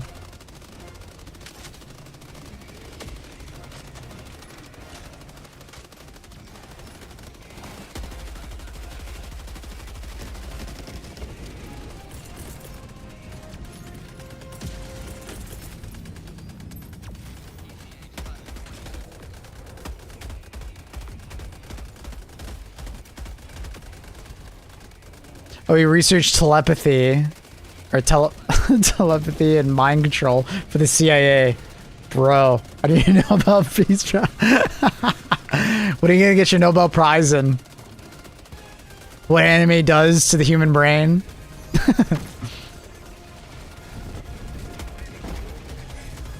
Does anime make you look more attractive? Physics, of course. What you'd want to do is like what, Warhammer 40k and apply something from that universe to our reality.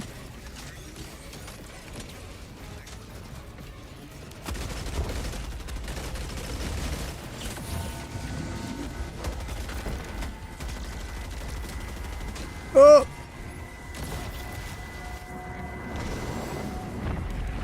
How Naruto running makes you go faster. What was his name? Brian. Good old Brian. I swear, mind control is a thing because I think about it's like recommended. I mean, that's not mind control. That's just your phone listening to you and predicting based on the algorithm.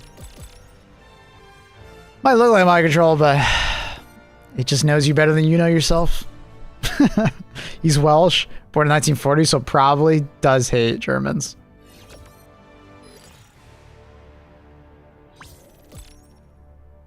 And he's Welsh, so he hates the English language, which is why they have the most ridiculous fucking words in the Welsh. Like, come on. We've all seen that Welsh town. They like to troll with their words.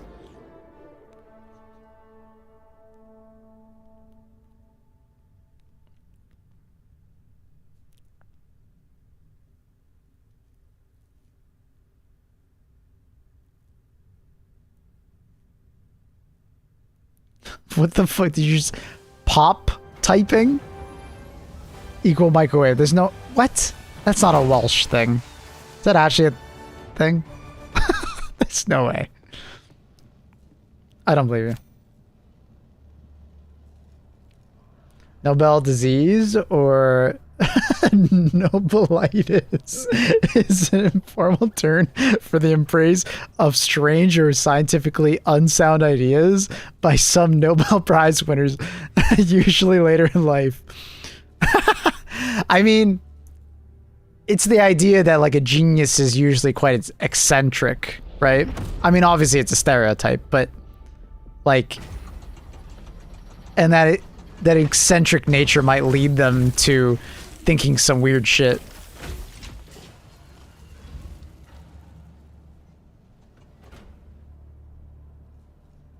There's a Welsh language terrorist movement that used to letter bomb people. Poppy Ping is like joke Welsh language for microwave, not actually a Welsh word. So the Welsh wanted independence from Britain, but instead of fighting them like everyone else, they just trolled them. I see now. I'm starting to understand the English people. Sorry, I said that wrong. Not independence from Britain. Independence from the English. Huh. I'm understanding this now.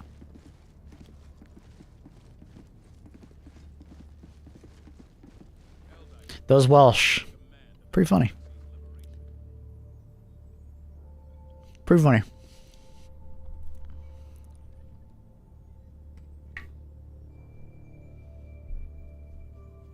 Did you guys ever see those advertisements for the buy a square foot of land in, I think it was the Scottish countryside, and they would make you a lord? What a scam, bro.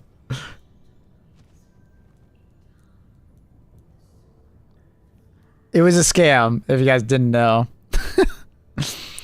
There are parts of Wales where the Welsh is like the first language, which is pretty cool, but it's dying out. Yeah. I've heard the Welsh speak, and it's honestly a really interesting language.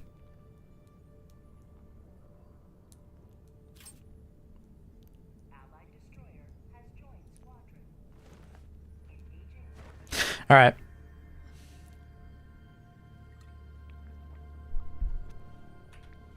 Second.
Sorry, Mr. Bradana. Let's go play some 2042. Makes you a Scottish lord. Then I'm Mickey Mouse. Yeah, I thought it was like fucking hilarious that people fell for it. I do think to some extent it was kind of like a, you know, a joke buy. Like, I don't think actually people thought they were like properly a lord, but who knows?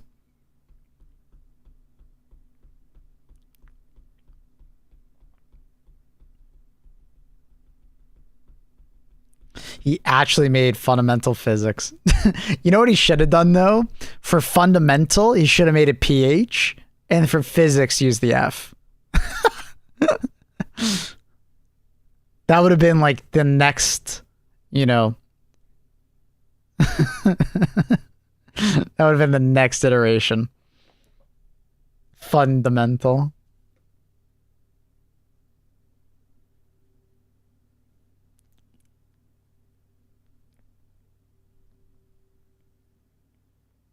My name is literally Tao. I'll show you my birth certificate. No, it isn't. Is it actually?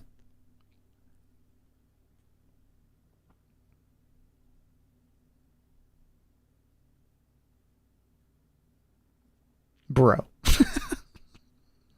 I didn't know you were Chinese. I'm not named Adam or something. I mean, to have the name Tao, brother. Wait, brother. Yeah, I don't know, Mr. Tao. I think Battlefield 6 servers are not ready for this many hype. Oh, Nano, it's going to be nuts. There's going to be a lot of hype. There's no doubt. Mm-hmm. Tao Empire lives on. It's John Tao.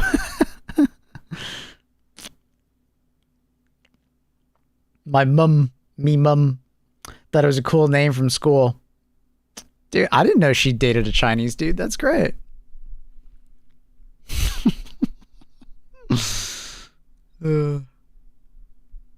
Sorry, Teo. These are just like lining themselves up for these jokes. She didn't, and he wasn't Chinese. Oh. So it's just a dude named Tao? Sick.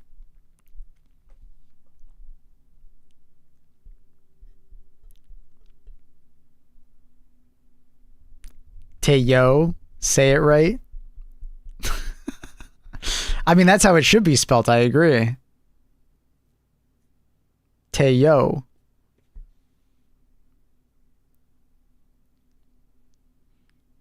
You ever thought about like typing your name out differently on Twitch?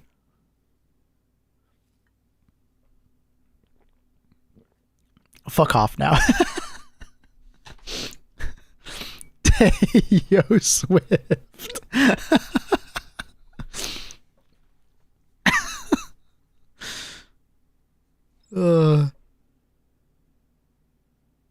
They should just drop the game now, like shadow drop it. Oh my god, imagine.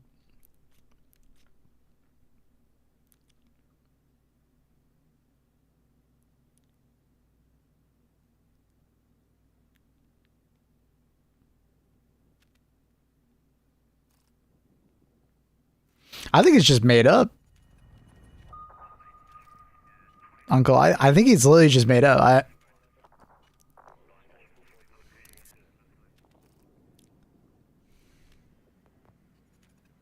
Last chance bonus. Get the tombstone pack. I already pre-ordered.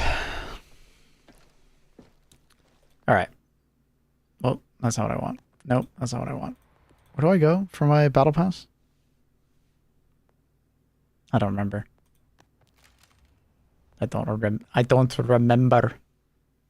Where do you go? Is the battle pass over and I missed it? Oh shit.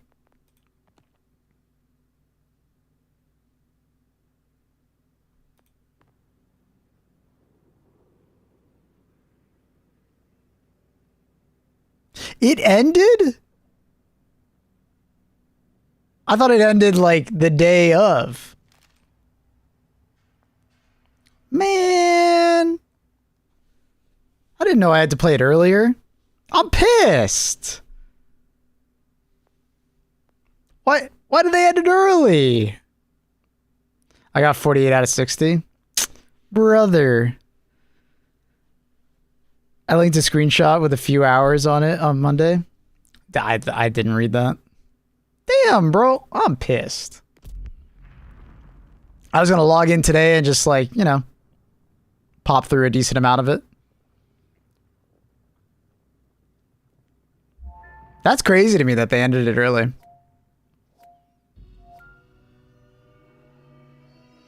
I kind of wanted those skins too. I'm kind of sad. I'm actually kind of sad I didn't know that.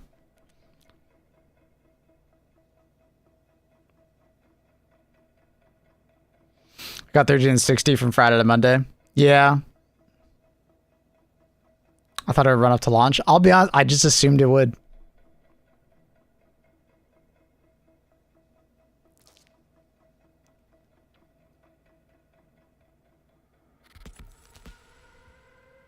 Kind of sad, not gonna lie. I missed out on the skins. I wanted them. If it makes you feel any better, I completed it. No, it makes me feel worse.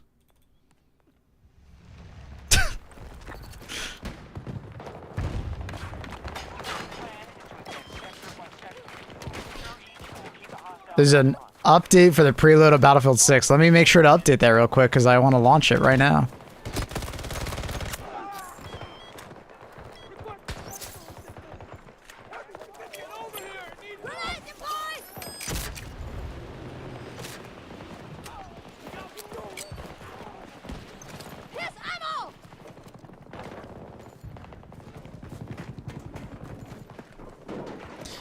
Oh my god, I don't realize my sensitivity is so fucking low right now.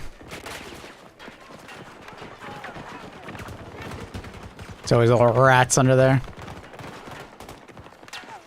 Man, I'm so sad. I did like 13 levels the first week, then sat.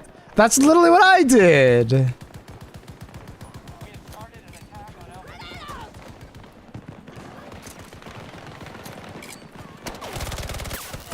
Oh, how the fuck did you peek around that corner? No one shot you. Did all the challenges, ended at like 56 and had the XP loss. Yeah, that's kind of what I wanted to do. Man, I'm so sad. Chat, why didn't anyone tell me?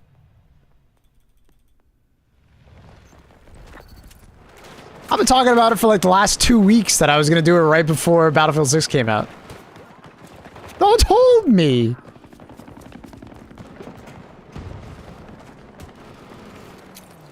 I'm actually so sad. I can't believe this.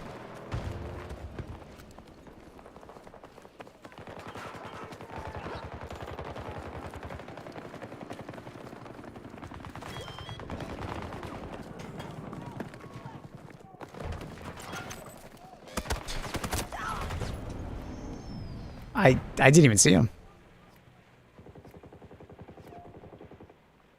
It's the FOMO that hits the hardest, damn. Yeah, well, it's like, usually I wouldn't give a shit about this stuff, but it's like, I actually planned on getting it, so that's why it doesn't feel very good. You know?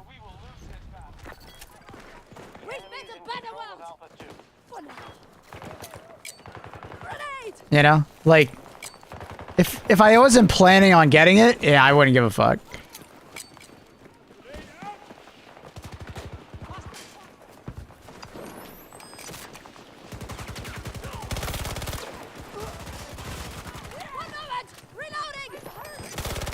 Dude, how is nobody shooting that guy?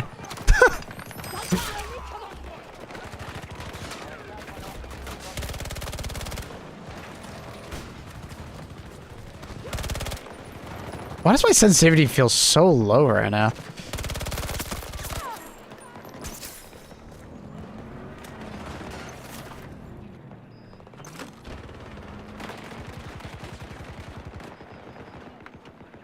They're greedy. They're so greedy, they do it. No? Alright, fine. No way.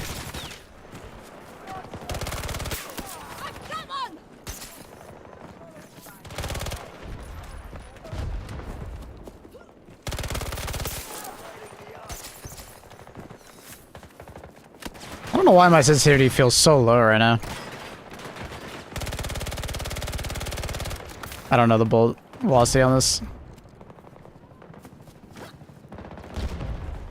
Ammunition for you.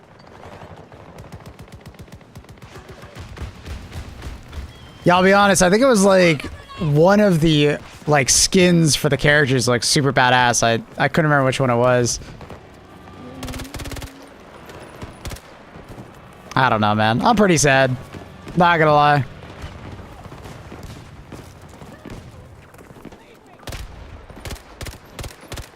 Can I not see that guy? I can't.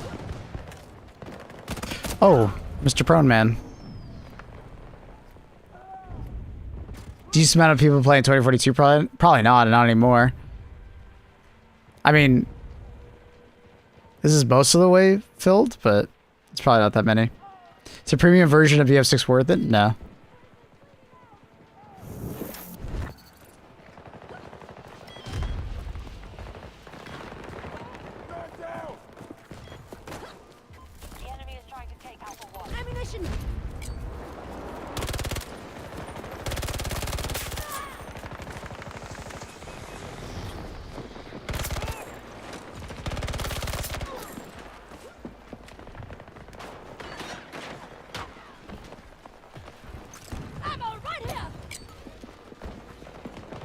There's people above me.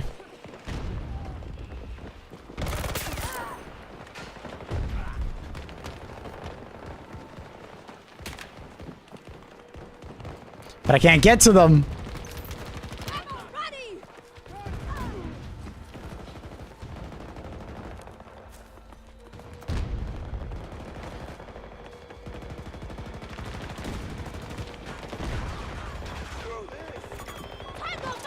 Guy coming. Oh, teammate.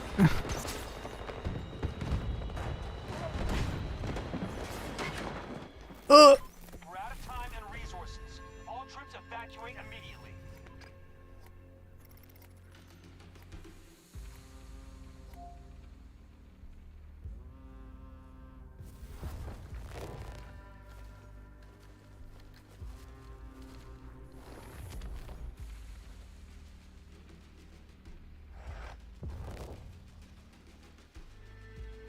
I found new funny game. What's that?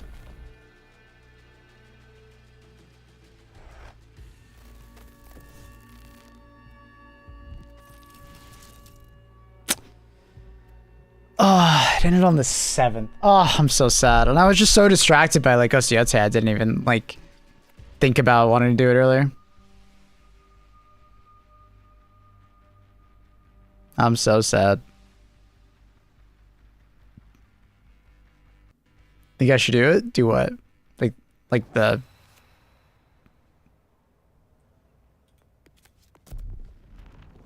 Like the premium version? Nah. Falk reporting for duty. Think about buying the normal one instead of the EA Pro thing. I mean, it's up to you. I don't know how much you're going to play. If you think you're going to play like just for the month, I think EA Play Pro is just like the way to go. But if you see yourself probably playing it into the future, just buying it would probably be better.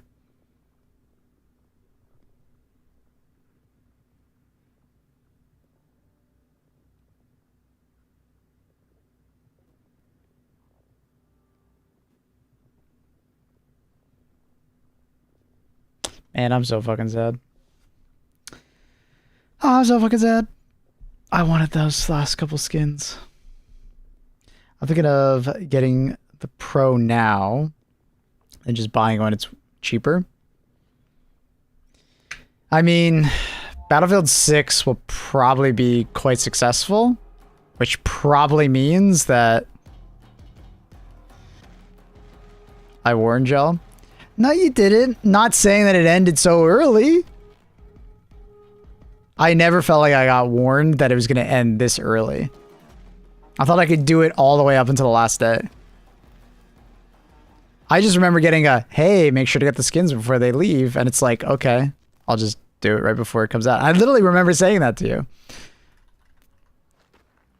Yeah, it ended like 2 days ago, Swizzy. That's why I'm pissed. I'm like, what the fuck?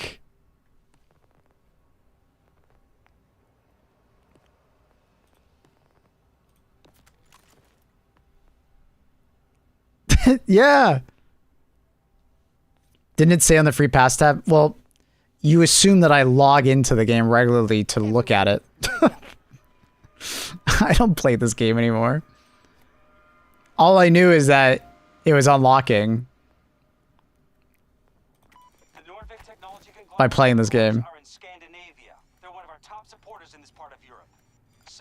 And also, isn't it like a timer based on like like, and it counts down how many days it is? Like, I'm not gonna fucking do the quick maths on exactly when it ends. I started doing this battle pass like a month ago or something like that.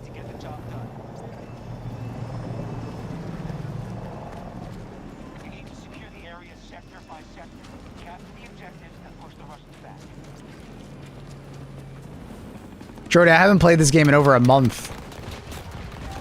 That's what I mean. Like, I don't play this game actively every day, so saying that we'll just look at the timer in game, forehead. Well, that doesn't do anything if you don't play every day.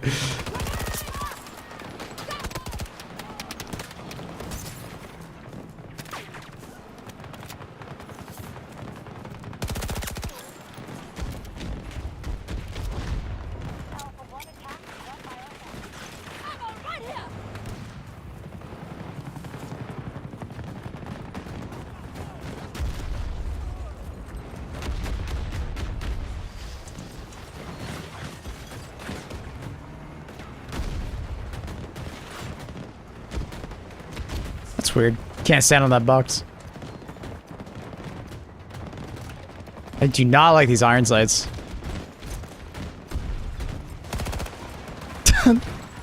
Get the fuck out of the way, Mav. Cucking me.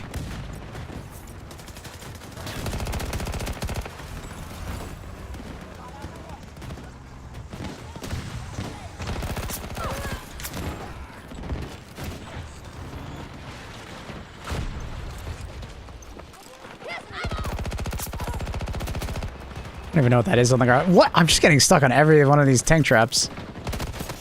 Someone's shooting from behind.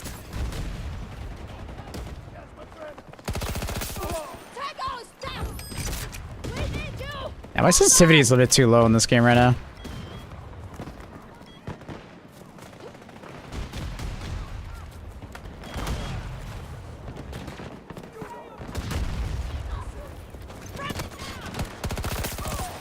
Oh, tank.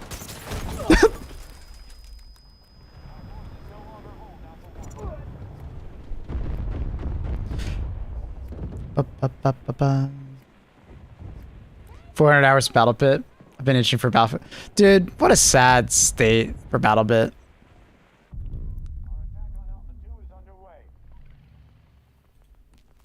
What a sad state. I kind of missed the hype period for that. So I was definitely quite sad when the game kind of just like fizzled out.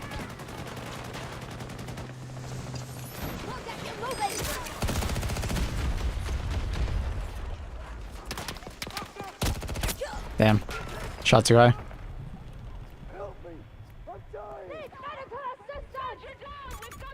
That'll be Primus Peak. Yeah, and I feel bad for missing it. I can't even remember what I was doing.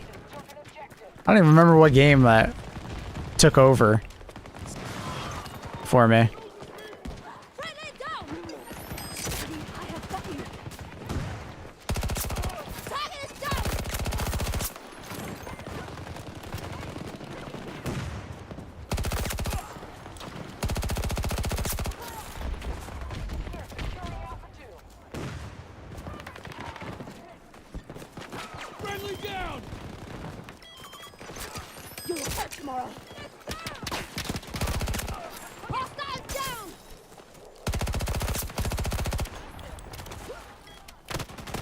Ooh.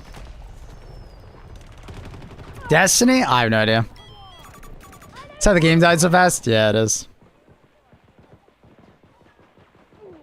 BF6 release date tomorrow. It's like 24 hours almost from now. 26 hours. Dark Tide? I have no idea.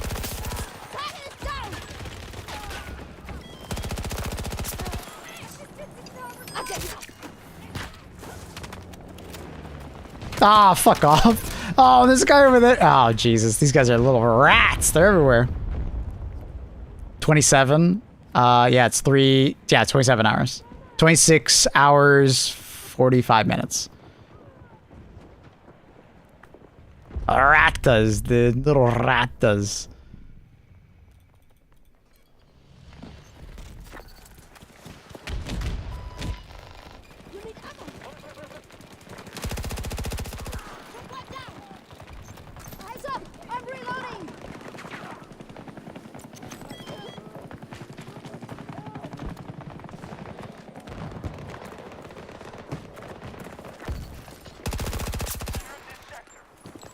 You winning? Yeah, we're doing all right. Well, I lost the skins that I wanted. But yeah, other than that, we're winning. I'll get over it. It'll just take me a while, Chad.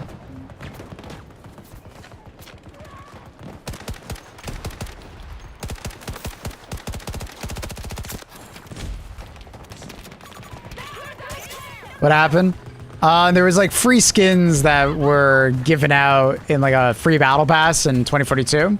And I planned on like, you know, progressing as far through as possible over today and such. I wasn't expecting to like unlock the entire pass or anything like that, but getting some of it at least done. But I didn't realize that it actually ended on Monday. Like Sunday evening. I didn't think it would end early. That was a vehicle in the way. I was like, dude, why can't I hit this guy? Vehicle. 3D spot was lying to me.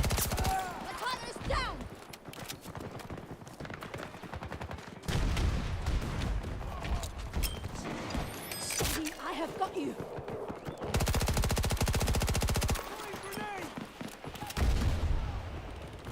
Tango. Close fight. Enemy down.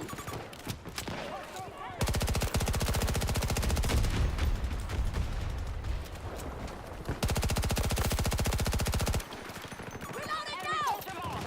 60 meters away from your position. I don't really have the range for this angle.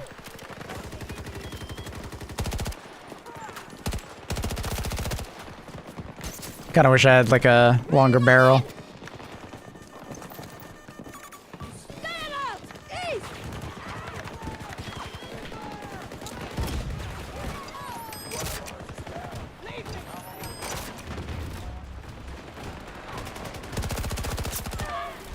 One down.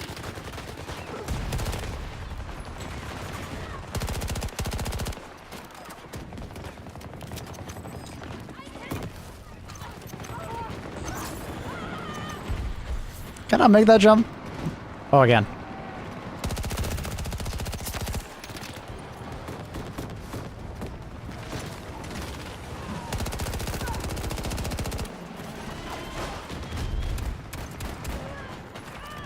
Need a second here.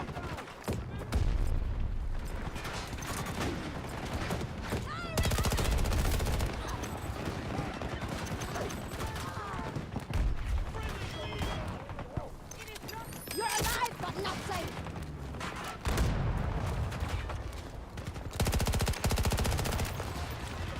Bum bum bum.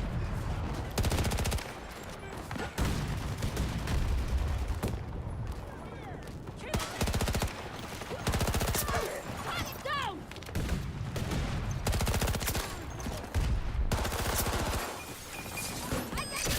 Huh.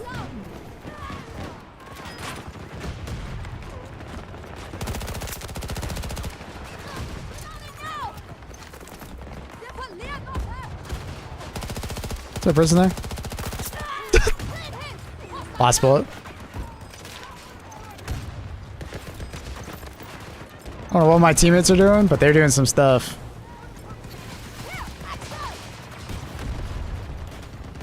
7 more achievements for this. After that, I can uninstall.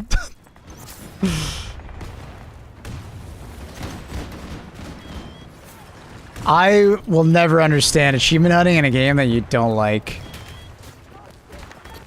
It's a wild concept to me.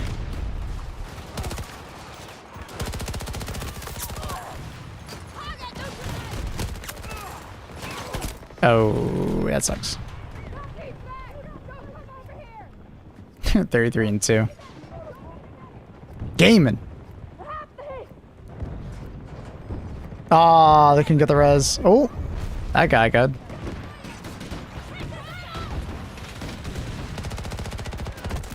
Oh shit, they're winning that angle. I think we're kind of fucked. Big red! Big red! Oh, we are so losing this angle. Unfortunate. Unfortunate. We were like really close to grabbing that. We were gaming. Man, I don't want to run all the way back. Crazy.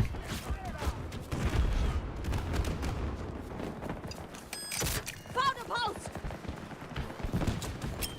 Tossing grenade.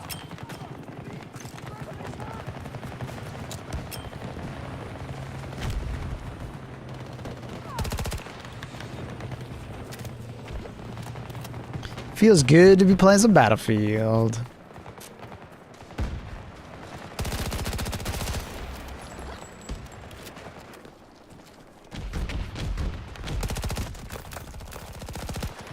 Can't see him. Oh, fuck. Guy actually rushed me. Guy should have won. Just making sure we're not getting pushed from that angle.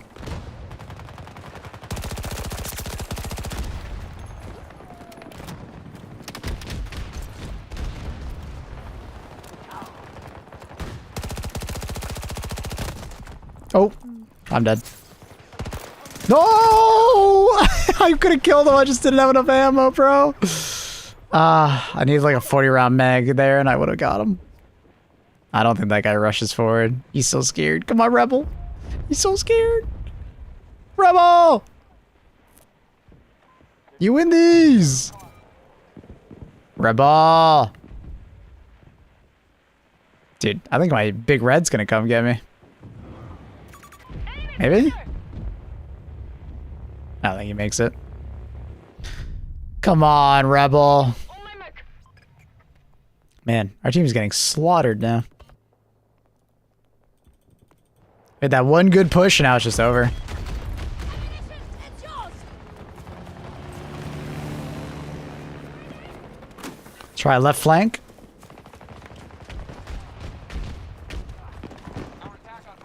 What the fuck was... The corner of my eye, I see like a body just fly by. We must take that objective. Well, there's one of the things that I hated most about 2042. I did not like those Jeeps, man. The meta of like driving the Jeep and then parking it facing the wrong way. Brother. Ugh, the worst. Literally the worst.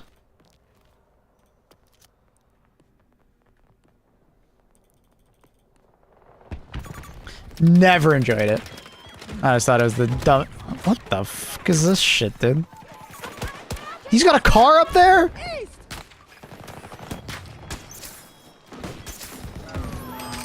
Hold on. I can help.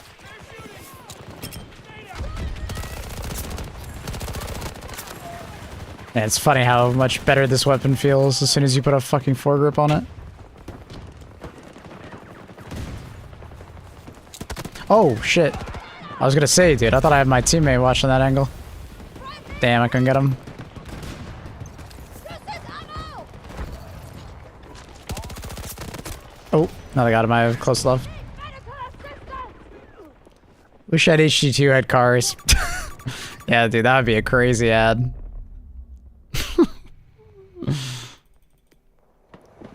If only they had a car that had like a machine gun on top. I just looked at the launch times BF6 again. For me, it would launch at 12 p.m. Fridays, so just gonna get some sleep early and play at launch. Yes, gamer! Ejecting stim. New objectives. Secure the sector. Attaboy. Stop the treatment.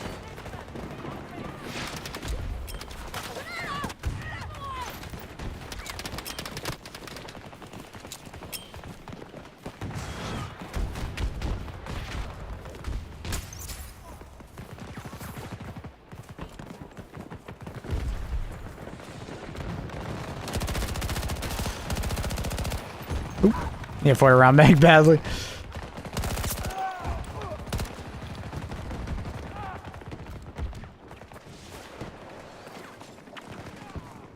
I've never enjoyed peeking the...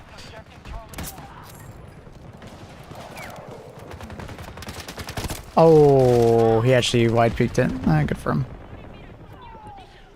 2 a.m. Saturday for me. Wisdom teeth removed on Friday. Oh, perfect. You'll be home for it then.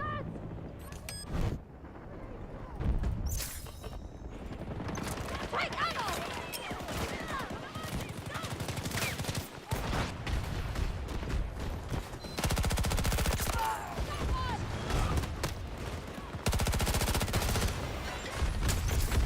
That tank over there is scaring me. I want to wide flank it. Whoa, whoa, whoa, whoa, that's an enemy.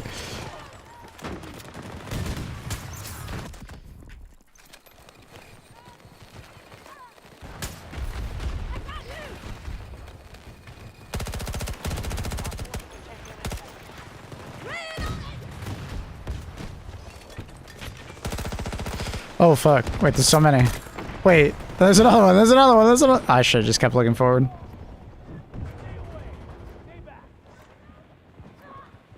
Imagine how good you're gonna be when you're super annoyed at you too. Exactly. It'd be a great distraction from your, you know, pain.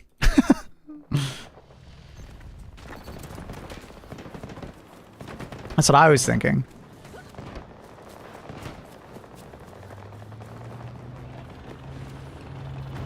There's literally a fucking tank up there.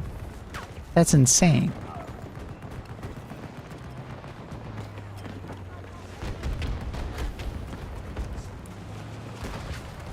Whoa, hi. Target down! Better take a stand. 40 meters from your position. Throwing grenade! Now reloading! A tough fight. Allied forces are attacking.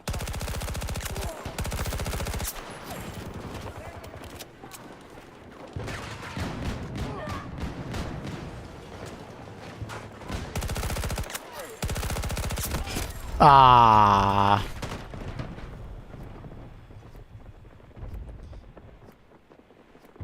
Oh yeah, Gene. A lot of great games coming in the next month. It's awesome. It's really exciting. I should just like backcapping them. It's kind of funny.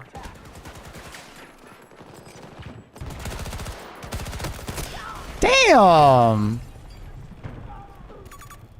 She got cooked by both of those guys. Got team shot. The guy with the deagle and the other guy.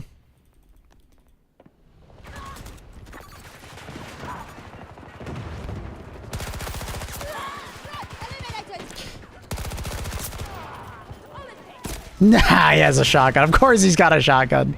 Of all the weapons that guy could have to one-shot me. Almost here, boys. Yeah, close.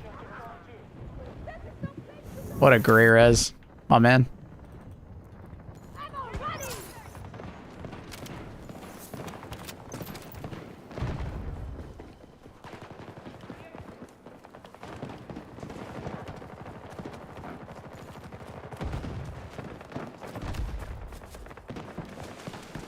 Russian troops have entered one of our objectives.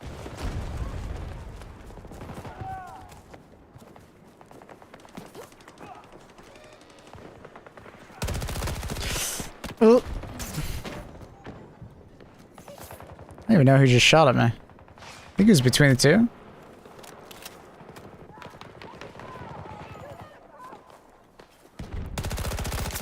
Took one down! Sector is secure.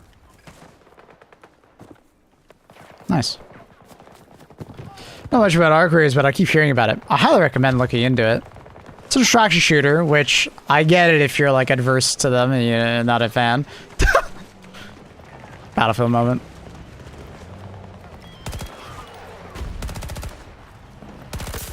Enemy down! Tag!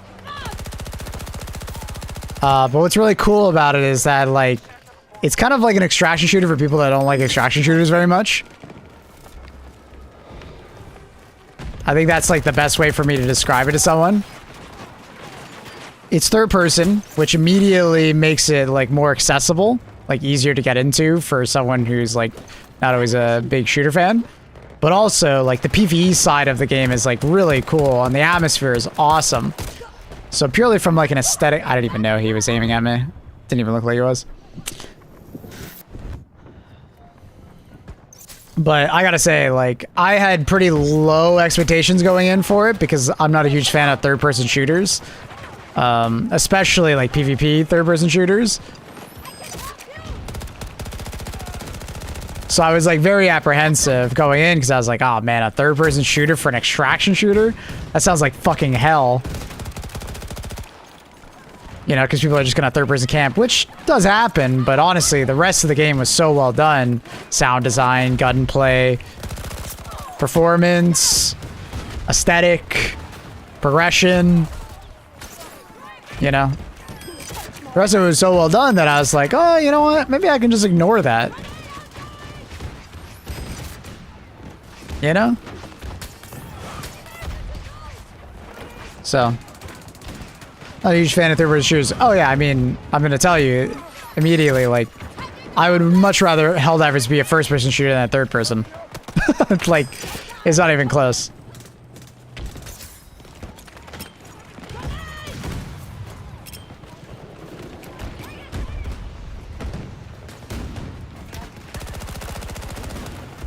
Oh my god, I need a bigger magazine so badly, bro.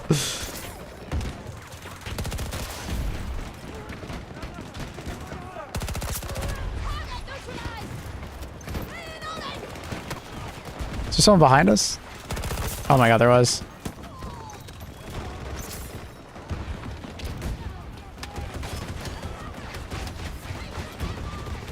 What the fuck is this? Sure. Do it!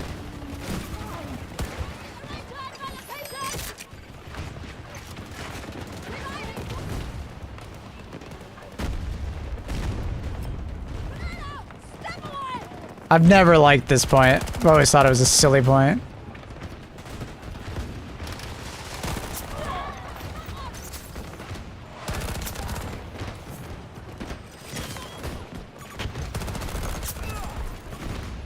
Big Red! No, that was a perfect grenade!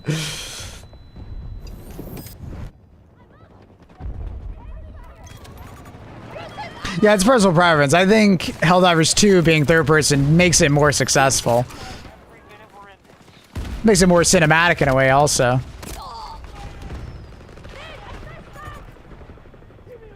But, yeah, like, preference-wise, like, first person all day.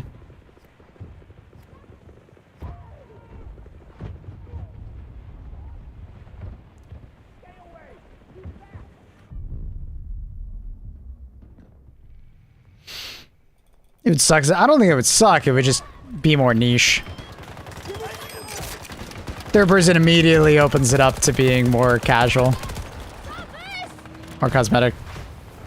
When it launched, there were so many people saying, oh man, so great, I wish it was FPS. Yeah. I mean, it's preference at the end of the day, right? You may not, you know, want it to be first person, but, you know, there's lots of people that, like, appreciate first person. Damn. I got melted by those two guys.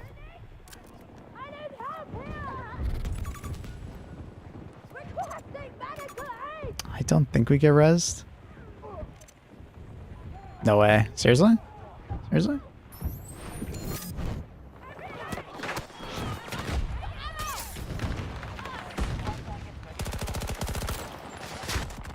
Oh fuck, that's a grenade. Can't understand how people play this. I mean, I enjoy it. I don't know. Sorry if that offends you. My bad.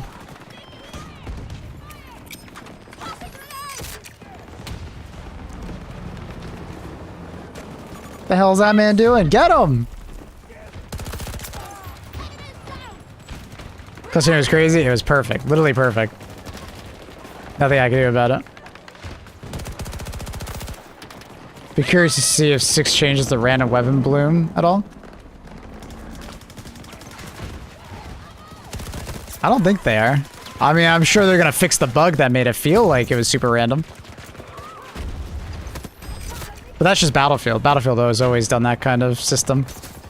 Where it's more about, if you don't want random weapon bloom, stand still, crouch, tap fire.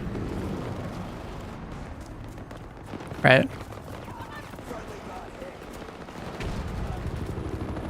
That's always been a Battlefield mechanic, so wouldn't feel very Battlefield if they took it out.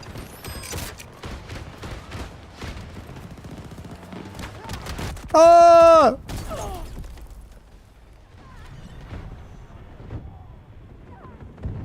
This is Battlefield with special abilities, right? Essentially, yeah.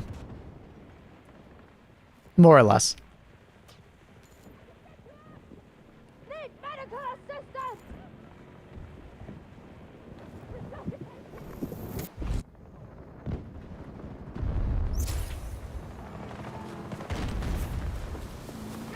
Here's ammo!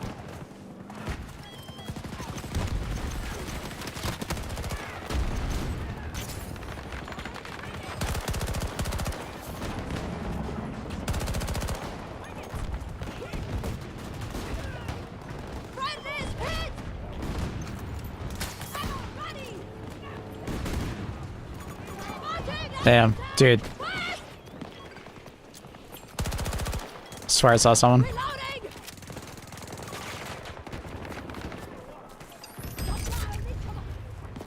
Was Battle Royale released? What do you mean? Like for Battlefield 6, it comes out like, I think it's like a month or almost that after.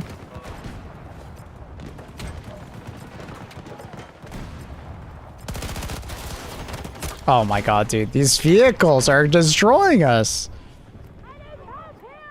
28th. Is that the rumor or did it actually get like announced? That's actually coming out on the 20th.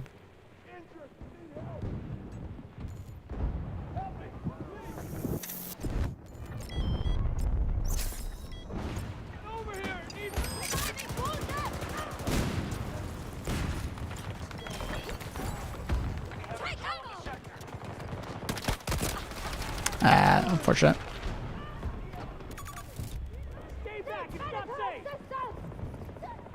Nothing's confirmed? Yeah. I remember there's leaks about it being, you know, the 28th, but I saw no confirmations.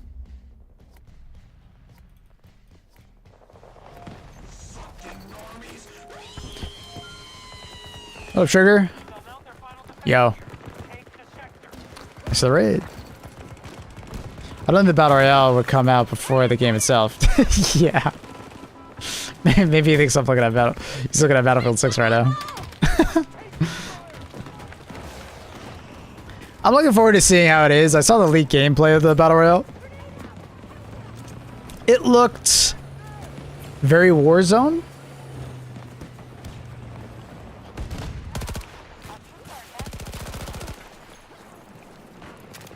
It looked very Warzone.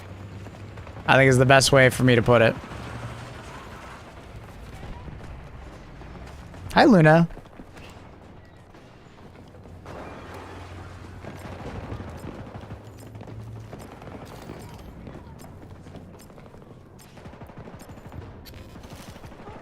Hey, Luna. What up, Revo? 11 a.m. EST.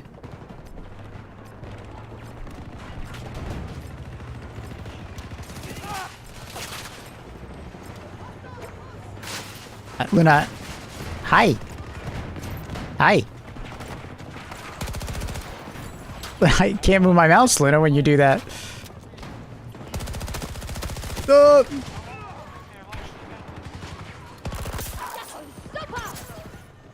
Oh. I get in.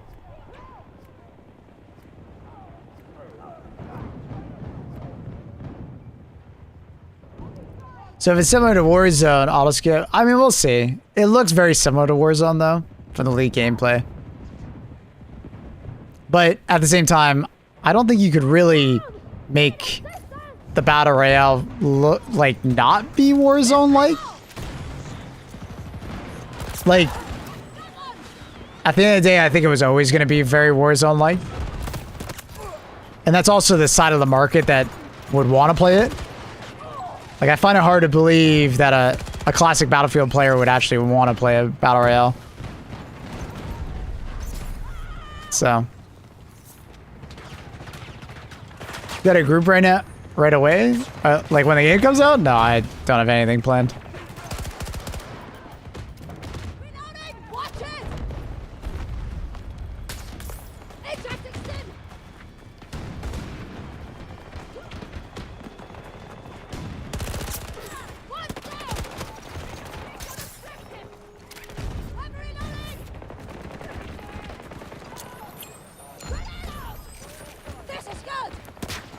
Ooh. The destruction is the main difference, yeah. I mean, I think the main majority of like mechanics are gonna feel very Call of Duty like. You know, we'll see how much destruction there is. Like Firestorm had a lot of destruction, but people didn't give a fuck about it. But obviously, you know, Firestorm had a lot of problems, right?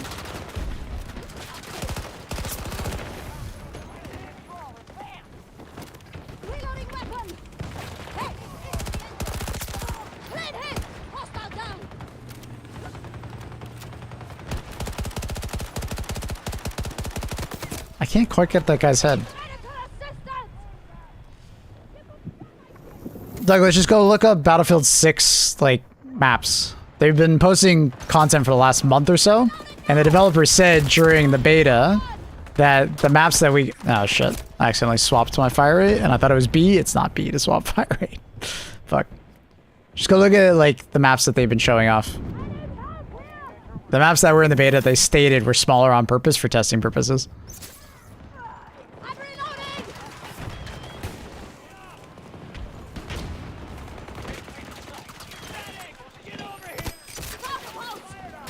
Work together! You have the skills! Just hold on! I can help! The beta was to make COD players happy. I don't know if I would necessarily say COD players, but I think it was just, like, for testing, right? They want to capture part of the car.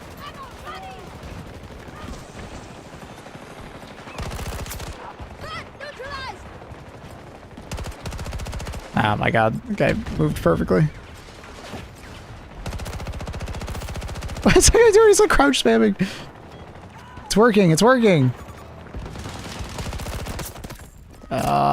Shot for too many angles.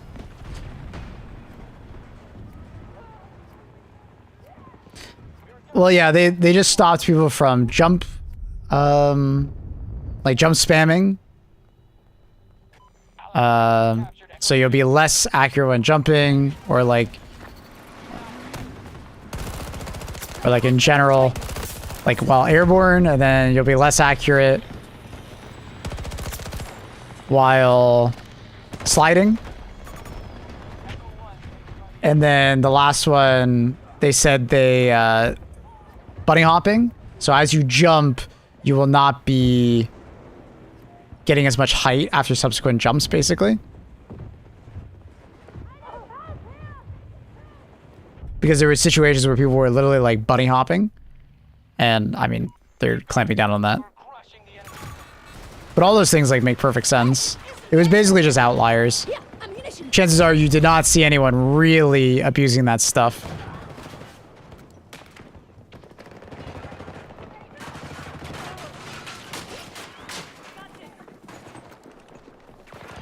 I can hear so many footsteps.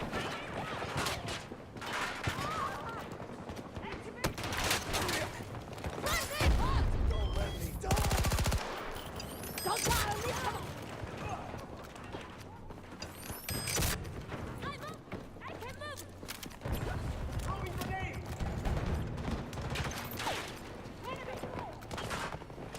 Victory's in sight. And just hopping around like a bunny rabbit.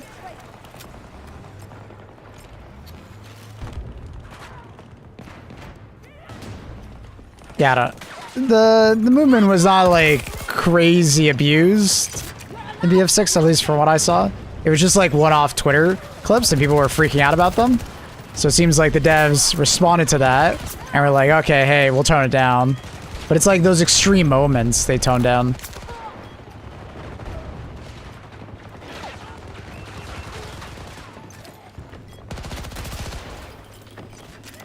Reloading now!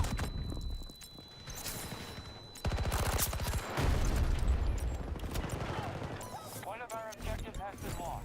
Attack on objective! We captured Echo 1. Here! Keep it up and we can take the final sector. We've won worse fights than this!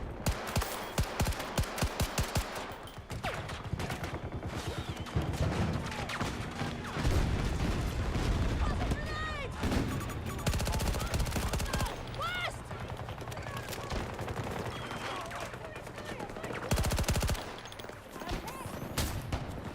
I can help you!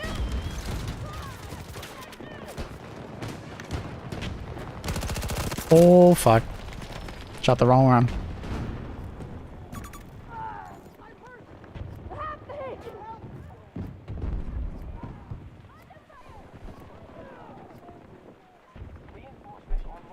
It's not even being a widespread issue. Yeah, it's possible if they didn't do anything about it, it would have been like the common tech that everybody does.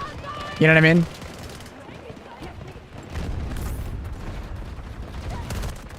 Because if you don't stem that problem, you're going to get into a situation where like everybody starts doing it, and if you don't do it, you're at a huge disadvantage.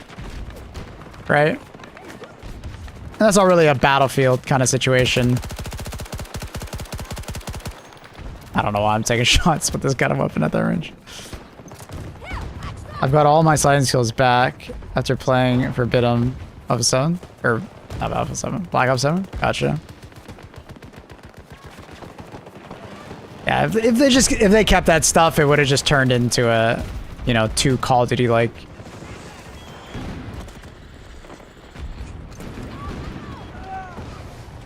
What the fuck?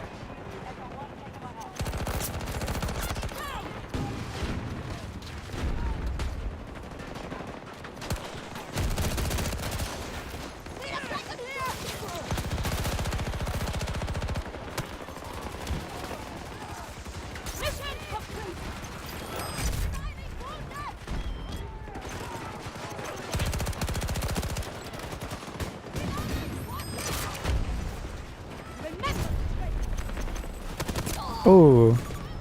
Damn.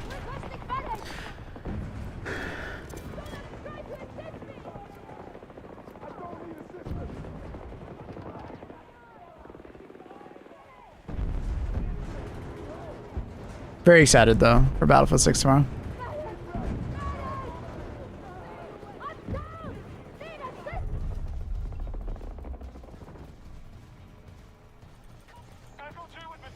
Our team just can't seal the deal here.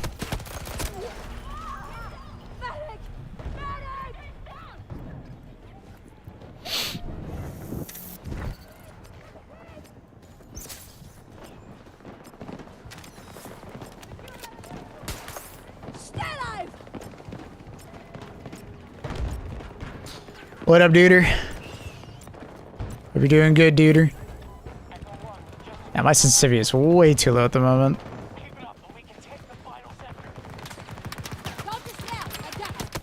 Oh!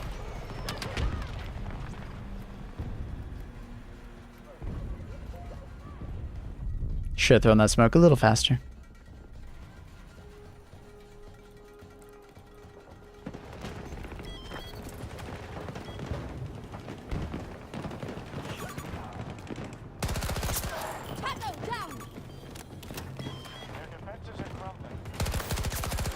Thought I was looking at an enemy. Well, we're about to lose, so I'll just give you the res, brother. Wonder if they have a spawn back here.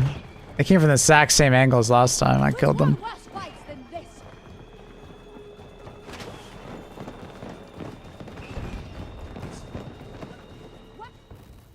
We cannot sustain any more losses. Evacuate the site. We lost. Oh!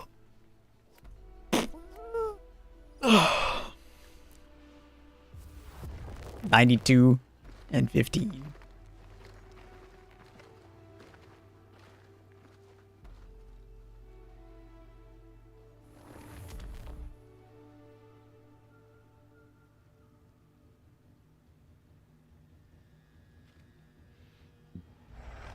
You doing a different start time? Yeah, I'm gonna start later.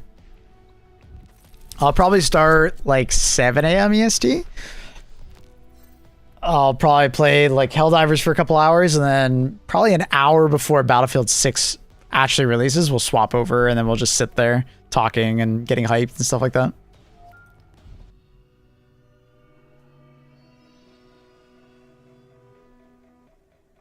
And then it'll be a long stream, depending on viewership and how I'm feeling.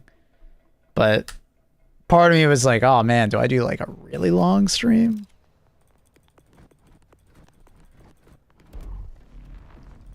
Do I do a really long stream?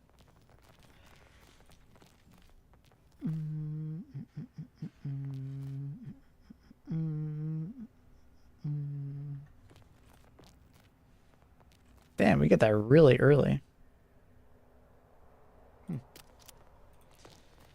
Come on, give me a fucking magazine. Oh, I want that so bad.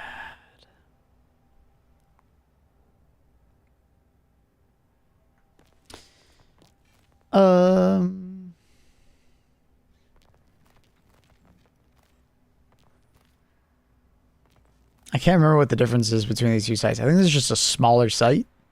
I think.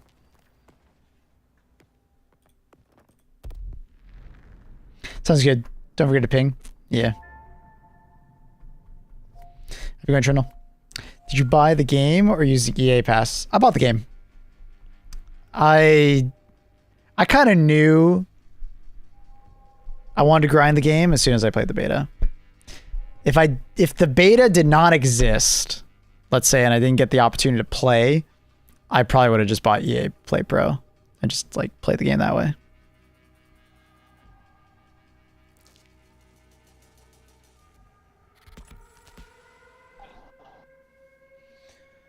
So,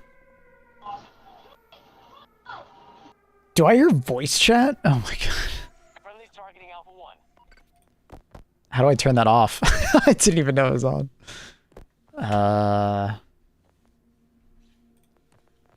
Sound.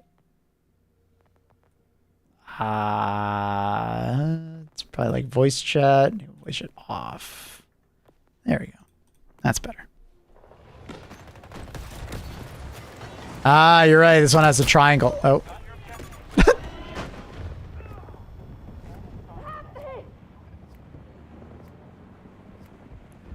Teammate! Teammate! Teammate! Teammate! Dude, that medic just hates me. He hates me. He must have like a personal vendetta against me.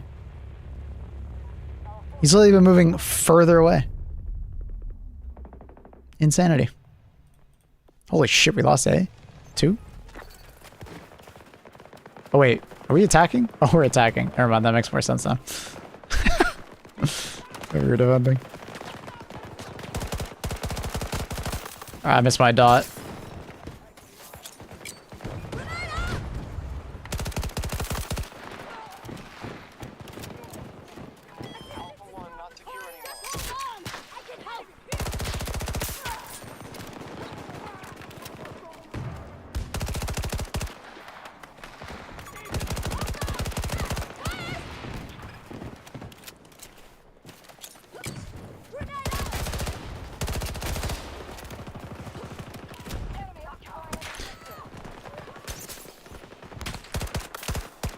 Oh, fuck, there's two.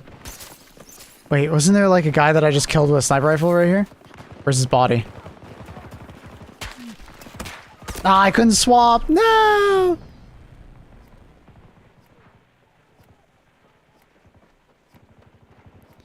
I'm weird about getting Battlefield 6 since they handle closed versus open guns. How did they handle it poorly? If you wanted to play open guns, you played open guns, and if you wanted to play closed guns, you play closed guns. And then they put out a blog post about the fact that players actually preferred to play open guns, but they understand people still want to play closed guns, so there'll always be an option to play closed guns. What's wrong with that? I feel like that's like a win-win for everybody.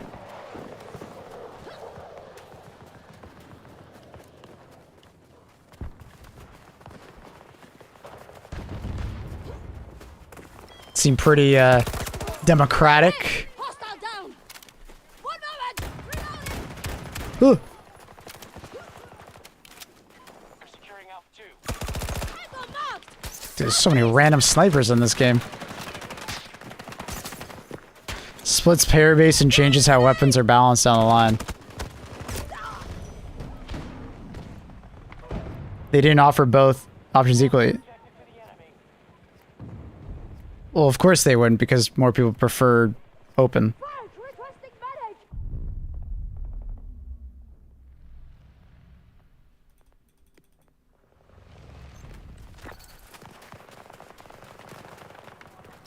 But they still have the option, and you have portal. They're making us pay for every inch we gain here. Up here. Need a second. But also, the splitting of the player base doesn't really matter that much, as long as the player base stays like the game stays popular, right? It would only become an issue if the game like falls off really hard.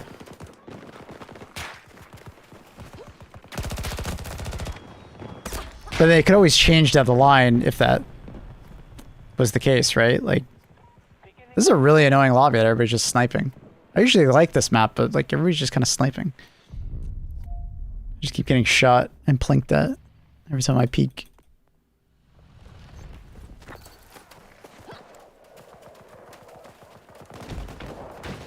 Yeah, I don't understand the worry. Reloading.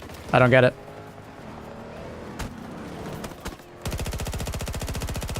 Like, if they did the opposite of what you wanted and just said, like, well, we're going to force everybody to close, that really, like, hurts the game more so, right? Because then people who, like for me, for instance, I want open, right? I can't shoot his head. Ugh.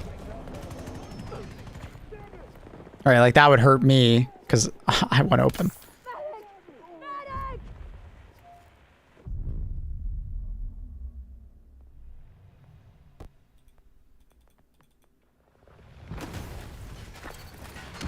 I'm here to help. There's one playlist for close, which was also hidden off screen. That's not very democratic. So what they did was they I mean, I don't know if you read through it, but they showed the numbers, right? Throwing grenade. Like for like a couple of the days, the closed one was like the first option or the second option. Right? They jumbled it up on several days. Like, I can tell you there were several times that I accidentally picked close because it was like this first or second option. Can I ask a question? Sure, go for it. Enemy infantry! 130 meters! Allies moving on Alpha 1. I feel like weapon balancing is the main concern. When you can like pick between 4 different types of automatic weapons, how do you make each type feel distinct? But that has nothing to do with closed or open. That's just a balancing concern in general.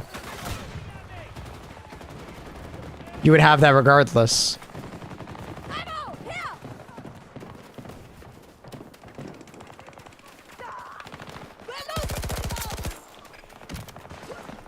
They added custom search, which also did not offer closed weapons.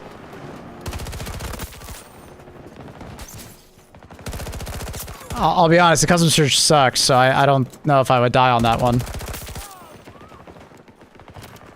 In general, it didn't seem very fleshed out. Hold on. So the fact that it didn't have everything kind of made sense. We have conquered Alpha 1. I'm reloading. Like, I used the custom search, but like I went back to just normal, just picking very quickly. More ammo. Why am I playing Battlefield 6 and I'm level 16? You're not playing Battlefield 6. Battlefield 6 isn't out yet. Success. One down. Beta test things? Yeah, I don't know.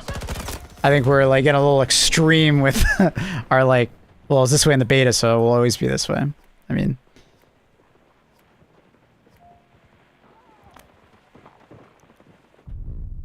but I also don't understand the hill to die on like closed versus open. Alpha 1. Like, I prefer open, but it wouldn't really bother me if I played close. But I prefer open. You know?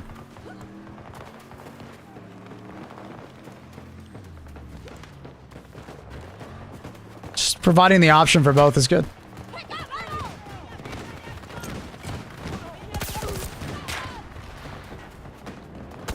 ammo. Dude, there's so many snipers. Oh, fuck off. Incoming grenade. Where'd that guy go? We doing ring around the rosy right now?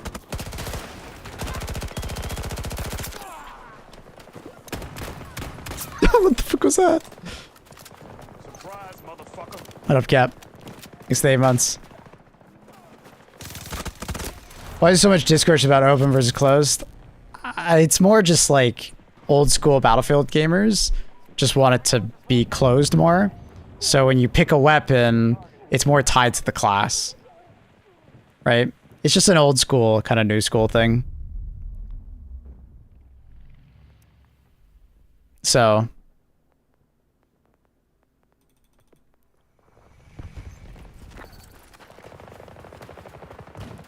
because it used to be like, if you wanted a sniper rifle, you had to play recon.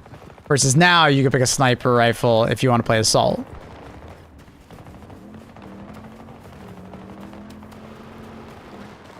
Personally, I'm a huge fan of it because it allows far more gameplay freedom than before.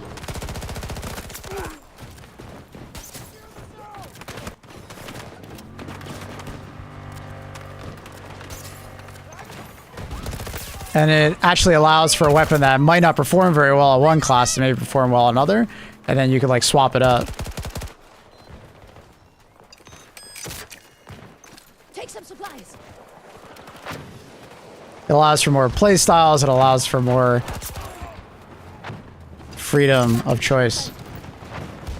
But then gadgets and stuff like that will still be tied to specific classes, which is good. You know, I don't want an assault walking around with an RPG. That just doesn't make sense to me. Grenade out!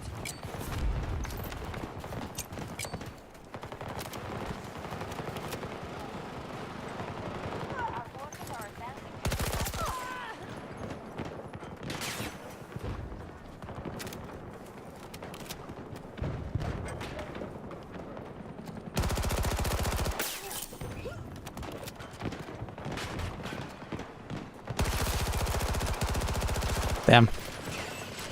Remember that guy? Oh, I don't even know who shot me.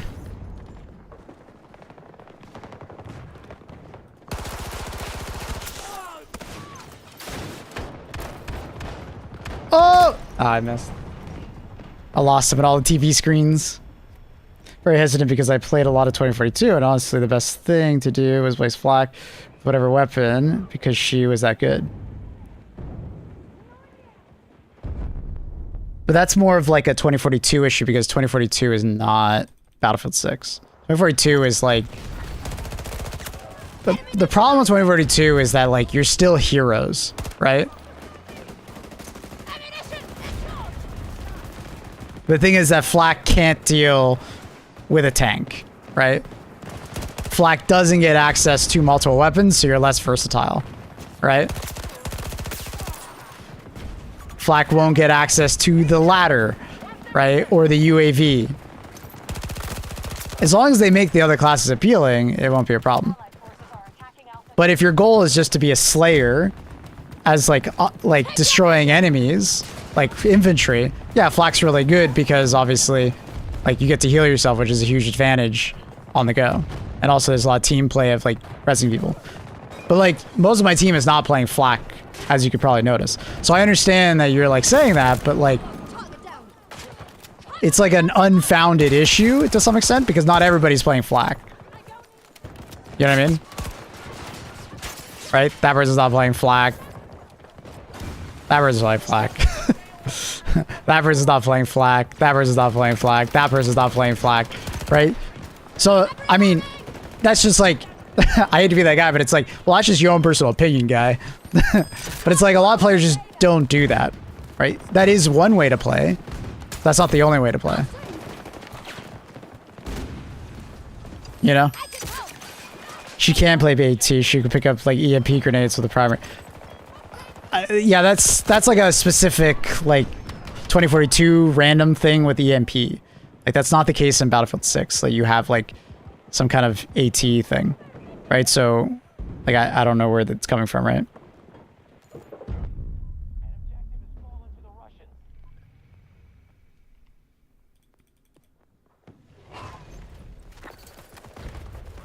Right, like, I understand your worries of 2042, but Battlefield 6 is not 2042.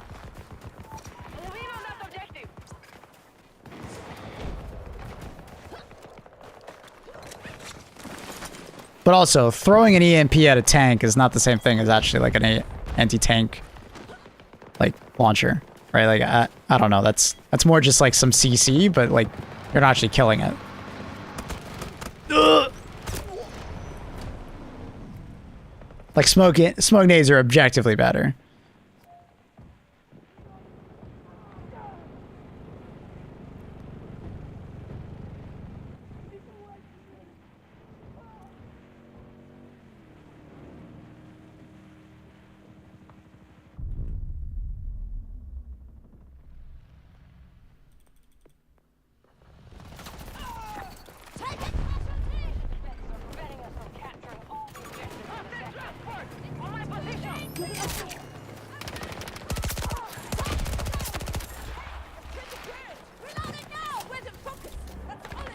Like, I understand worries of, like, Battlefield 6 turning into 2042, but it's, like, very clear from the beta that it's not that way at all.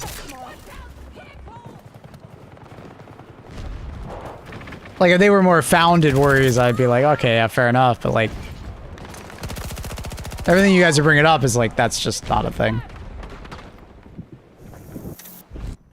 And for the matchmaking thing, they did it per capita, right?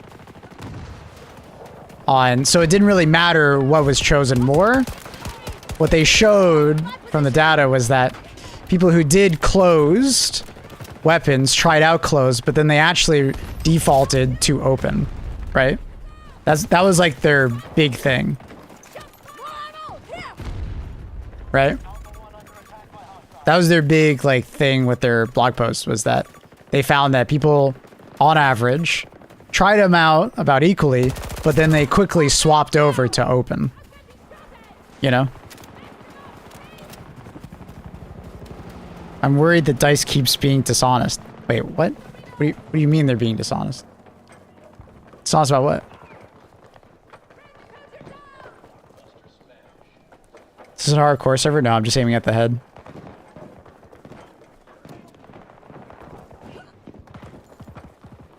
Only grab BF6 is the sniper range, finder attachment, being able to get a perfect shot every time. Click of a button without having to worry about bolt drop. I'll be honest, like, it just wasn't that hard to do in the first place, so the attachment didn't bother me at all. Because you'd be better off not using that because you're way faster to just, like, do it on the fly.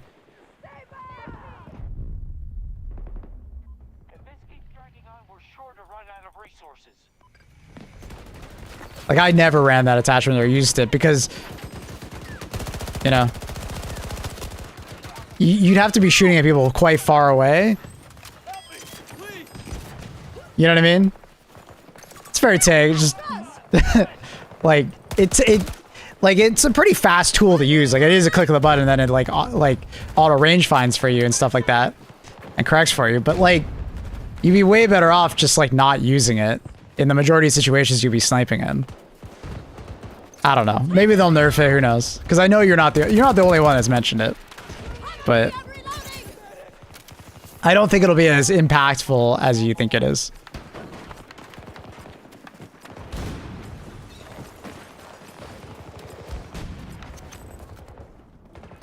But I think they also don't want snipers to feel so useless all the time at longer ranges. Which is a huge problem in Battlefield. Right? Where people just pick sniper, then they're useless across the map. So raising the skill floor is not necessarily a bad thing.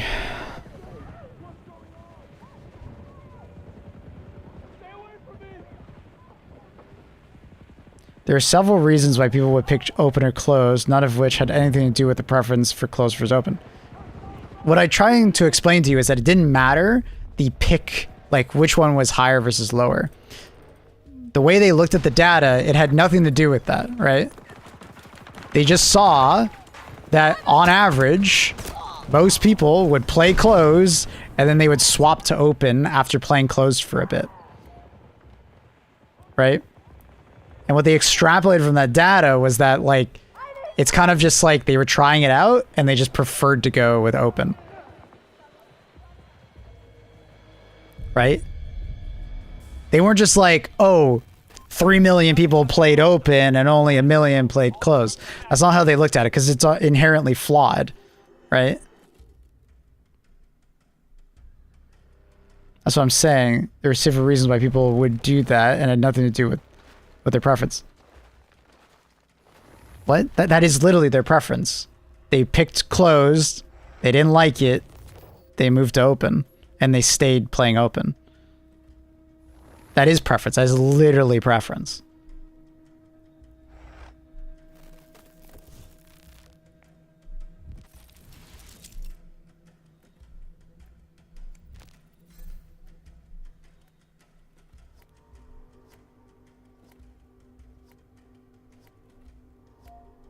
For example, what if your preferred close, but choose to play open due to matchmaking times. But that wasn't the case in the beta.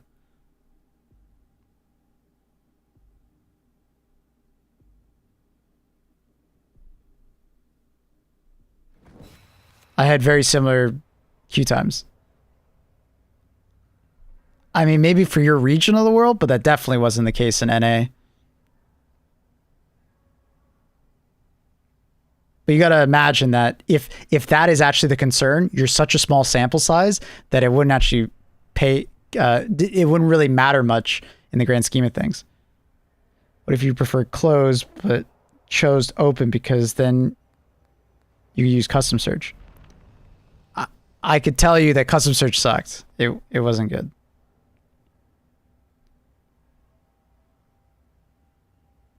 What if you chose open simply because it was the default? Meow, I get it. You don't like it. And if that's the case, just go play closed. Let me enjoy open. I don't understand the problem. Like if you can look at data however you want and you can extrapolate it in every direction, right? But at the end of the day, they're supporting both sides. So I don't understand the problem. They saw some data. They were like, hey, most people prefer open, which is pretty fair in general. If you did a poll, most people would prefer open. Like, even if you just poll the chat right now, there's been 2 people that said, yeah, I prefer closed. And like the majority of like, what's the big deal? Right?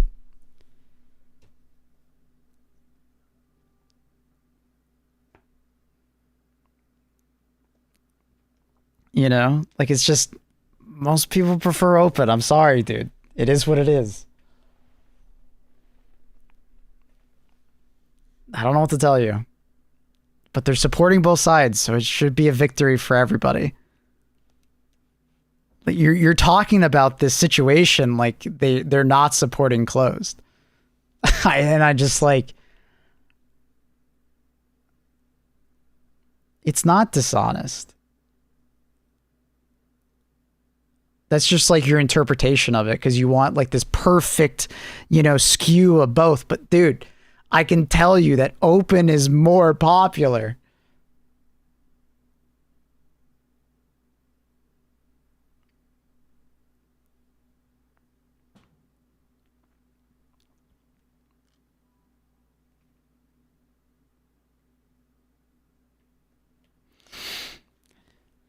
I'll make arguments for both systems, but I will die on the hill that closes the way. Death is open. I don't even... What? I can't tell if you're memeing.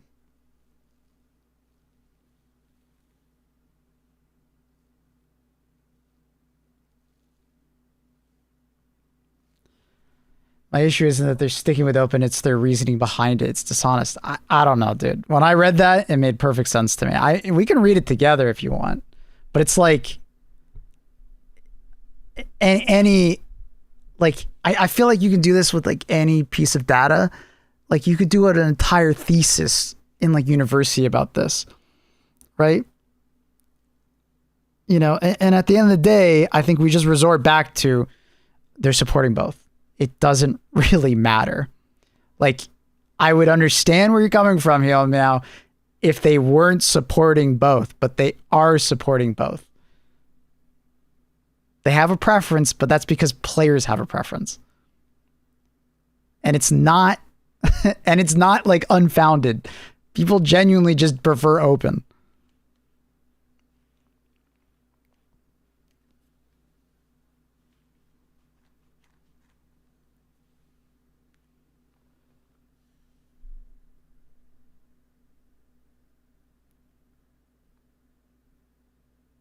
Talking in circles. We absolutely are talking about circles. Absolutely are. We've been talking in circles for the last 30 minutes.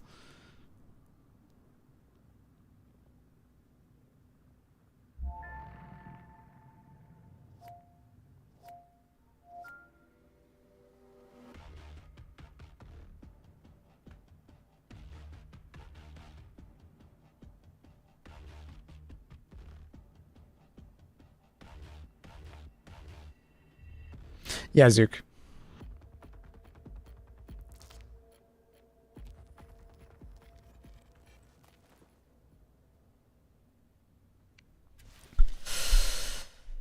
closed players are worried that they won't have people behind matchmaking trying to find games, but that just might happen, right? That might happen over time. Like, closed just might become the way of the dinosaur.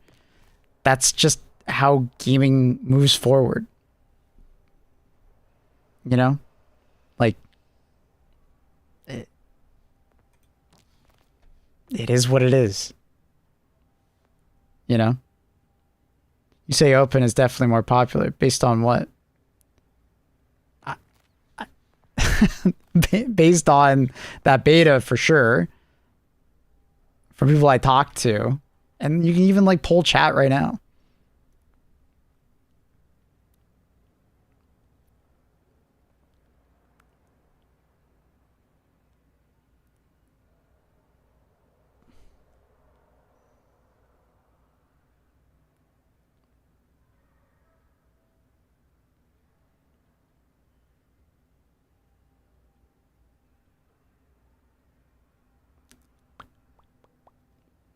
Like a boomer loving my closed weapon preference. I mean, yeah. I mean, to some extent, yeah. It is a way of the past, right?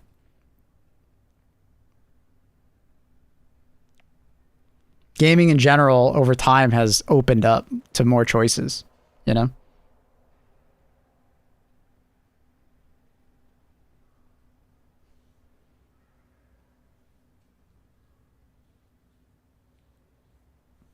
But you know what? Maybe just don't buy Battlefield 6 and just move on. I don't know. Like, if this bothers you that much, maybe just move on. I don't know.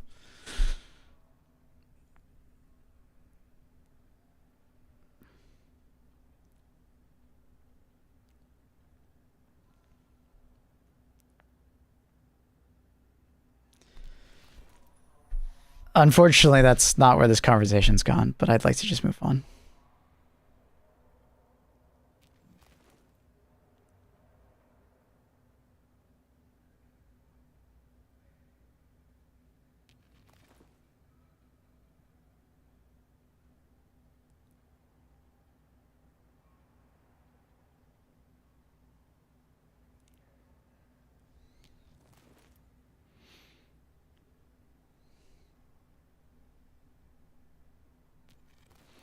But like, obviously, like, if closed becomes the more popular over time, I'm sure they'll change their mind on it.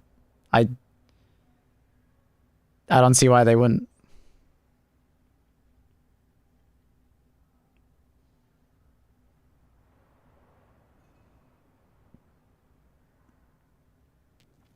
Because if people were as diehard as you make them out to be, as far as closed versus open, scrolling 2 to the right would have been just as popular. Right? And people would have stuck with it. Right? Like, at the end of the day, if people are taking closed versus open this seriously, they would have just picked closed and stuck with closed.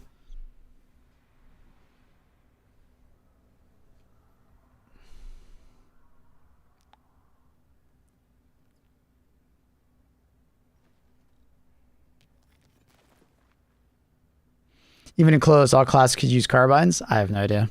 I don't remember. I played like 5 matches of closed.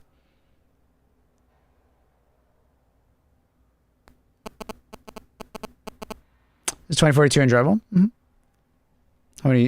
Heard so many bad things. I mean, that's the way it used to be, Mad. For the longest time, PDWs, carbines were always open.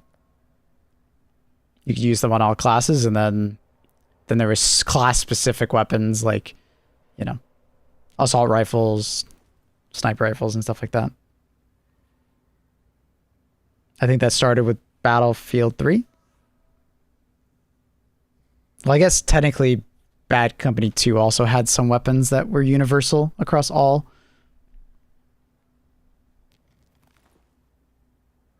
It's certainly one of the worst Battlefield games. There's quite a few bad Battlefield games, including Hardline and, what was it, Battlefield Heroes? Whatever the fuck it was called. It's pretty middle of the road nowadays.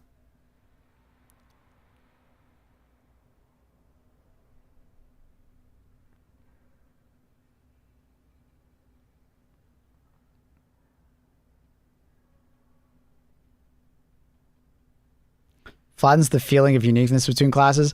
Bro, when I'm doing a step ladder up a balcony, you won't be saying that. Like, I don't agree with that, because what makes the classes unique is not the weapons, it's the gadgets.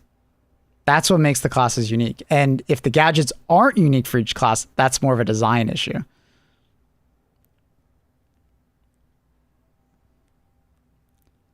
Like, just gatekeeping a weapon behind a certain class, I think is like a problem, personally.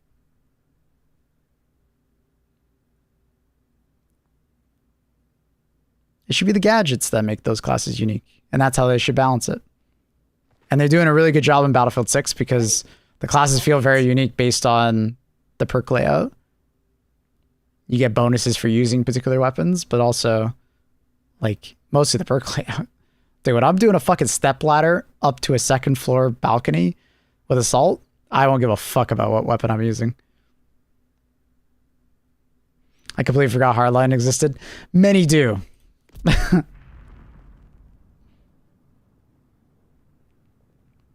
The perks and gadgets are what make the classes in Battlefield, and that's pretty much always been the case. Weapons have just been like a side thing.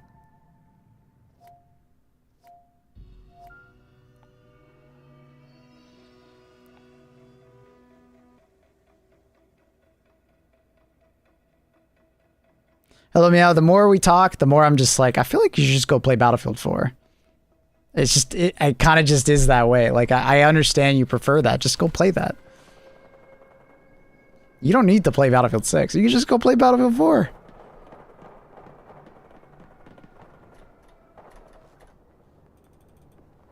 At the end of the day, like, it's not like it's going anywhere.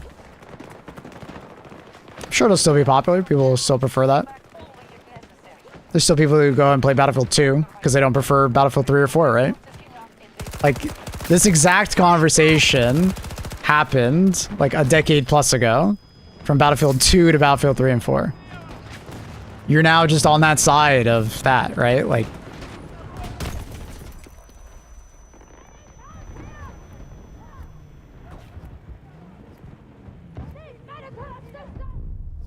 so they issued a huge nerf on shotguns. Yeah, I mean, that beta shotgun's insane. But it's like, or you just go play Portal. Because I'm sure there's going to be like-minded people that prefer the older style of Battlefield. And that's where Portal comes in, right?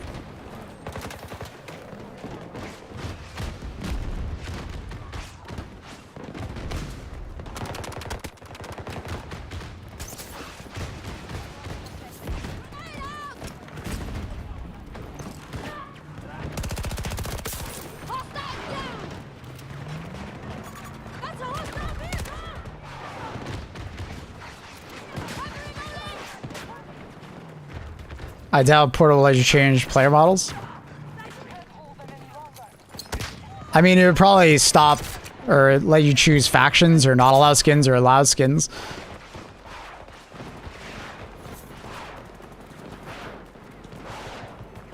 But if that is really bothering you, just go play Battlefield 4, bro.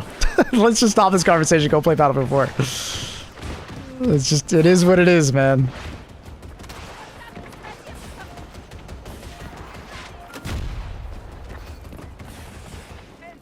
I could probably finish the Battle Pass today, but I don't have... Unfortunately, the Battle Pass isn't even active anymore. It stopped 2 days ago, 3 days ago. I was quite sad to learn that. Okay, actually slid under my... Oh my god. There's so many vehicles!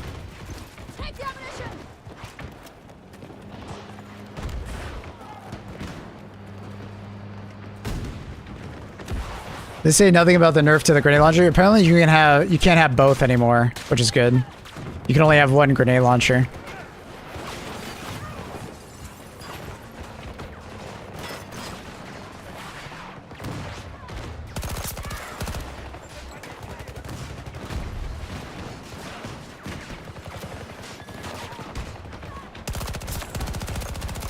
It's a very empty lobby.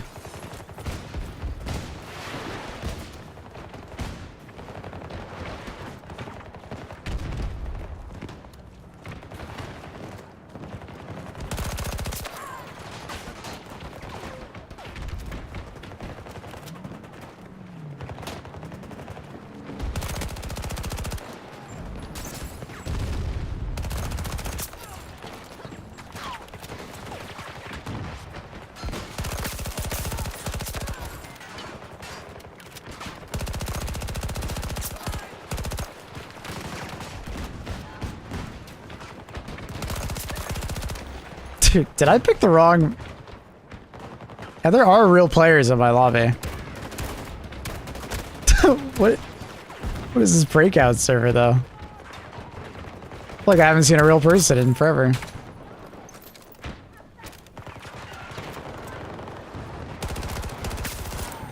Just shooting at AI right now. The real players are only in vehicles? Is that what's happening?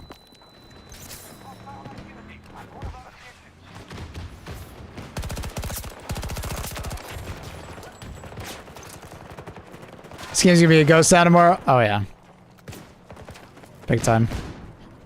Hell, a lot of games are gonna be a ghost town tomorrow.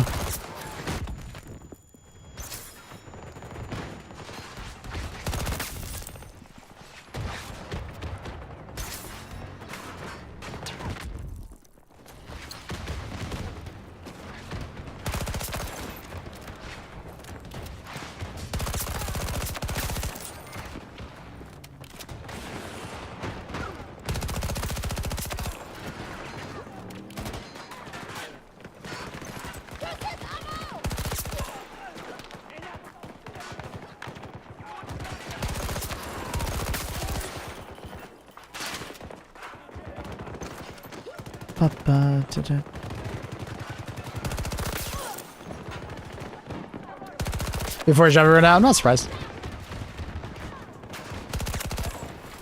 Sure, there's like quite a few people playing Battlefield 3 and Battlefield 1 right now too.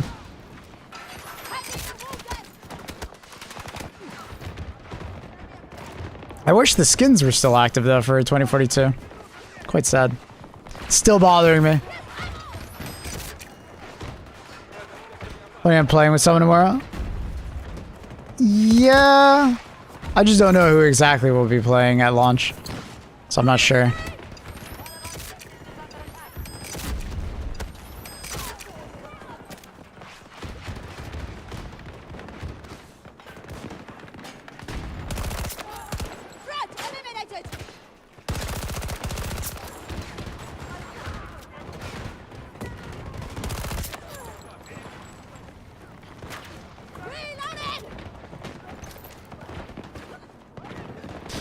Couple days to implement the skins.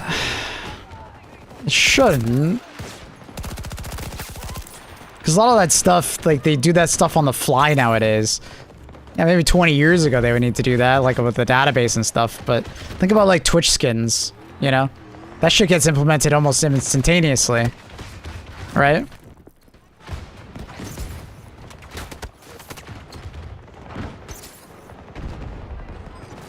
You know what I mean? Like, just seems weird that they ended it early.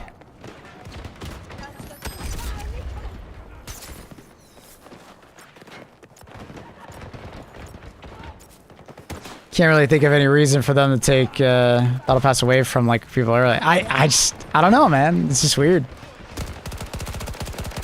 Because like, we'll launch this tomorrow, Battlefield 6. I don't care about the weapon skins, but of the classes and players to be distinct from each other. Hard to tell in the beta. If two people were wearing similar skins, it was definitely sometimes hard, yeah.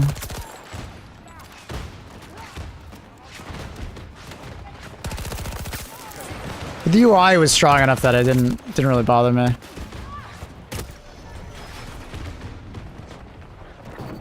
Data analytics? Guys, this kind of stuff doesn't need extra time. Do you stream on YouTube? Yeah. Same name on YouTube. So it's like, it doesn't need time to implement this kind of stuff. There'll be drops tomorrow? There will be. There's Twitch drops coming out tomorrow.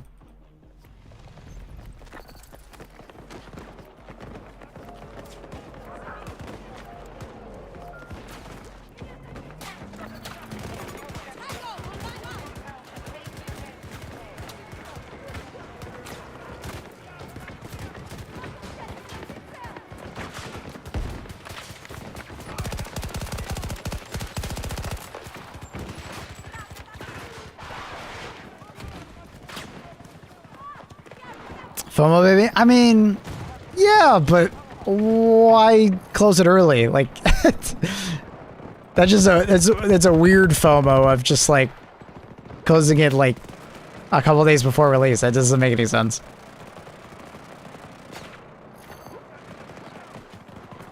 When they had the rewind, like a couple weeks ago.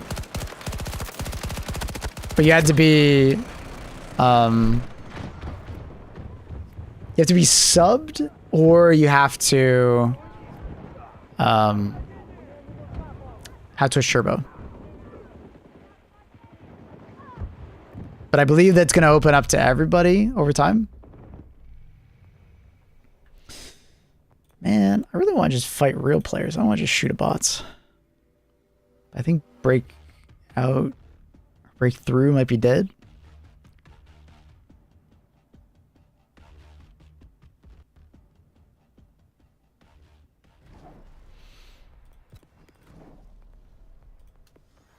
For some reason, Twitch turned it off on my channel. I don't know why. I think it's because I got like a copyright strike. Or not copyright strike, but like a warning. Because we watched the trailer. And I think it automatically turned it off or something like that.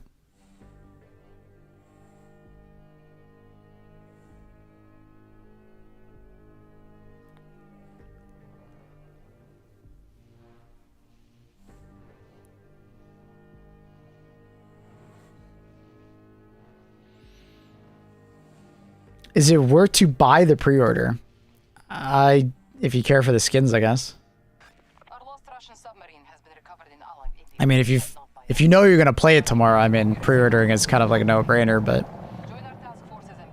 that's usually what I do if I'm gonna. Oh, nice! This is actually a lobby. Let's fucking go. That's what I usually do. Is if I plan on playing a game like the next day, regardless. Yeah, I'll just get the pre-order the day before. US forces attacking one of our objectives. Grenade going out! What are you doing under there, Wake?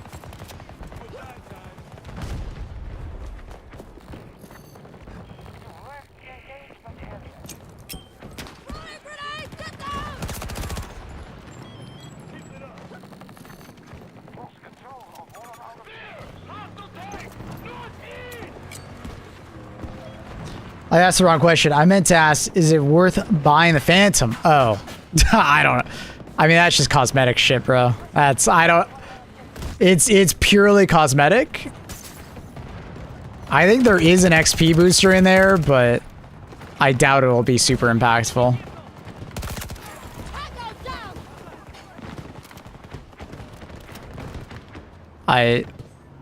I would say no, once again. Right near me!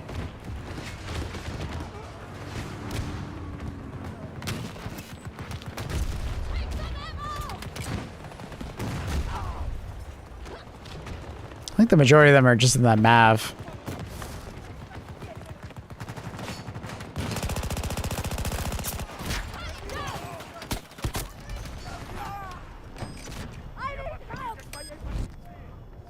It's only cosmetic. I mean, there's technically an XP bonus in the Phantom Edition, but like I said, I doubt it'll be super impactful.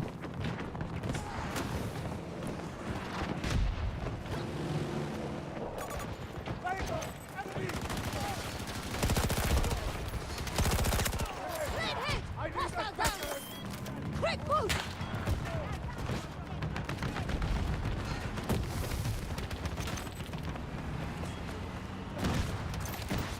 Fuck, man.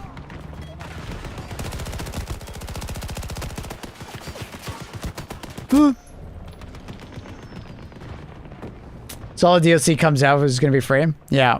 Yeah, they've already said that. All additional content to Battlefield 6 is free. They're just going to do, like, cosmetic shit. They assure us that they're going to keep it grounded. They're even memeing on COD for it, so we'll see. Hopefully they can maintain that. More ammo!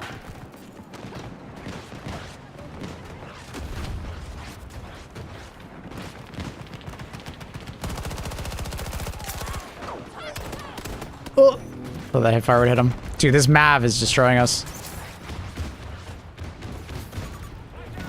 Oh! Is that a robot? Is that skin literally a robot? Yeah, none of that, please. The fuck? He's literally a robot. Did you guys see that?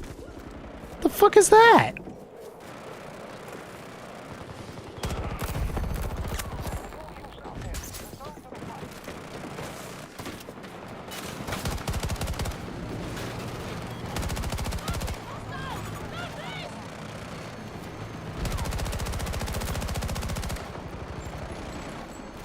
Hostile located. Grenade out. Isn't it from a that's a Dead Space collab? I have no idea. I don't even know this game did collabs. Be more careful next time. Automatons can't even skim about. Yeah, actually, Cap.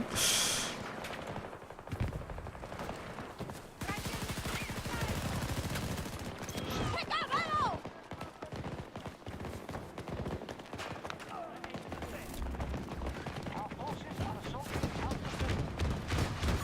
Enemy vehicle spotted. 40 meters from my position. Nah! Fire, I saw that guy. I was hoping he wouldn't hit his shots.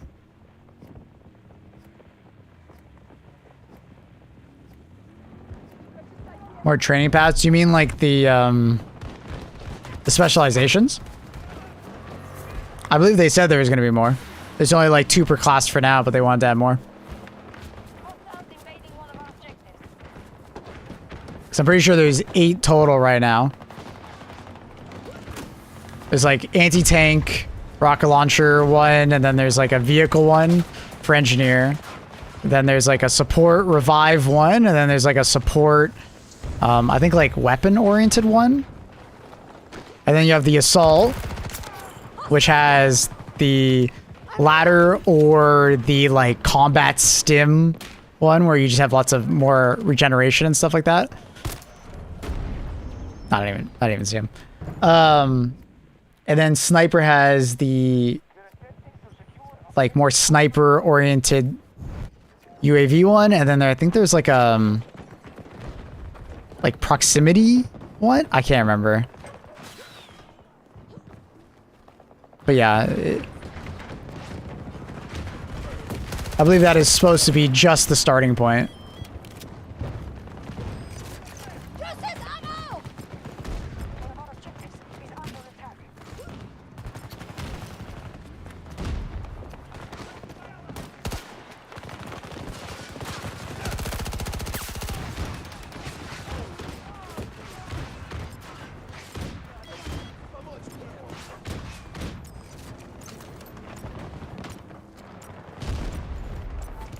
Spotted an enemy vehicle.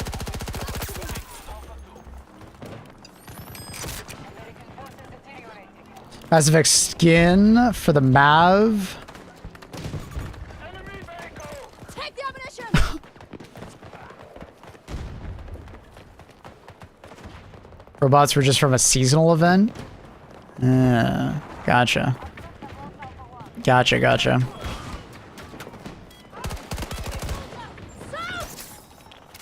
I had no idea that was even a thing.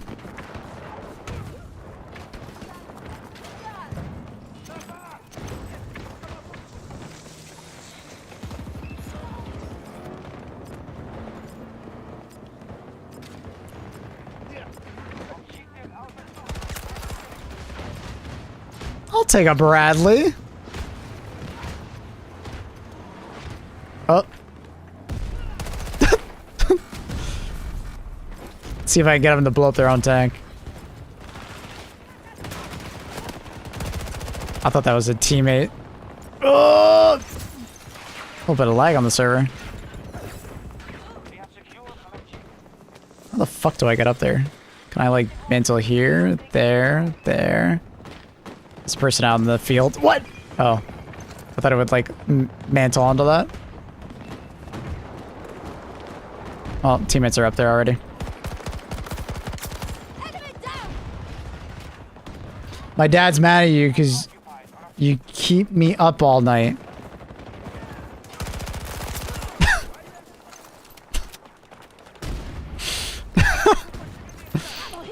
apologize to him for me.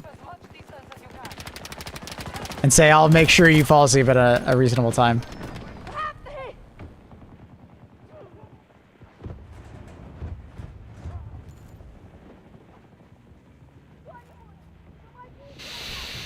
Didn't play for a while after they said there were no more seasons. Doing all the events, noble skins. He wants me to sleep at a good time for work.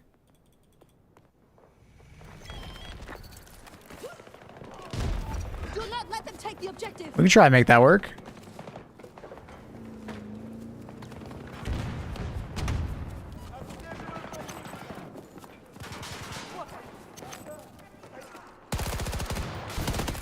Oh. I need help. Systems leave a second.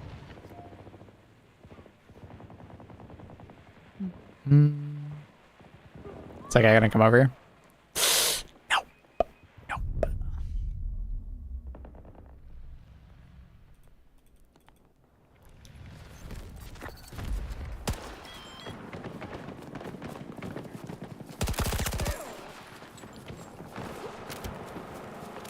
Enemy forces have seized Alpha 2. Multiple tangos identified. 130 meters away.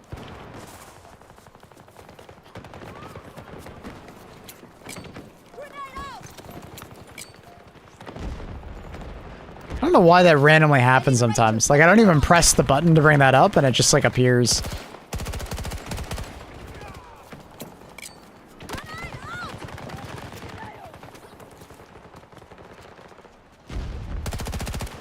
Storm is too close.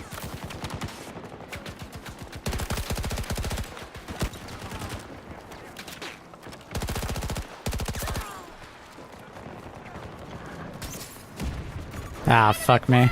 East.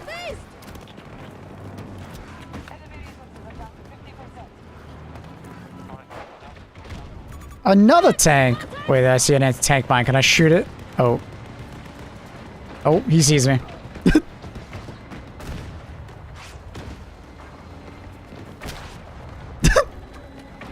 Hello, Mr. Tank.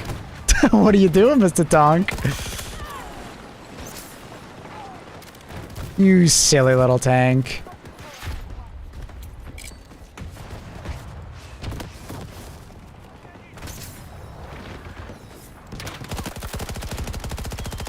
Oh, I wish I had a better gun for that guy. He's still alive.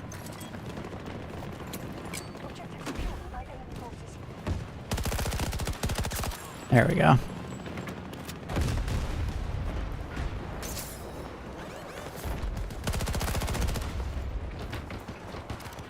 attack on Alpha 1 is under.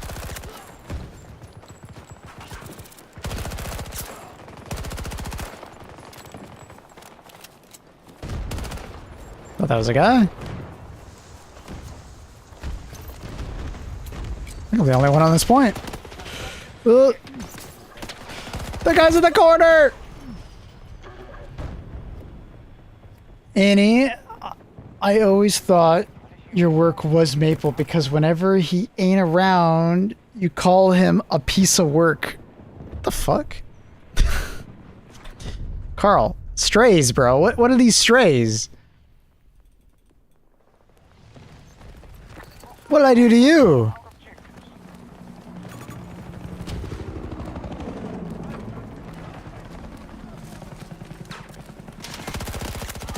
Success. One down.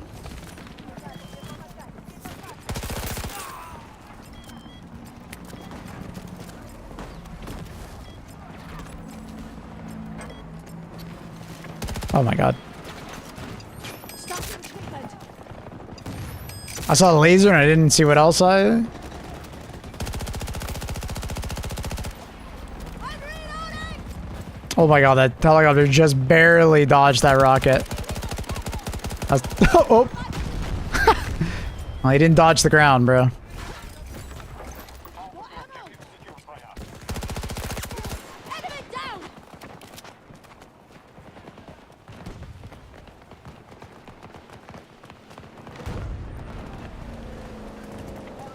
I mean, my ex used to call me a sex machine. Not exactly what she said. Since she said you're a fucking tool. But I know what she meant. That was a hell of a story you just told. Yo, what up, Chuck? Hell yeah, we're hyped, man. Very excited. 150 meters. Can't hit that guy. Oh, Mav. Ammunition. Whoa, what the? What are you doing there? Trying to melee me from a mile away? Lunatic.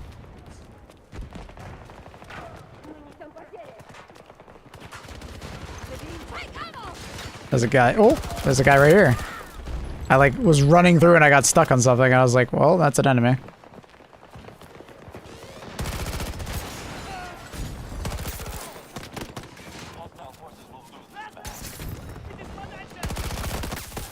Oh, no, the turret killed me. No. That's rough. Did you upload Carl's requested sound bit? No. I forgot. I forgot.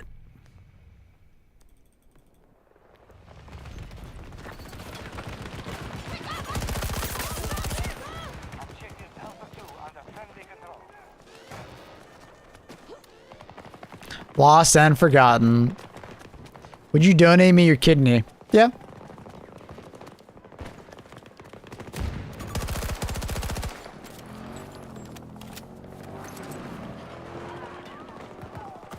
Would you donate me yours, Annie?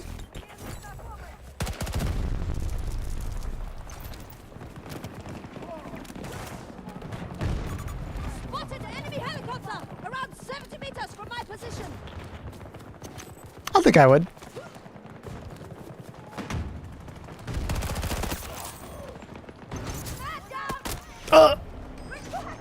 What if we broke up afterwards and you did that and not invite me to my... Wait, whoa, what is that second part?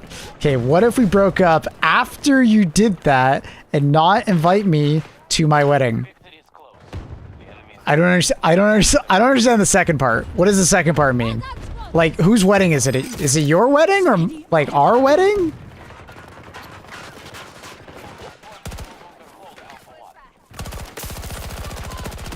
Too many. Oh, I died around the corner. Oh, no, never mind. That guy had a better angle. Not invite you to my wedding. It's our wedding, right? Sorry. So you broke up with me after I gave you a kidney. Is that what I'm understanding? So you break up with me. Okay. You break up with me and you're like, haha, fuck you. I'm gonna go date someone else. And then you don't invite me to the wedding. Well, I'd be kind of pissed if I just donated a kidney to you and then like you like ditched me. That'd be kind of fucked up. Cause like obviously I'm doing it because it's like I love you and you know I want to be with you and obviously I don't want you to die, right? So I would be pretty offended in that regard, right? No, I'm marrying someone else. Yes, I break up with you. Okay, since this is a hypothetical, why? Why'd you break up with me? Grenade out.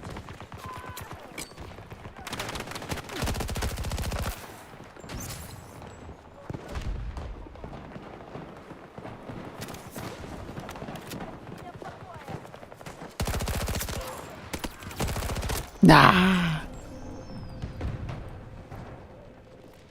Yeah, I am, but am I forever indebted to you? I wouldn't say forever, but like I would say that like, you know, maybe you'd let me get away with putting a couple dishes on the counter for a little while.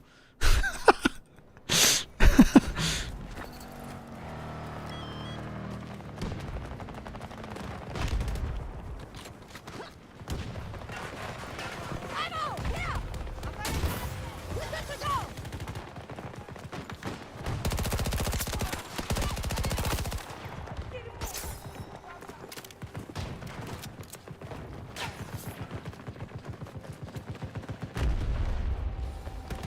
Annie, would you be okay with sleeping with someone else when you already have Mabel's organs in you?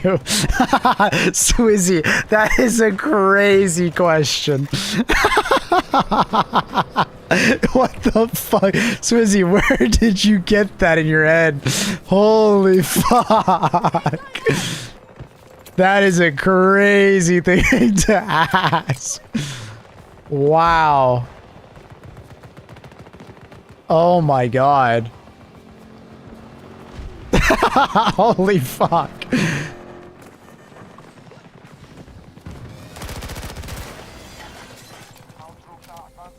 Oh my god. Now, I can't if Maple ever donates me his kidney. Good. Yo, Swizzy with the wingman. Someone VIP him. That's wingman status right there. Keeping a relationship together. Threat eliminated. I can help. Ow, I don't know where I shot him. I'm scared. Reloading.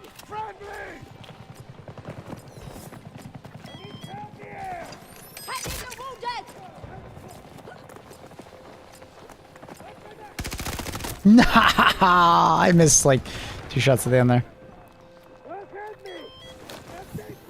What the fuck? He almost got that off. It's because I read Selena Gomez didn't invite her kidney donor to her wedding. That's why I thought of the question. Okay, I mean, I see where you're coming from.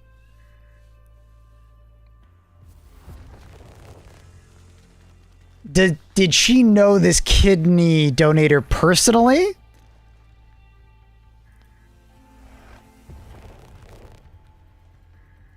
Like, did she know this person personally that donated the kidney? Or is this just some person that was on the, you know, the donation list?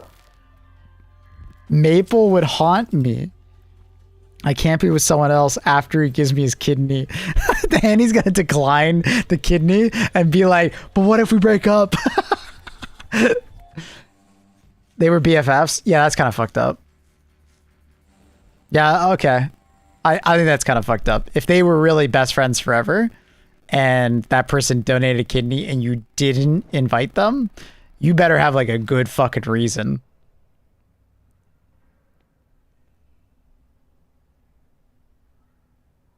I'd be more if I was not invited as BFF rather than having given a kidney. I mean, it's both, right, Lumi?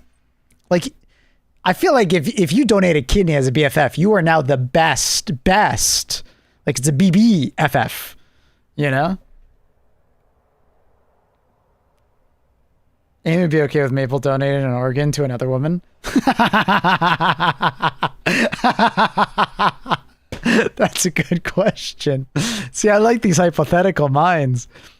Better question would be, would you invite anyone from chat to the wedding? I think it depends. I'd ask Annie. Depends. I feel like Hawaii Five-0 made an episode on this entire dilemma. No, it didn't. You're fucking trolling. I think that even if the kidney donor didn't know, you would invite them to your wedding? Well, in this situation, they know, you know? Like it's Selena Gomez, you kind of probably know. But I mean, maybe IRL. Yeah, you wouldn't. Because your kidney donator would most likely be, you know. Ready. Auf geht's.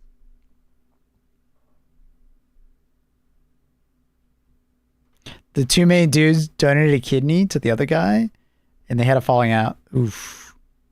Yeah, I mean, that could always be a thing, right? You could always have a falling out with the person that you donated a kidney to, which might have happened. They had a massive falling out. I don't know what happened. Gotcha. Well, what is a massive falling out? Like, oh my God, she didn't compliment me on my shoes. Ugh. She's so ick. You know, is it like some bullshit falling out, or is it like she cheated on my husband? She murdered my rabbit. She overcooked my pasta. Like, what kind of falling out are we doing? Nobody knows.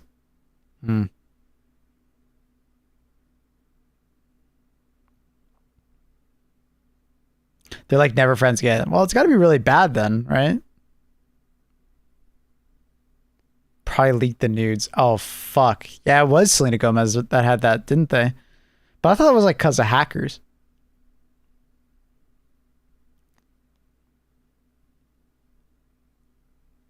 I don't know. That's crazy. I'm saying if you didn't know them, you should invite the donor. I mean, like, they donated a guinea to you. You owe them that at least. Yeah, I mean, if you knew who donated to you and you had some amount of contact, or you could, fuck yeah. You wouldn't be there if you didn't get it. I think that's kind of a big life moment to share with the person who donated a kidney to you. Like, all I'm saying is Selena Gomez better have a fucking great reason for not inviting them. Like, a really good one. Yeah, I mean, I guess it could be political. Dude, a lot of friendships end over politics. It's kind of fucked up. Especially in America.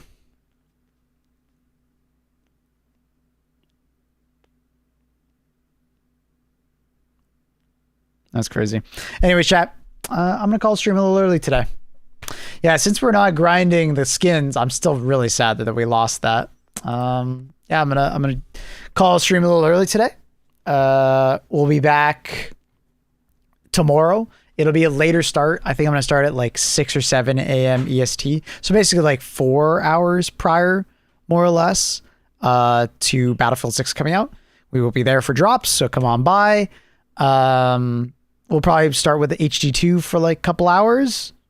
You know, just chilling, talking.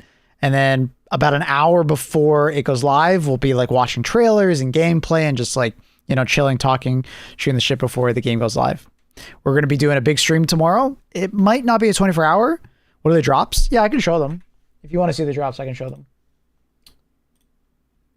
1 second. I did this earlier.